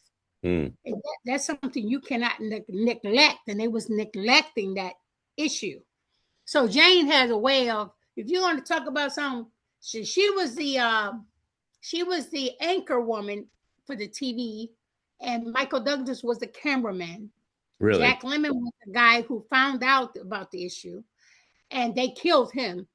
And I was the director in the newsroom to bring her on, and she's always late. So she's always late. So I'm going, well, if she's always late, we don't know if she's going to come and go. I don't have nobody standing there to take her place in case she don't make it. So how do we know she's not going to make it? So I need somebody standing there to put on if she don't make it. So I won't look like an idiot. And then the director said, you'll be a good director. You're right. So I asked Michael Douglas, can I use your wife to stand in the place in case Kimberly Wells don't make it? And he said, put some paper in her hand, let her stand there. And all she had to do, just stand there with paper in her hand. That's all she has to do. Well, we have 7 more things. Are you ready for the 7 more things? Yep. All right. 2 are big and 5 are quick. Okay. So number 1, you are amazing. I'm so thankful you're here. I'm so thankful we're reconnected. I feel like I've known you a lot longer than I really have, but I think it's because of our spirit. And I want to tell the world that this woman is giving. This woman is willing to sign books. This woman is willing to give you more than you could possibly imagine. Signed autographs of her with Muhammad Ali. You're such a blessing to the world. And I want to say that your time here, I cannot thank you enough, but I'm going to thank you enough because later you're going to say, wow, you did. You thanked me enough. So yes, I did. So bring her to your school, bring her to your community. She is amazing. All the energy is just a small piece of what you're going to get if you bring her there. I'm also an aviator, and I have there's a airport in Compton, California. Straight out of Compton. It's always something negative. This is positive. It's an airport, and they teach little Black girls and boys how to be pilots. And I am one of the ones that helps run that to inspire these young group of people to be pilots, because I'm a pilot. And we need more pilots. We need more astronauts of color. And that we should be a part of that, because we've always helped in NASA. We've always been there. And I'll be your top student, all right? Yeah. It's safer up there than it is on 95, I'll tell you that. All right, so you ready for the big question? I like to fly. Yep. What's the big question? Here's the big question. Before I go to the 5 quick ones, here's the biggie. Okay. Dr. Kalia Ali, you have accomplished so much. You've seen so much. You've been with so many people that have changed the world. What is your next big step? What would make your life feel like you have culminated the big dream? Okay, so this project that I'm working on now is it's about fashion. Okay. Okay, I'm a Muslim. We do not wear swimsuits like Americans. Where our body is not supposed to be exposed. So I have a swimming suit that's called the cover-up swimming suit. And I can't tell you the name of it yet, but it's a cover-up swimming suit, because there are Christians that don't like that have their body exposed either. And it's for all women, for full figure women, whatever it is, their body won't be exposed and they can actually go swimming. Because every time I go swimming, I have to concoct something to make. So I've got a design of swimming wear from the women, Muslim women and the Christian women, any woman, but it came from me because of my wherever I have to dress. And I have a sweatsuit. So Adidas, Nike, move over. Kalila's coming through with her own sweatsuits. And I can't tell you what's going to be. It's going to be labeled a certain name on the suit. And it's going to be by K. Ali Designs. That's I just awesome. can't tell you what name is going to be on the suits. You'll be able to see it every day. And it's not going to be Smile on it, though, but it's going to have a powerful name. It's going to have a powerful name on the suit. Wow. And I'm working on getting those suits made. I have a meeting this week, and my first fashion show will be in Dubai. And then I will come back to America and have the same fashion show for the suits and the swimming suits in America. But my first fashion show is going to be in, God willing, in Dubai, in Saudi Arabia. Do I get to go with you? Why not? Why not? Why not? I want to show the world. I want to show the world this new statement. I want to show the world that you're making great things happen. Yeah, it's about fashion. We have and do some fashion for our little girls. The only thing about it is our little girls are too exposed, hardly no clothes on, and it tempts the pedophiles and everything. So we're going to cover up our babies. We're going to cover up our children to protect our children with better playwear for our children. Agreed. So they won't be exposed the way normally they're exposed just because they're little babies. You know, it's a strange kind of demon out there, and we need to cover our babies up. Agreed. All right, here's the 5 questions. So these are the 5 rapid fire. I ask them quickly, and you punch it back with a quick answer.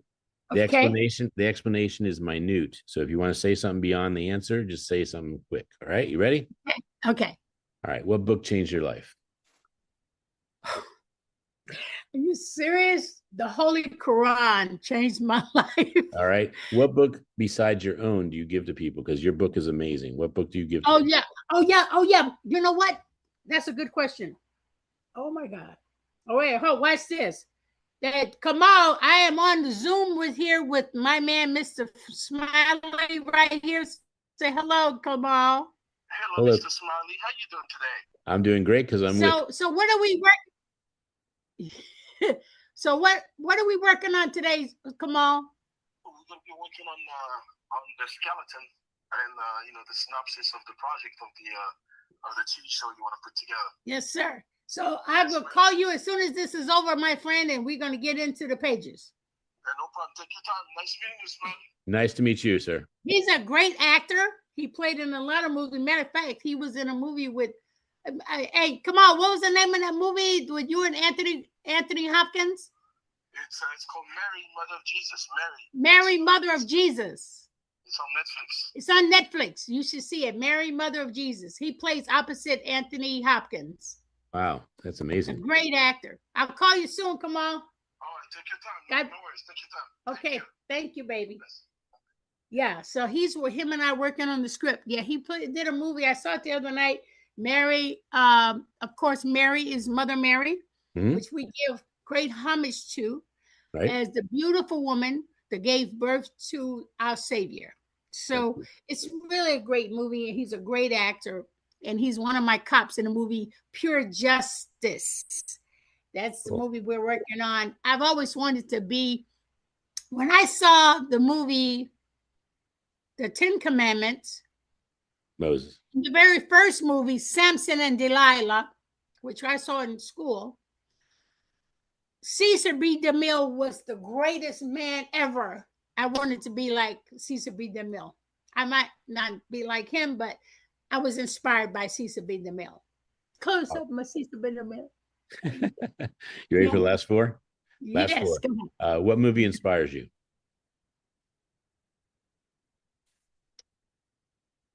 What movie inspires me? It was a movie called The Message. It was about the story and life of Prophet Muhammad. And the second one was Top Gun, baby. Top Gun. That was it. When I play that music, I'm in the car. I'm speeding like a bat out of hell. I love Top Gun. I think Tom Cruise is one of the most innovative actors I've ever seen. Never met him either, but I've always wanted to meet him because. Well, I guess that's going to be the question. That's coming up. Actually, that's coming up. You ready for the question? He's one of the greatest one. And you know who else was a great actress? Tell me. Ossie Davis and Ruby Davis. The greatest actors ever seen. Just amazing Afro-American actors. Really? I don't know them, so I have to check that out. Oh, yeah. Ossie Davis and Ruby D. Oh, my goodness. Okay, Ruby They're D. amazing. Spell it, please. Ossie Davis. And Ruby D is his wife. That's the husband and wife couple that grew up in the theater and grew up in television. All right. Amazing. Well, I'll be happy to check that out. Who is your hero?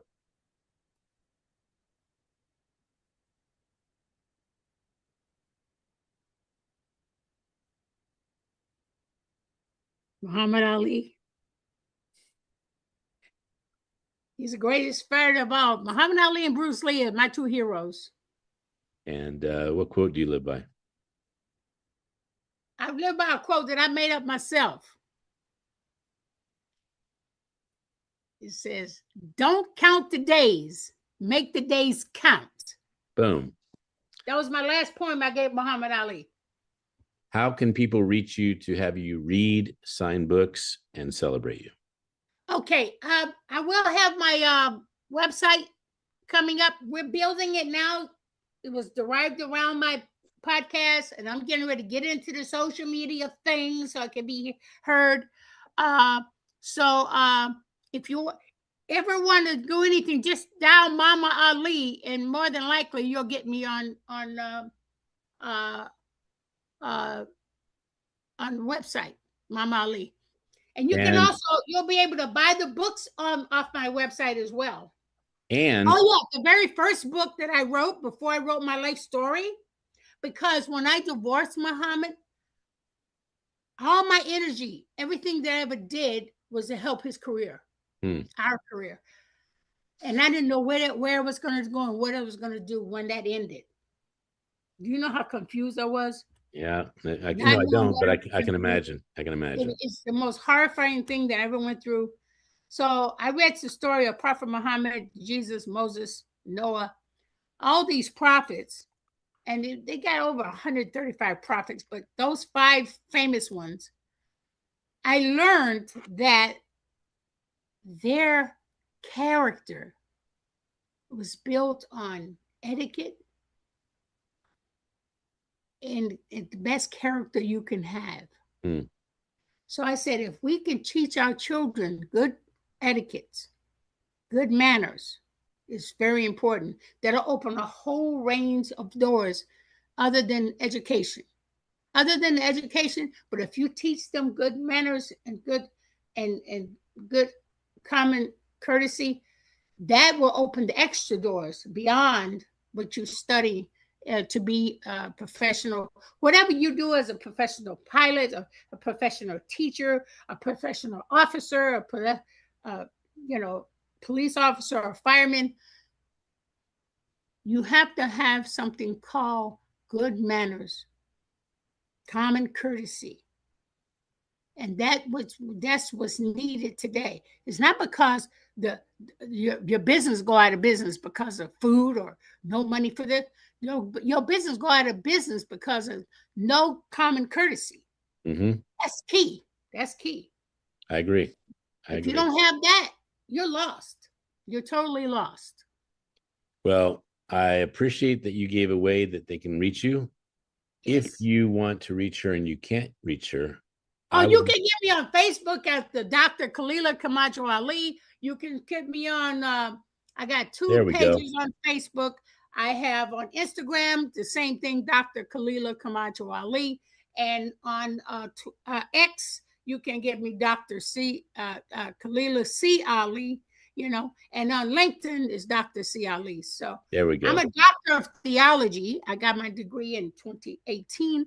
I studied theology, studied the history of religions, and I think it's just the most amazing thing that I ever studied coming up. And I love it. I love it. I want to say something to you in closing for this show. Yes, sir. You're the greatest. I'm not the greatest, but I'm the latest. You know what? I just want to say to you, Mr. Smiley, these people in the world, you are God's or the Creator's creation. And everyone He ever created on this planet is a special, qualified, outstanding individual. And don't let anyone take away your glory or your ideas to dream. But most importantly, please keep up prayer. It's important. It's like shopping at a supermarket. When you go in that supermarket, you want to buy something, you ask for it and you get it. So if you ask for help, if you ask for direction, if you ask for guidance, and you don't have anybody else, the Creator is the only one that will never let you down and will guide you in the right direction. And no matter who your family is or whatever, you came alone, so He will deal with you alone. So you're never alone. Long as you have that spiritual Creator that created you, living or dead, you're going to be guided. You're never alone, ever. So I got something to add. What you got to add to that? What I got to add, I don't have to add, I want to add, is that you are 100%. It is the Creator. And if you believe and you live to give, you become a co-creator. That's right. And you know what? It's amazing what we are here. If we could just be grateful just to be alive. Don't worry about all the bad things, because God's going to take care of everything. You don't have to worry your little sweet little bippy about it. Everything is going to come out. No bippy needs to be hurting. That's right. You don't have to be hurting. I mean, things are going to happen. They're going to happen. But you know what? God made that bird to go out every morning to go get some food for that bird and come back. So that's what you got to do. You got to be cautious and focus on what you need to do to survive in this world and do what's right in this world. It doesn't take nothing to do it. You don't have to even be educated. Just having common sense. And common sense is not common. You got to use it. Not common. So you just inspired me in the moment. Mm-hmm. I'm declaring to the world that I will be the champion of smiles. There you go. And you know what? When you have that, you're a champion of God, you're a champion of the Creator, and you're doing a good thing, because one smile is like charity. If you don't have any money, as long as you give a smile, you're giving to charity. Well, you have one of the most beautiful. You have one of the most beautiful smiles, Miss Lee. Thank you. I thank my mother and my father all the time. For giving me 2 lives, giving me my spiritual life, and giving me into this life. And so see, no matter what mama and daddy do, if it ain't right, don't worry about it. They're just trying to find their way through. Well, don't even worry about it. There's been some Indian restaurants that have been kind of upset with me, kind of sad. You know why? Why? I walk in there and I walk in the Indian restaurant. I say, "Is Dr. Ali here?" And they're like, "No." So I walk out. Aw. Those Indian restaurants, the cuisine is so amazing. And I can eat Italian food, French food. I mean. Well, I'm manifesting that I'm going to have 4 meals with you this year. That's my manifestation. Just your manifestation? Hey, I'll go along with that. I'll buy that for $1. I'm with you already. You say, let's go get something to eat. I'm ready, brother.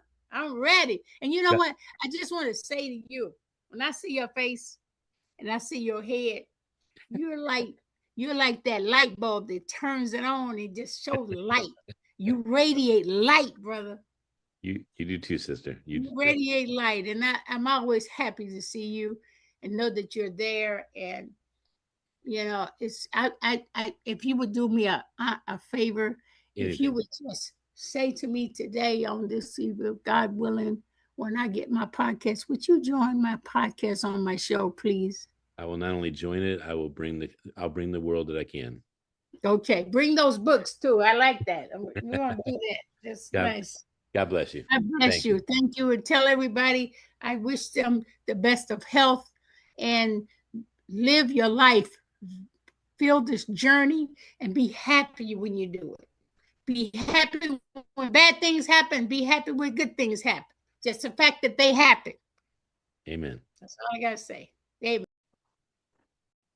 So, this is Dr. Smiley Show, and I'm telling you, this is a dream come true. I have had one dream come true, and that is that he actually did a book called Dose of Hope. And Dose of Hope is now 5,000 pages about people that bring hope to the world. This is Dr. Freeman A. Hrabowski III. And by the way, I've had my team say Hrabowski.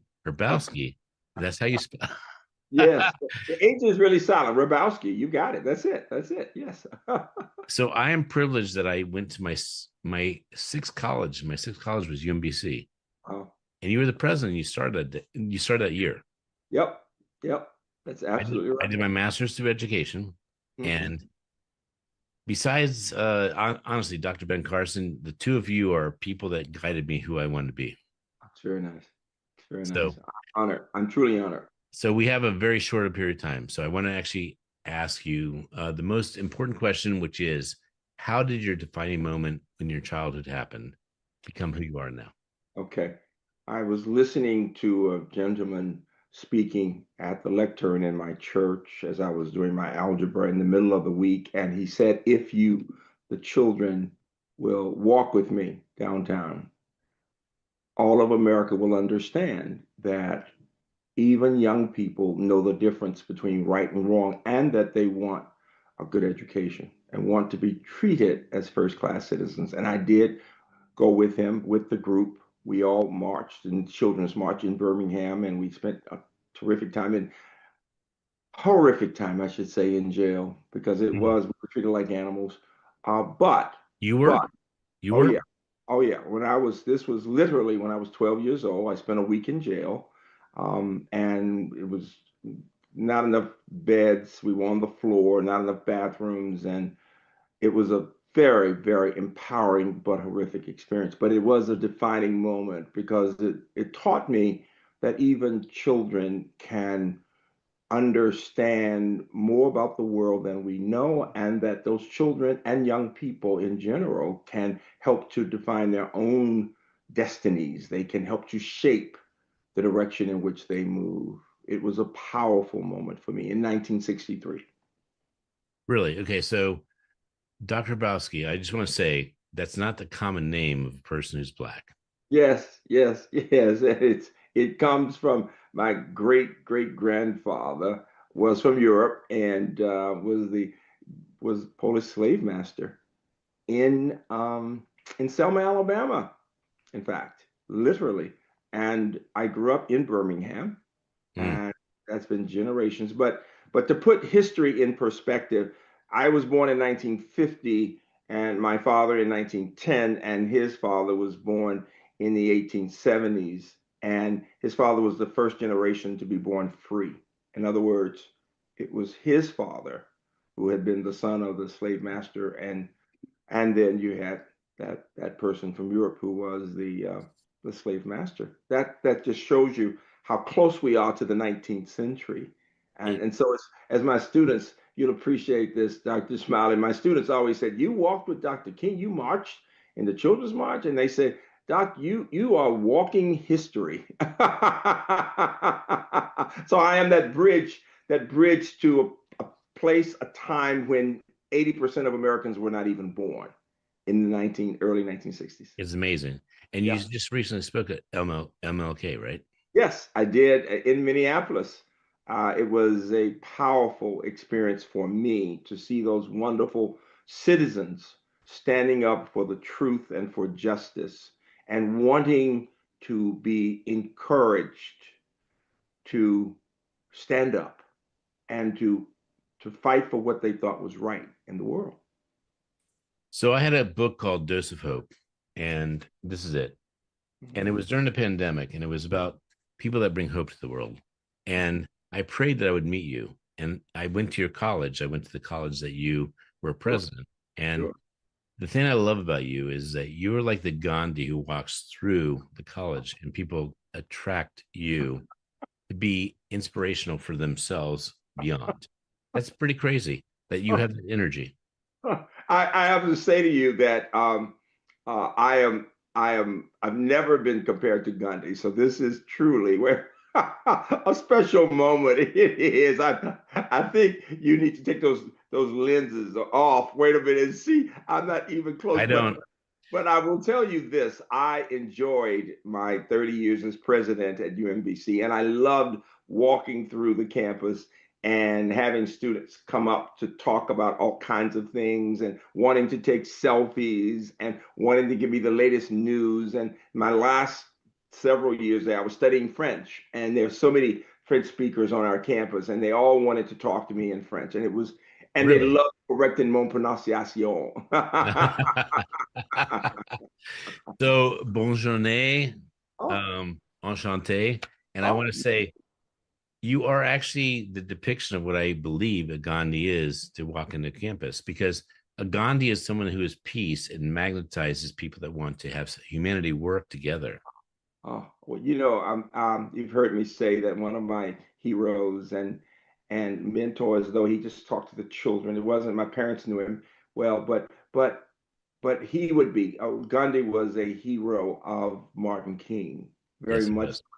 He patterned the idea of the nonviolent approach after Gandhi. What I remember and will always feel so connected to with Gandhi and with Dr. King was the notion of humility. Hmm. When people would not believe that someone as great as a Gandhi uh, or somebody like the Dalai Lama, people who have become known as next to God, really spiritual people who've had such an impact on millions. And yet, from everything I can read, there was a humility there that I know Dr. King had when people least expected. I remember when he was preaching the funeral of the little girls who had been murdered and were in the church, and the four little girls, and he looked into the faces of those mothers with such humility and pain and just said life can be as hard as steel. But he said it with such sincerity that the mothers knew he was doing all he could to comfort them. And so you're saying that to me. My students inspired me every day, and I hear from them and the alumni and others all the time, and they are my legacy in my fourth quarter of life, my students. So I'm a person that believes in gratitude, and there are two gratitudes I have. You have no idea what it meant for your hand to go on my shoulder, and you said you have more than 5 minutes. You have 30.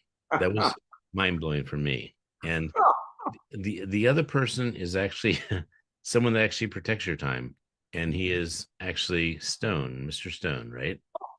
Oh, that's exactly right. Scott Stone, who is so good to me, and a stay-at-home dad who works with his children I and know. works with me. Right? It's a great story. It really is. And his wife is out for being a professional. He is a professional. Had worked out, but right now helping take care of the kids, get them to school, and all of that, and works with me. And he's so supportive of me. And he's always trying to give me a little time to get to the next event and whatever. So I yeah. know. And by the way, have you ever had anyone acknowledge Scott Stone? I have not. And so he will love this. He will be so surprised to hear this. Well, my point is your hand on my shoulder, Scott Yeah. Stone, hearing my voice of I wanted you on my program to actually acknowledge how important you are to humanity. Oh, that is so special. He said we've got to do this one. And um I am honored to be here with you today. I Well, am. I want to show you something. I know that when someone's playing so big that so Right. many things happen. Uh-huh. And there's so many frequencies, there's so many, and you say, do you remember me? And I'm like, no, I don't remember you. And you say, I don't remember, but I want to show you this because this was that moment you said that I could actually be with you. Oh, oh, you know, and I know you're gonna send me this, but it takes my breath away. It really does. It does. It really does. Well, Thank you. you know, when And you, with the Chesapeake Bay Retriever, we had it all right there. yes, we Relationship did. Yes, we did. and with our But, Chesapeake Bay and Retriever. you were so kind. You said, let's go outside to get a better picture. And you gave me time. You know, we all know that time is the biggest gift you can give somebody. You know that time is the biggest gift you can give yourself, even that you Yeah, give time to meditate, you give time to make a difference. yes, I am I tell people I know you and you're the 100 most influential people in the world. That's on Wikipedia. yeah. How does that make you feel to be acknowledged at that level? More humble than ever, and to say I'm a person of faith, and I always say, but by the grace of God, um, I if I have any influence, it's because of amazing relationships with people. It's and as I said in one of my books, The Empowered University, it's not about me, it's about us. So I never take those things, those awards or whatever, as something for me. It is about the work that my colleagues and students and I do. It's always about that. Yeah. Your book, Mhm.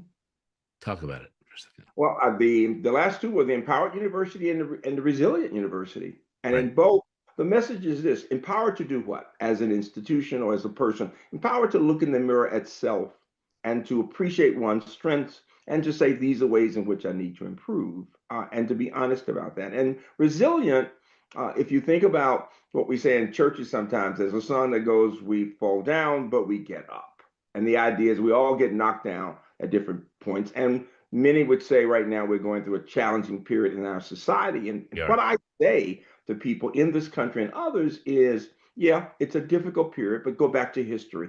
We've had difficult periods before, and Americans and more globally, human beings come through difficult times. We connect with each other, we give each other strength to keep going and to say, we are better than this. We can get beyond this, and we have to for our children and their children. It's so important. And the books talk about those things. I agree. And you know, Frederick Douglass is in our backyard, right? Yeah, yeah. And he says that there is not any type of progress unless there's struggle. Oh, it's funny story. You heard me saying earlier that I've been learning French just in recent years, since my late 60s, and my students who are fluent would say, Doc, don't you think you're kind of old? And I always said, bring it on. And so, but there is a line from a poem by the French poet Apollinaire that says, "Le joie venait toujours après la peine," and it means the joy comes after the struggle. Yes. And when I would use that line, my students would say, Doc, why don't you just say no pain, no gain? And I'd say, well, I could say that, but the French way sounds better. So I don't normally do this, but I'm telling you, we haven't covered this part. Uh-huh. Who was your dad and mom that caused you to be this great? Oh, my parents were my heroes. They worked 5 or 6 jobs between them. They were blessed to work their way through college, both of them back in the 30s. They were older when I was born. My dad was over 40, and my mother was late 30s and mid 30s. And they were people of faith and people who believed in hard work and Mm, discipline yeah. and this wonderful notion from the Bible that says, of those to whom much is given, much is required. And so all of my life, they were showing me through their actions that because we were more privileged than a lot of people and they had good jobs, we owed so much to other people. And they were constantly working to help people get their GED for high school diploma and to get kids into college. And my house, I was just saying in another meeting that my house was a big tutorial session. There were always kids of all backgrounds in there being tutored by my mom, and who was a math and English teacher, and she taught me to be a teacher. And so we were always working with kids from elementary school through high school. And that's who they were. They were they were so generous that even their nephews, they were nephew and niece to aunts and uncles, even some of their relatives would come and live with us rather than with their own children when they got older because they loved Freeman and Maggie so much. So we always had senior citizens in our house. I mean, all of my life. And sometimes I would just ask the question, why are they coming here? And they would say, because they can. So you have all these books behind you, and we're not going to talk about that yet. Right? Okay. But it's amazing that you are retired, but no one is retired who has a purpose in life. Oh, I appreciate that. And as I keep saying to people, I really have not figured out yet how to spell that word retire because I'm on planes all the time and working with Yes. presidents. I teach new presidents at Harvard, presidents from around the world, but also working as a coach and a consultant to boards and leaders, and during these difficult times, helping institutions think through who they are and how they navigate the stormy waters. So And yeah, I'd like to add that difficult times are caused by people that don't want humanity to work together. yeah. And I would go a step further and say Please. by people, difficult times are caused by people who never received that unconditional love Boom. as children, as children. Yes. It's so important that if we teach children to love, not just themselves first, yes, but also other people, and not to judge people by the outside things, race or gender, any of that, but to think about our our role as human beings, frankly, Yes. and to be concerned about poor children in this country and other countries. Yes. These are all part of humankind. So the point is that we have to think about how we help children to develop the values that will lead them to be citizens of the world, people who are working for the public good, not just for self-aggrandizement, but for the public good. That's the important lesson. It is. And the reason I had during this program to actually show my son and many other kids that it takes one person to know that you bring people together, not apart. Yeah, yeah. It's so, and my TED talk talks about success in science, and it talks about high expectations, not of just students, not just of students, but of ourselves. What are we doing to make sure we are making sure the students succeed? And if they don't succeed, we don't succeed. But another piece of it says, it's building community. People do well in an academic discipline or in life if they are a part of a community because we help each other. There is another one of those wonderful ideas that as iron sharpens iron, so one person sharpens another. And it's true. We need each other. And if you think about what people will say about people who are senior citizens, they need community. I mean, people who are by themselves deteriorate. We can be elevated by people who are around us, who are connected to us in different ways. And somehow, what I say in my TED talk about science is true about life, that we need to think about how we have high expectations of ourselves, that we need to think about how we build community, and we need to look in the mirror, quite frankly, and say, okay, how can I be better? Amen. You're in the Baltimore area, right? Yes, yes. Often we are between here and Hilton Head. Yes, we have homes both places, but we're here a lot. Yeah. So I'll give you an invite if you'd like. I know it's on the air and it's vulnerable, but you don't have to take it. You just have to know it. All right. Sure. Yeah. So OJ Brigance. Oh. He is an ALS leader, and he has an event in February. And I want to acknowledge the fact that between Dr. Ben Carson, you, and OJ Brigance, you are all Baltimore natives, and obviously Frederick Douglass was as well. Sure. And by the way, even Tupac was. And it's interesting. Our community of Baltimore are the back-breaking, inspirational leaders, I think, of the world. we have our share. We do have our share. We have our share. I mean, Billie Holiday too. Yeah. I mean, it's incredible. And Thurgood Marshall and many others. We're very fortunate in the state of Maryland. Very fortunate. And we have 168 speakers speaking during Black History Month on this channel about inspiring leaders. And you are being recorded. I mean, I think Mr. Stone told you this, but you're being recorded to actually being added to that element. I appreciate that. I appreciate that. And I am inspired by other leaders. You know, and I'm inspired right now by someone who's a mentee of mine, our young governor. I am inspired by him when I see him on TV, and I see him working to speak the truth, a man of humility, and he is that next generation of leaders from me. And it just came to me that I agree.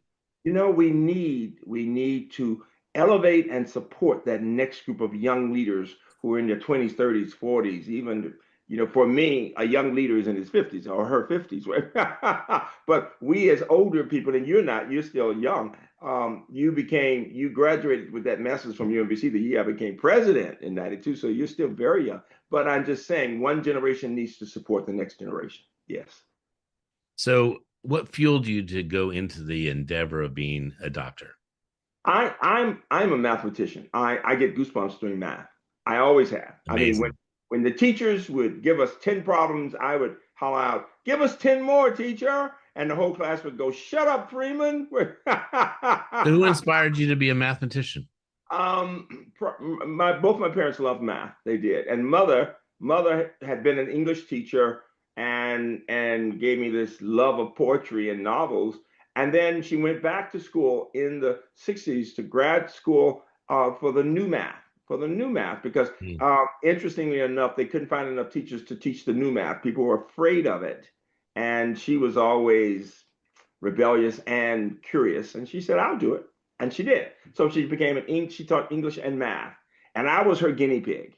Mm. The one thing she taught me that your audience will appreciate is that if you give me a child who can read well, I can teach her to solve word problems. Yep. People think math and reading are so separate, but they're not. When you think about STEM in general, I'm a STEM educator. The 100%. fact that whether you're talking about chemistry or physics or engineering, we don't discuss problems in numbers. We discuss problems in words. They're connected to life. Right. And so we have to think about how to help children learn to read well and to be excited about reading and thinking. And from that, we can go to the other areas. I love that because my son is only 12 and you've never met him, but I want you to meet him if you would be willing to. But he is 12. He's written 14 books. Oh, my goodness. Oh, And I'll tell. Oh, I love that. I love that. My grandson, whom we're raising, is 14, and we study poetry together. We learn poems together, and really, and he's a budding mathematician. But he loves reading more on using the technology than the book. So we're having that struggle right now. He's saying, "But Papa, I'm reading, but I want you to." Well, why? I said, I want you to learn to smell books to enjoy. I'm determined to make this 21st century person appreciative of another way of doing things. I bet he's written 14 books. Congratulations to you. Thank you. Thank you. I want to throw out some things to you and have you address them as you wish. All right.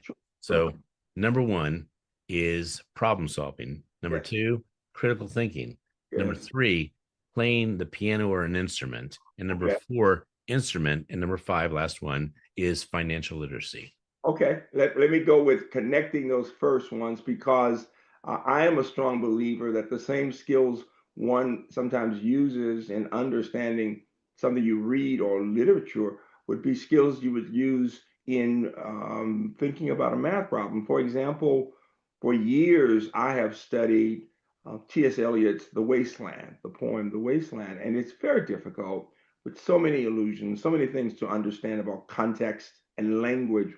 And in the same way that I might look at a new math problem in a field, abstract algebra or whatever, and not know how to do it, or I can look at, as a piano player, as I can look at a piece of music by Chopin and at first think, let me think about this. And I might start with the right hand and then do something with the left hand. And if I don't know the piece and how it sounds, I just have to keep working at it. I have to look at it from different angles. Right. Try, you see, and so this idea of having the patience to step back from the problem or the new piece of music or the poetry and look at each line, you see, and appreciate the value of those words, the meaning of those notes. And in mathematics, getting one insight that can inspire you to get another insight. As I said to people just recently, that math is nature. It really is. It's patterns. It's truth. We It can is go also and truth. you can look at the leaves. Yes, yes. And people say, well, math is rigid. No, no, no. One can solve math from different angles, from different perspectives. My grandson, who is, as I said, on the spectrum and ADHD, is extraordinarily talented. And he has an excellent mind. And he will be, in many ways, what I call an orthogonal thinker.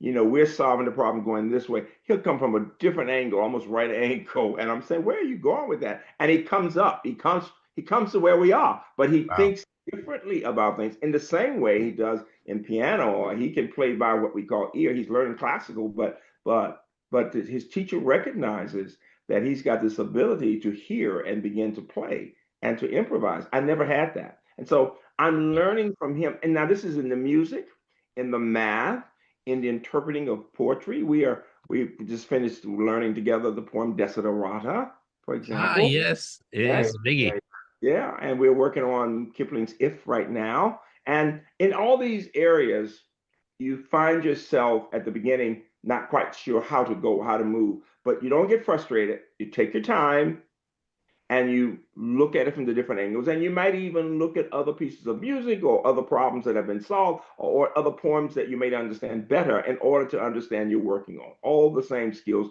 habits of mind, and the way we think. And most important, you're learning how to attack a problem. You're learning critical thinking skills and the notion of seeing what may not be obvious, which is a very important part of this, that it can be very subtle. You know, I once heard someone say that music is not just about hitting notes, it's what happens between the notes. Similarly, in language, it's what happens among the words and between the lines. So, you know, when I'm studying French, oh my goodness, layers of meaning, because even when I Mhm. understand the literal meaning, I can do what T.S. Eliot said, have the experience and miss the point because I Mm. have not really fully understood the cultural context. And what I do know is this: the more I learn about any of these areas, the more I realize there's so much more to know. And that is the sense of humanity that we all want to think about, how we get excited about learning and understanding that wisdom begins when you understand that you know so little. You know, I taught my son this. Yeah. The smartest man in the world says he knows nothing. Yeah. Yeah. And everything you talked about, if you bring the human spirit into it, it Yes. evolves the Yes. amount that you actually are received. And Yes. I want to Absolutely. share this with you because to me it's so important, but this is my book Uh-huh. called Mantras. Huh? And I'm going to bring it to you because it's actually my like 50th book, somewhere around there. But Oh wow. check this out. Alchemist, bottom line, Uh, Desperata. Do you know why it's in parchment? Do you know why it's in parchment? yes. It's in parchment because when you are in a sauna and you sweat, it actually becomes I parchment. that's exactly what I've been told that, but I love that you have it right there. I absolutely love that there's a line that I use with people right now when they're really discouraged. It says the universe is unfolding as it should. Mm. You know, it's that we have to just breathe deeply and give it our best. It's all we can do. It's so important. But I want you to think about something we talk about at UMBC a lot: interdisciplinarity, because Mm. your question spoke to just that, that disciplines are connected, that when you're studying literature, you're also studying history of a period, for example, or you're looking at English, or when you're working on a problem in engineering, it's going to bring in math and physics, but it can also bring in cultural context of the situation. You know, so that disciplines are connected Can is I a say the very, word? yes, yes. Renaissance. Oh, Renaissance, very nice. Yes, yes, yes, and rebirth. Yes, and Rebirth. Yes. I would add to the joy of learning, the love, the lust Boom, for learning. boom. Yes, 100%. Yes. UMBC taught you well. Yes, it did. And by the way, my favorite college, I went to 7 colleges of my same, and that was my favorite by far. Wow, wow, that's And wonderful. and I cannot express enough who you are as a leader is Thank you. someone that actually embodies what it is to actually retire and still live their purpose. I appreciate that. I really do. I do have some questions for you to culminate the program. Yeah. So, um, there are 5 questions, and the sixth one is how people reach you as they wish. Okay. So the first one is what book changed your life?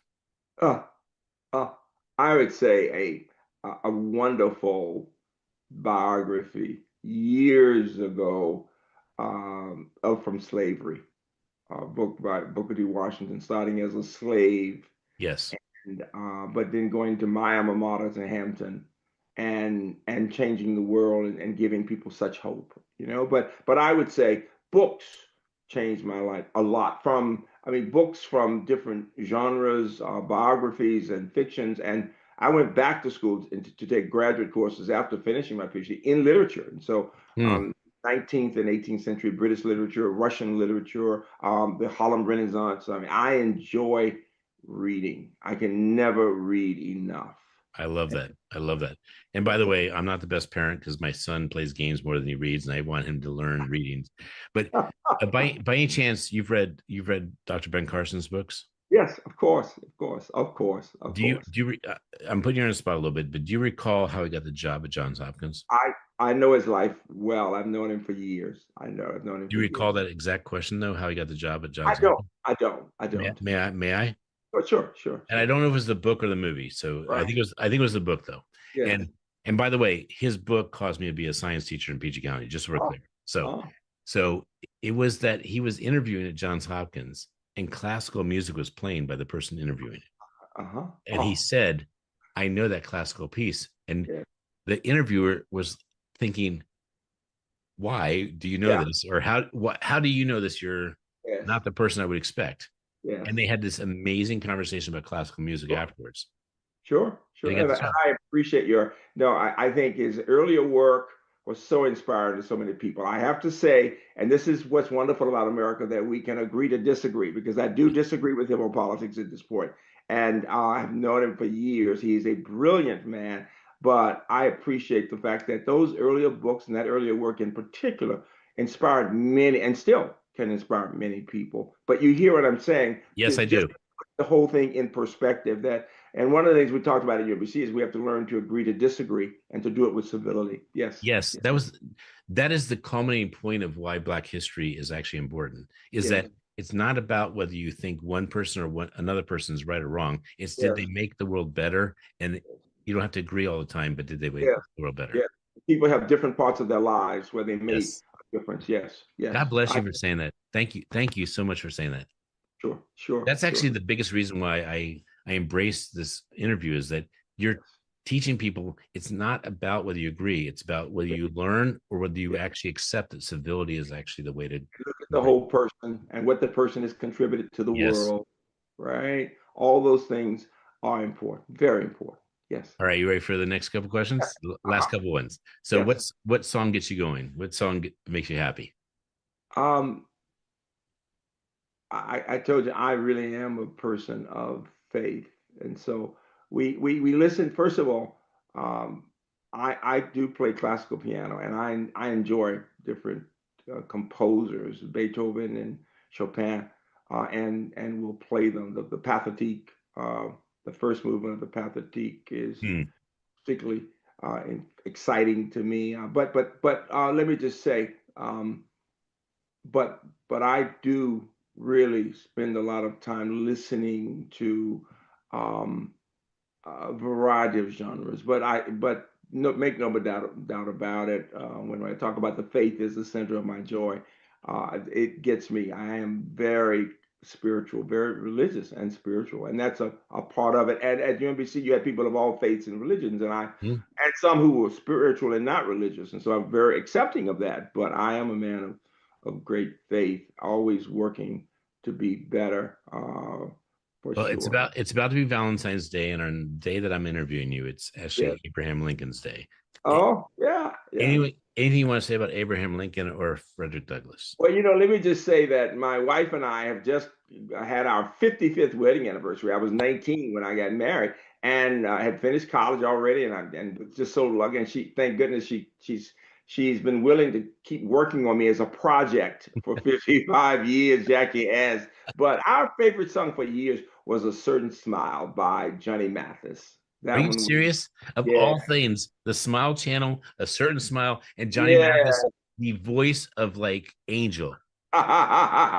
It's his mellow voice, and she and I can sing that together. We sing that together sometimes. We really do it. Old school, very old school. But I enjoy some of the kids' music, and my grandson keeps trying to bring me into this century, and so he's working on me. And then you asked me about there's a wonderful book about giants, a book on both the two of them, Frederick Douglass amazingly, and Abraham Lincoln, and about his visit to the White House, for example. And one of the jewels in that book, Giants, is that young people in that period, in that early 19th century, um, who wanted to be speakers, who wanted to be leaders, knew you had to be a great orator. Yes. And they all read this book, The Columbian Orator. You can still get it, The Columbian Orator. It has all the great speeches up to that time, and they would Wow. practice those speeches. And Frederick Douglass in Baltimore, when he was here as a slave, would see the little white boys, and when he learned to read, he got a copy of that and used it. Wow. And the amazing thing is, when he was in the North, people didn't want to believe he was a slave or a former slave because he was so polished in his Right. oratory, you see. Yes. But the two of them had so much in common growing up. Even though one was a slave and one was not, they were both poor. They were both poor, and they have much in common in those ways. And yet, Douglas did get to meet him at the White House. Very special. Very, very Amazing. special. Yes, yes. Do you recall the song Nat King Cole's Smile? Oh yeah, and oh yeah, oh yeah. It's my and when he and his daughter, when she sings it with him, oh Yeah. yeah, that's old school. Yeah, we just love that he is. Oh yeah, very All much right. so. Well, my last two questions. And by the way, Dr. Freeman, this is the best interview I could ask for. So thank you. Thank you. So the last two questions. Who's your hero? Oh, my students, collectively, my students of Who would you like to meet? Who would you like to meet you haven't met? I've met them in books. My answers are very different. I've met anybody I wanted to meet. I met in the book. If he or she is dead now, because I have on my wall people like Merrick McLeod Bethune, Eleanor Roosevelt, somebody great. They were good friends, for example. But I've met those people in books, and I can find all the answers. I know. It's a beautiful thing. It's the access of what a book could do. Yeah, yeah, yeah, yeah. What quote do you live by? Oh, that's a great question. It really is.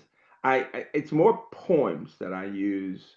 Langston Hughes's poem, "Hold fast to dreams, for if dreams die, life is a broken winged bird that cannot fly. Hold fast to dreams, for when dreams go, life is a barren field frozen with snow." I give that one to my students all the time because I want to keep aspiring. But I suppose the quote that I use in all my speeches, and it's actually anonymous. People thought it was by Gandhi, but it's anonymous. It says, watch your thoughts, they become your words. Watch your words become your actions. Your actions become your habits. Your habits become your character. Watch your character. It becomes your destiny. Amen. That is one for me all my life. Yes. And you live it, you love it, and you are it. I mean, it is totally you.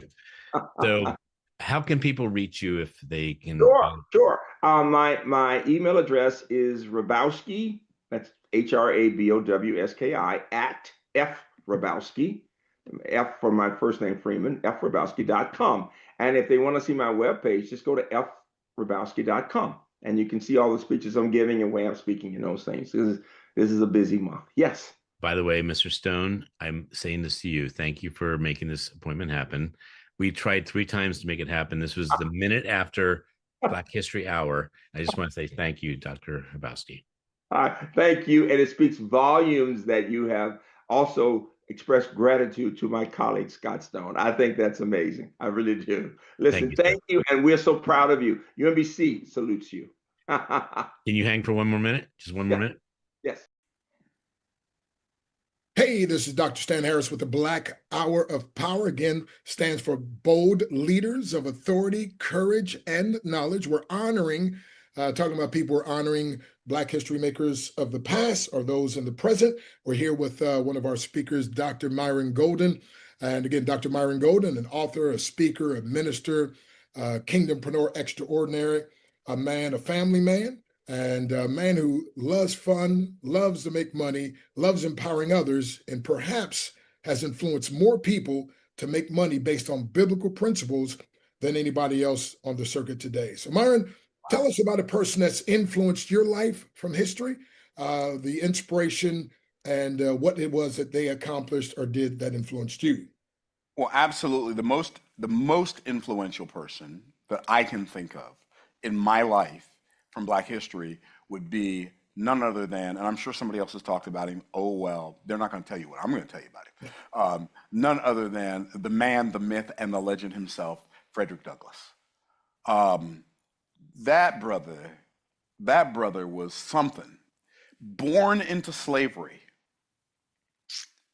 and his experience in learning how to read a little bit and then teaching himself how to read a lot.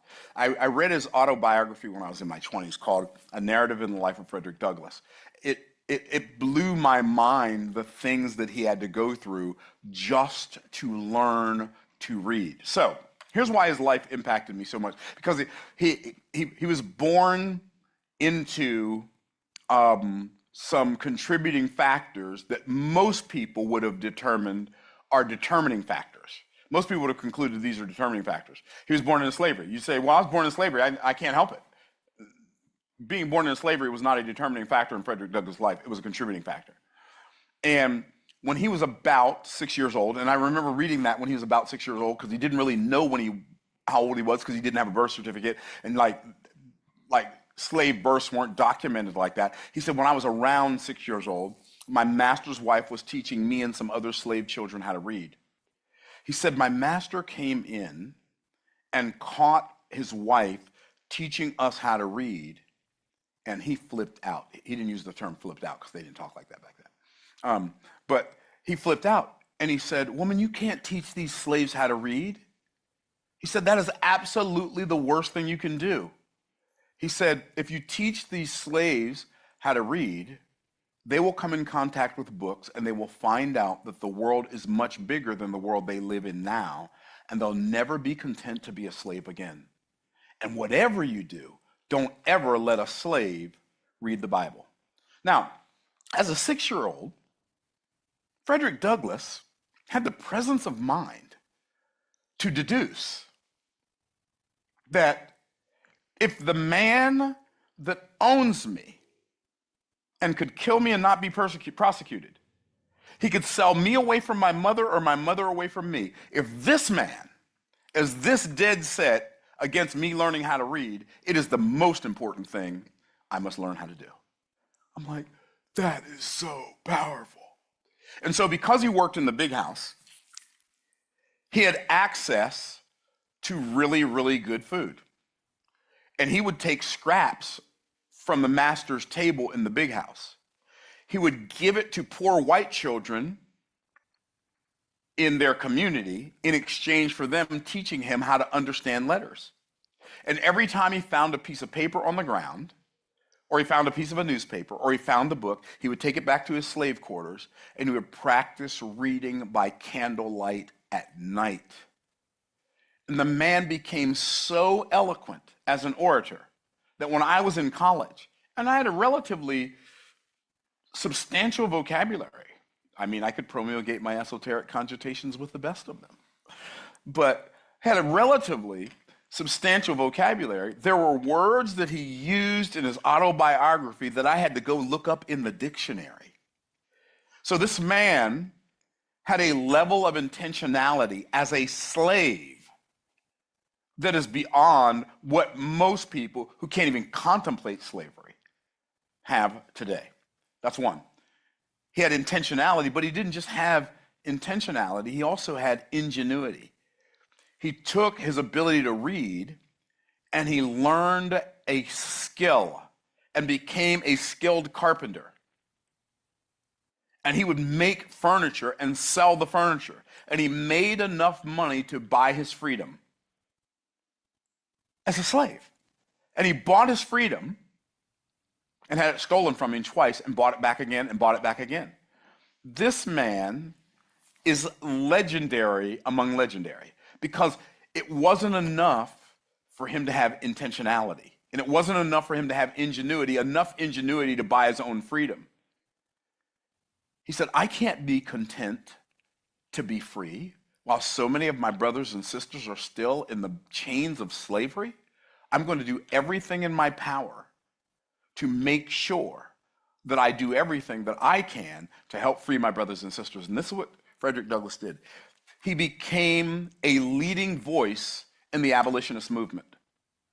He was so eloquent with his speeches and so persuasive that he gained both an audience with the President of the United States and the Queen of England, and was absolutely instrumental in the abolition of slavery, both in America and Europe. And I thought to myself, this man did this with words. Words.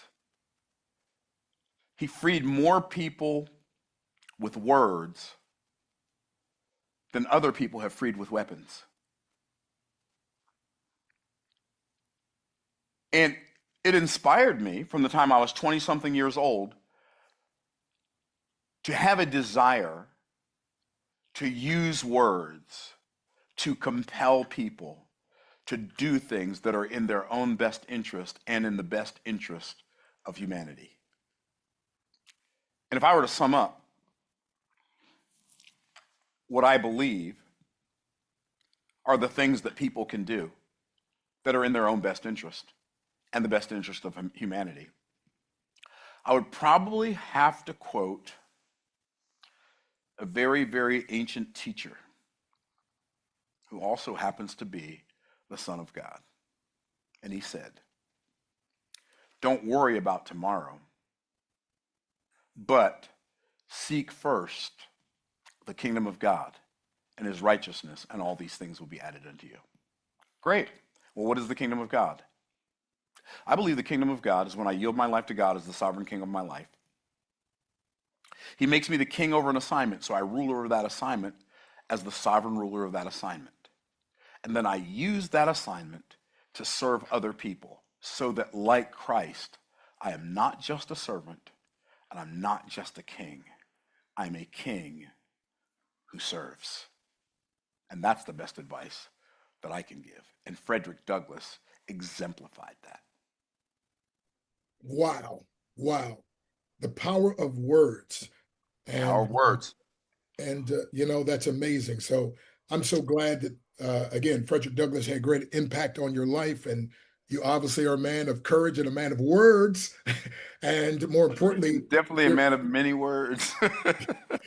But also, Myron, you've mastered teaching others to make their words more effective. So thank you for that. And again, we're so glad during this Black Hour of Power to learn the life about Frederick Douglass, but also equally as important, how he influenced your life, and now you in turn are influencing many others.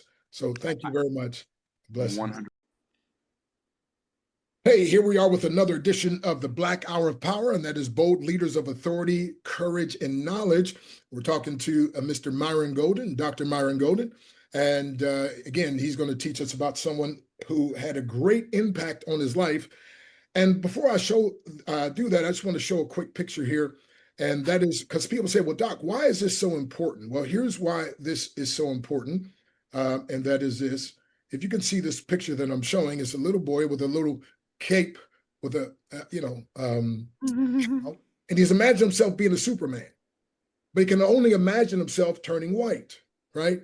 So again, why? Because maybe all the role models he had looked that way.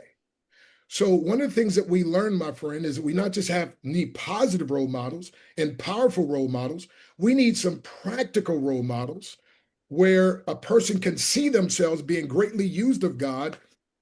Yes, he's going to change us, my friend, but the way he made us is the way he made us. A woman doesn't have to be a man to be mightily used. And, you know what I mean? You don't have to go from being short to being tall, whatever else.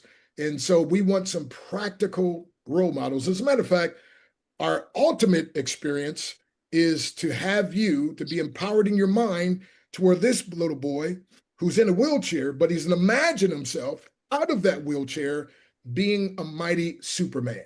And so that's the power of what we're doing. As Jeremiah 5:5 says, I'll get me unto the great men who've known the way of the Lord.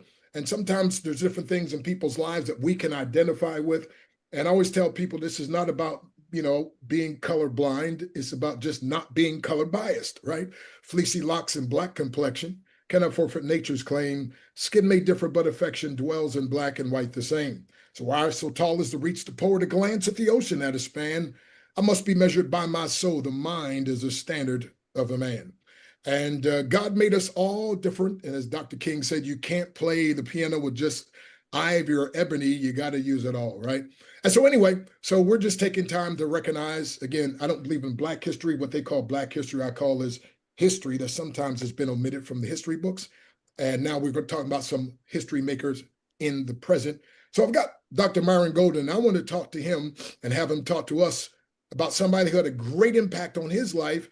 And I'm asking him to talk about his dad. He can mention obviously his mom as well. But Myron, you again, tell us a little bit about your beginning. But Yeah. for you to become where you are, and you got brothers who are super successful, this mom and dad of yours must have been somebody special. Oh, special is not even the word. My parents were born, both of them were born in Tampa, Florida, during a time, and they lived in Tampa, Florida, during a time when Florida was one of the most segregated states in the country, and one of the most discriminatory states in the country. In fact, it was against the law for Black people to move from Florida up north unless they had papers to prove that they had a job up north. So my older brother, Jeff, was born here in Tampa, and I was born here in Tampa.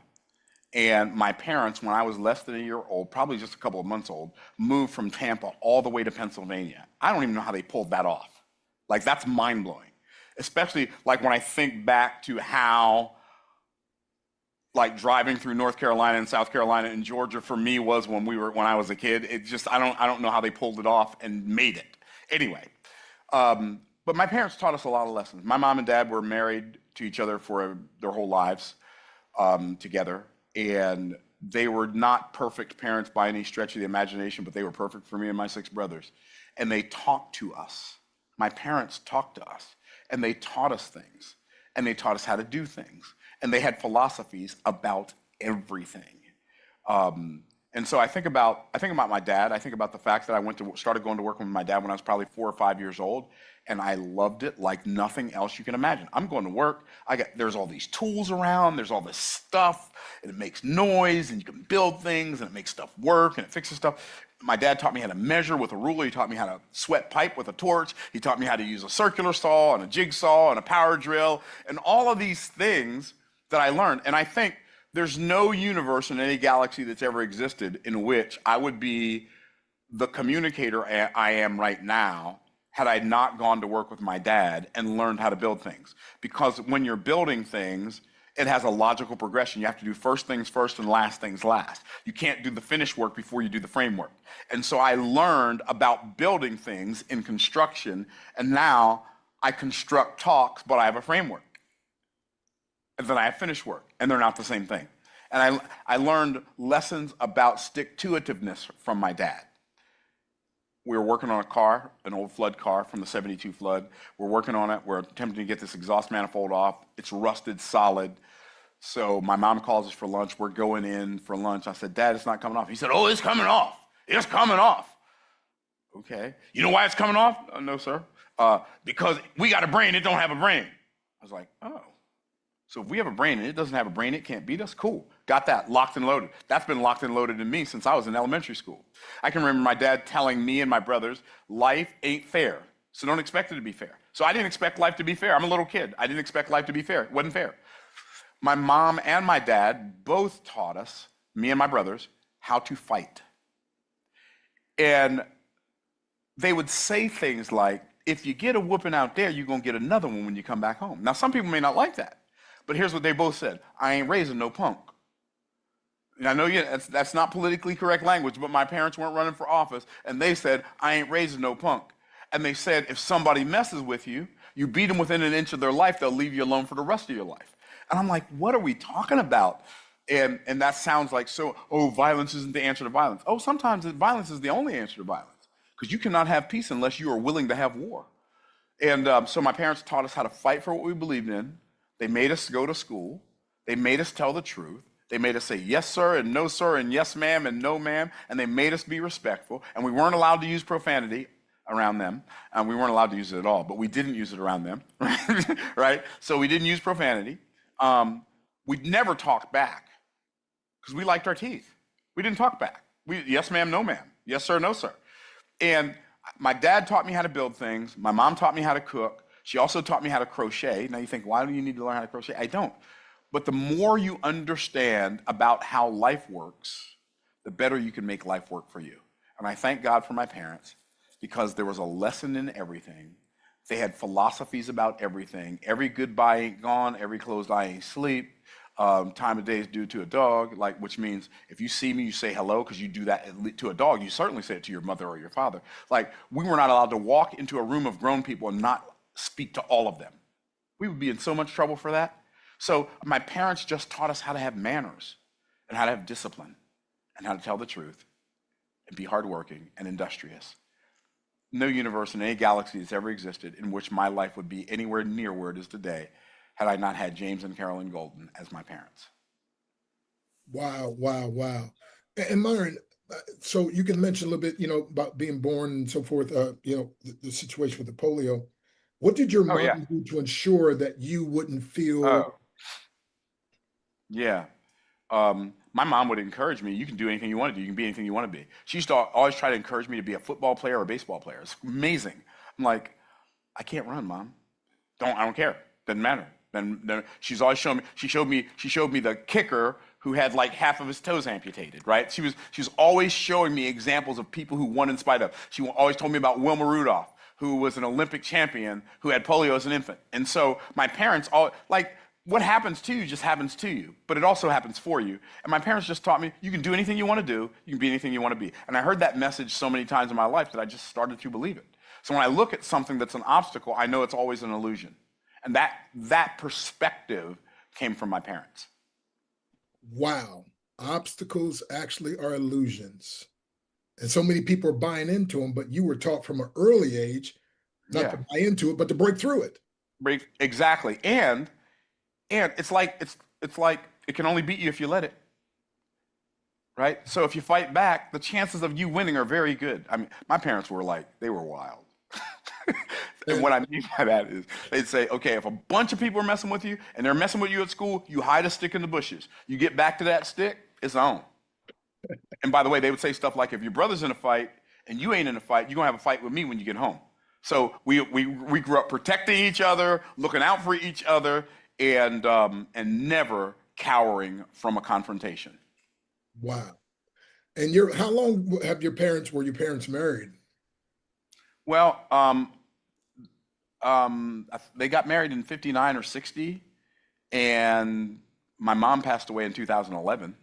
So that long. Wow. A long time.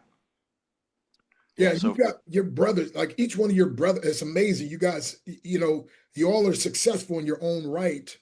And so these folks that never went to college, right? Never were. My mom went to college. My mom graduated from I apologize. From Ohio State University with a degree in social work. Okay. All right. Yeah. But my dad did graduate from high school or college. Okay. Wow. And he was the first successful entrepreneur that I ever saw. I was like, oh, you don't have to have a job. You let the wrong person find that out. Okay. So anyway. Tell me something else that you can remember your dad saying, or even watching your parents, something that you picked up. Because again, for each of you to be so successful and to have such a close family knit, because a lot of people don't even learn about family ties these days. And my acronym for family, by the way, is forget about mess. I love you. And you all seem to have that. Yeah. We had dinner together every day, mom, dad, and brothers. And we all had to be there. And there was no, well, I don't want that. I don't want that. No, you're going to get what you're going to get, and you're going to eat it. So anyway, I didn't always eat it, but I figured out ways. Okay. Anyway, so but we had family dinners together. My parents played with us. They took us fishing. They played football with us. They played basketball with us. They taught us how to throw. They taught us how to hit. They taught us how to do things, how to be useful. They taught us how to get along with other people. Um, and they believed in us. Mm. And they taught us that your brothers are your best friends. And you don't ever side with anybody against your brothers. And that kind of has stuck with us, as you all know, because I don't know any group of siblings that are anywhere near as close as me and my siblings are. So Wow. All righty. Well, to sum it up, give me perhaps one of the best lessons you learned from your mom and the best lesson you learned from your dad. I know you already mentioned some things and maybe yeah, something different just to sum it up.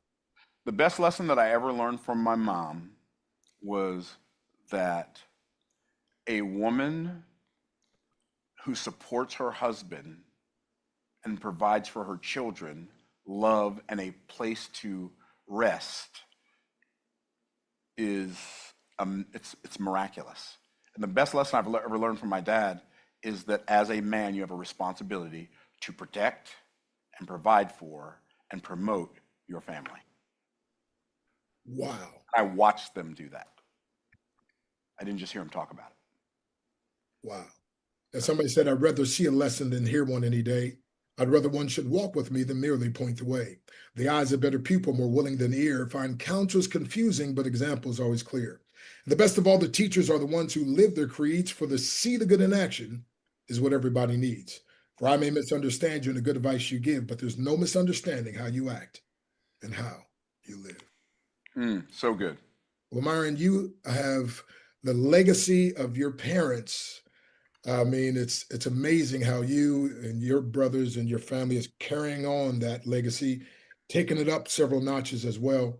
And so, again, thank you so much. So, any closing words you want to mention about your family? But again, this is again all about understanding who you are, who God made you to be, walking in that, because that is the only true success in life. And truly, your 100%. parents taught you that. Yeah. The only thing I would say is this, that God put you in the family he put you in to prepare you for the purpose for which he created you. Don't resist it. Embrace it.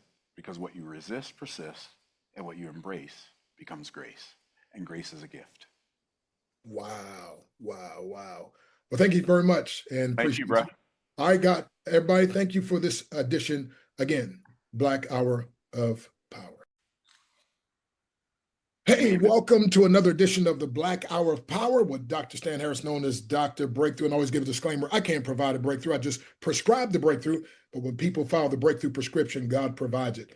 And the breakthrough is exploding through barriers that at one time seemed insurmountable. So Black Hour of Power stands for bold leaders of authority, courage, and knowledge. And so our speaker today, Dr. Myron Golden, is going to speak about someone who influenced him, someone from history that had a great impact on his life. Of course, Myron's an author. He's a minister. He's an incredible family man. He also has perhaps influenced more people to do business based on biblical principles with integrity for the kingdom of God. As we often say, keep it kingdom. And that's what he's been empowering people to do.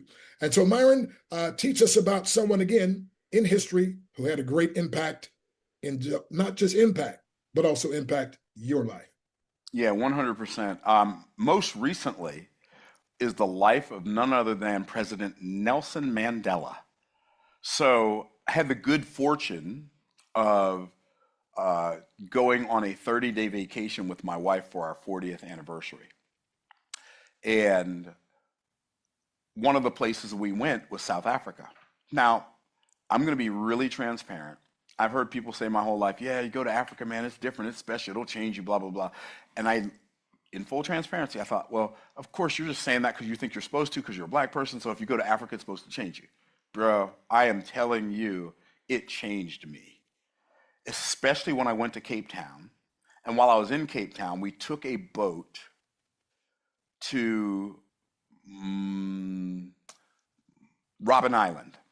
I was thinking Marshall Island. It's not Marshall Island. Robben Island. We took a boat to Robben Island, to the island where Nelson Mandela was imprisoned as a political prisoner for 18 of his 27 years. I want you to wrap your mind around this. You're in prison for 27 years because you don't agree with the government. And in this prison, he had a cell.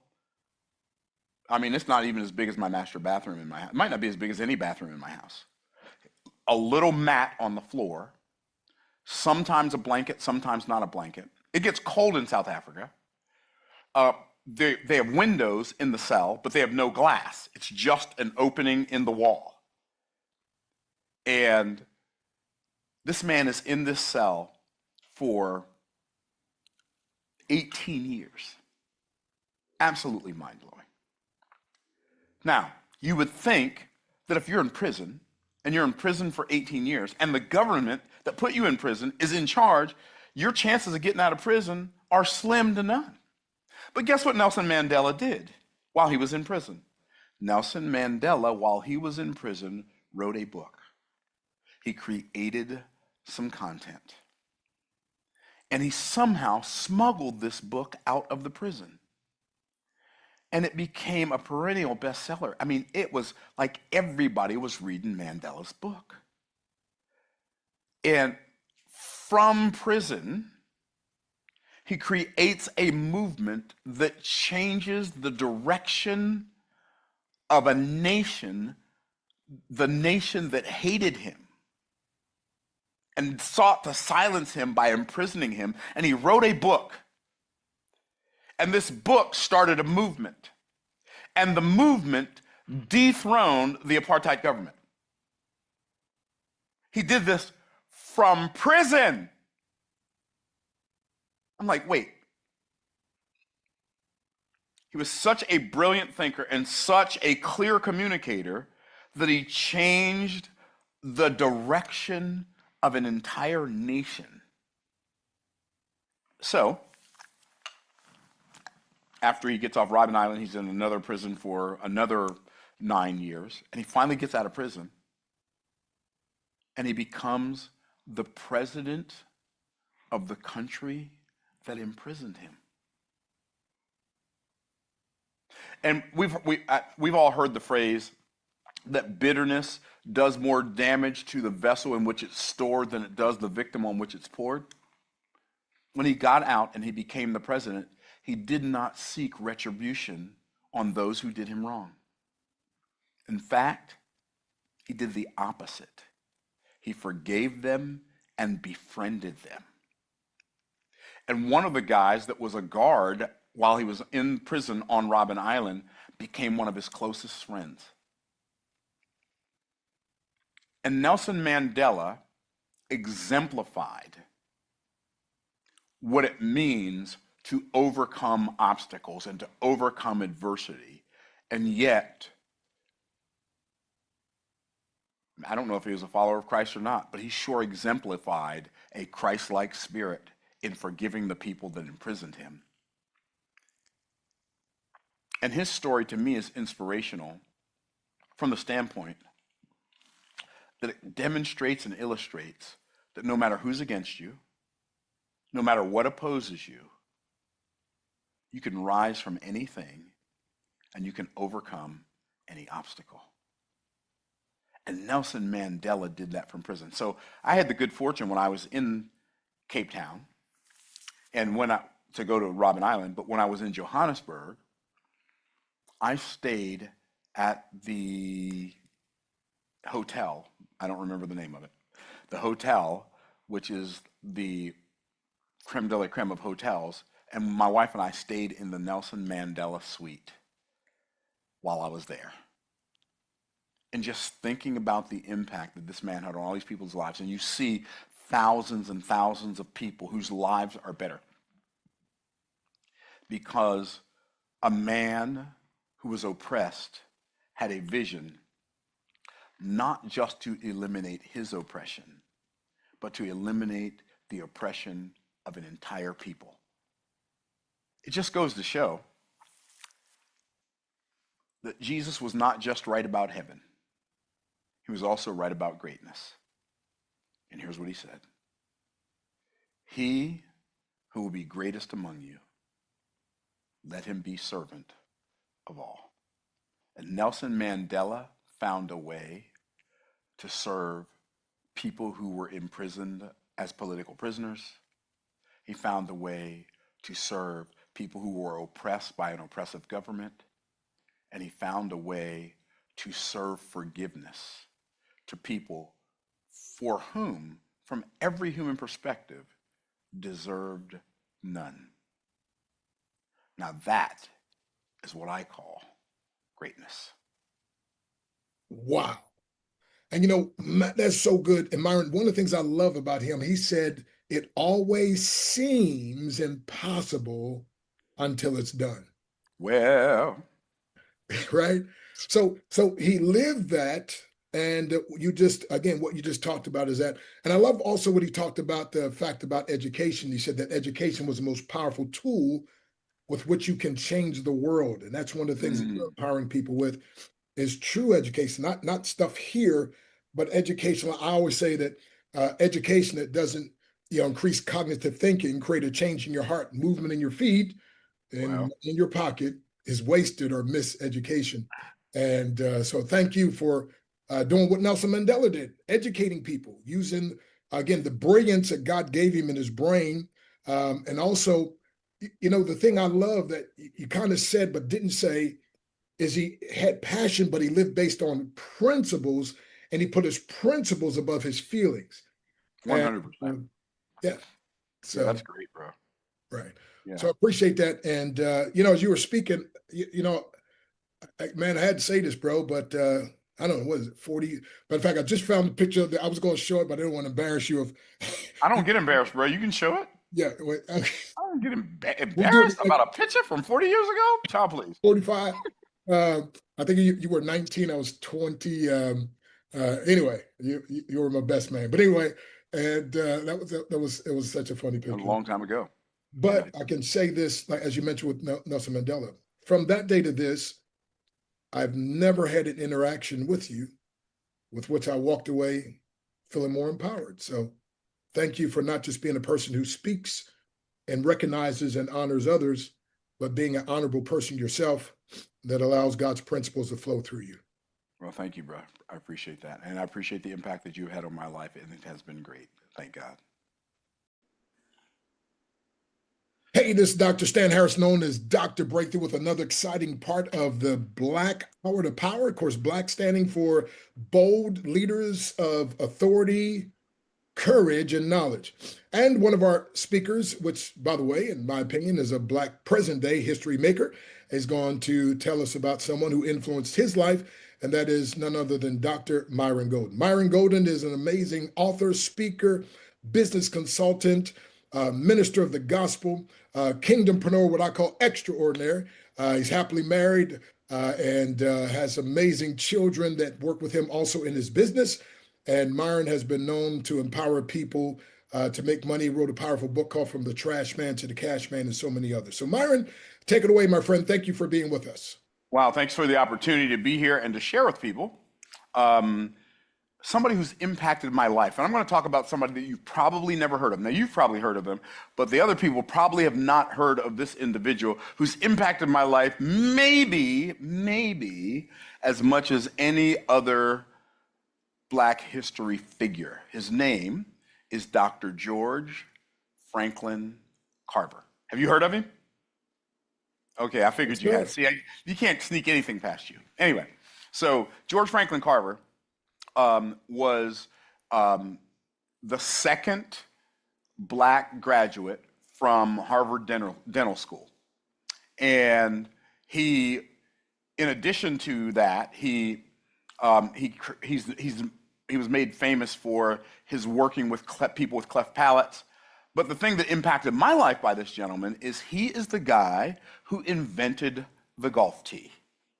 The little piece of wood that you put in the ground and you put your golf ball on it, and it makes your golf ball easier to hit. Up till that time, they used these little cups that they would fill with sand.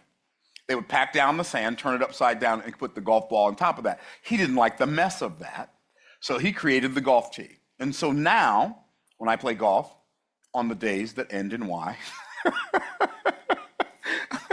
except for Saturday. When I play golf on the days that end in Y, I use golf tees when I'm hitting the ball off of the tee box. That's what they call the place where you start your golf hole. Anyway, why is that so impactful for my life? Because golf for me has been in my life the greatest exercise in self-mastery, and Dr. George Franklin Carver just made that a better experience for me. Now, why do I call golf the greatest exercise in self-mastery? Because it's a total game of opposites. And to think that a black man in 1899, who was born in 1846, and in 1899 he invented the golf tee, to think that a black man in 1899 was playing golf blows my mind. But I believe that his affinity for golf and my affinity for golf and anybody else who has an affinity for golf, it all stems from the same place. Golf is the hardest thing I've ever done.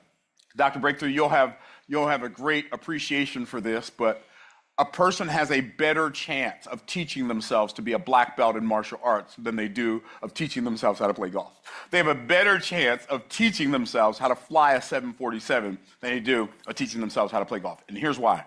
Because golf is so much like life in that it's a game of opposites. And what does that mean? That means things don't always turn out as they appear. For instance, you take something like the easy hard principle, for instance, which states that if it's easy on the front end, it's usually going to be hard on the back end. But if it's hard on the front end, it'll make your life easier on the back end. Well, golf works like that. In that, and I know this is not a lesson on golf, but I want you to be thinking of, I want those of you who are watching this right now to be thinking of a man who is growing up in a country, in a time, as a man who was undervalued as a man, and yet he graduates from the most prestigious dental school in the world and has time for recreation like golf. What could he possibly get out of that? Well, here's what he possibly got out of that. Golf is so hard, when you're focused on it, you can't think about anything else. It literally empties your mind of all things that could be potentially stressful, except for golf. That empties your mind of all things that could be potentially stressful. Here's what I discovered in attempting to learn how to play golf, and I'm decent at golf. In attempting to learn how to play golf, I found out that golf is a game of opposites.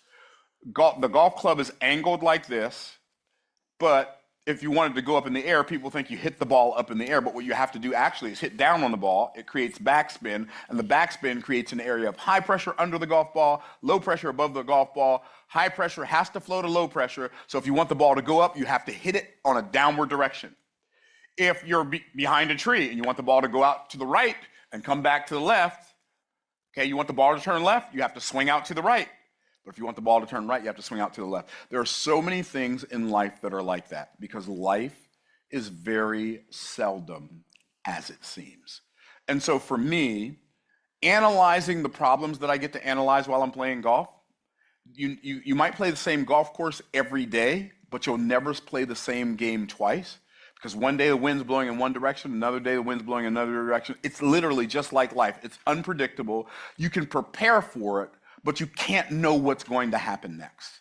And so I just love the fact that this man, during this unusual time in American history, created this little bitty device out of a piece of wood. Back then, it was a piece of wood with a piece of rubber on top, to make playing the game of golf easier. He never made money from the invention, which he clearly was not related to me.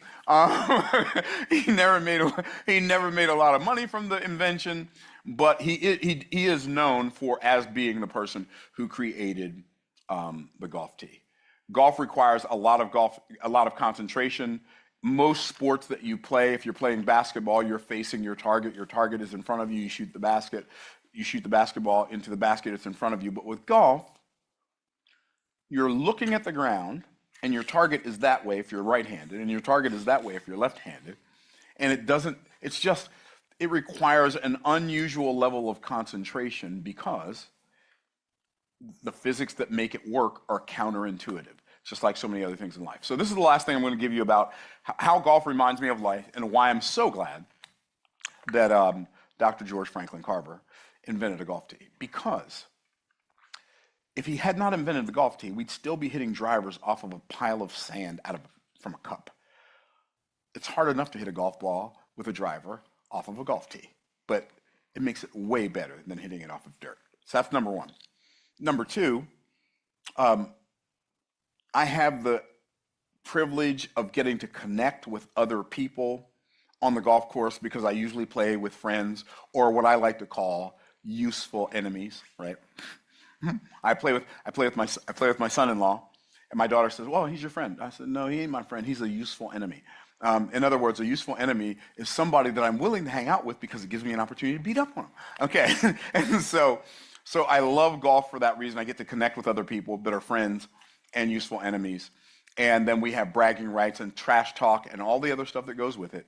And golf would be a much worse experience today for me and literally millions of other golfers if this dentist wouldn't have invented this little device that helps us lift the ball off of the ground high enough for us to hit it with whatever club we want to. There are long tees, there are short tees, there are medium tees, and all of that exists because this one guy said, "You know what?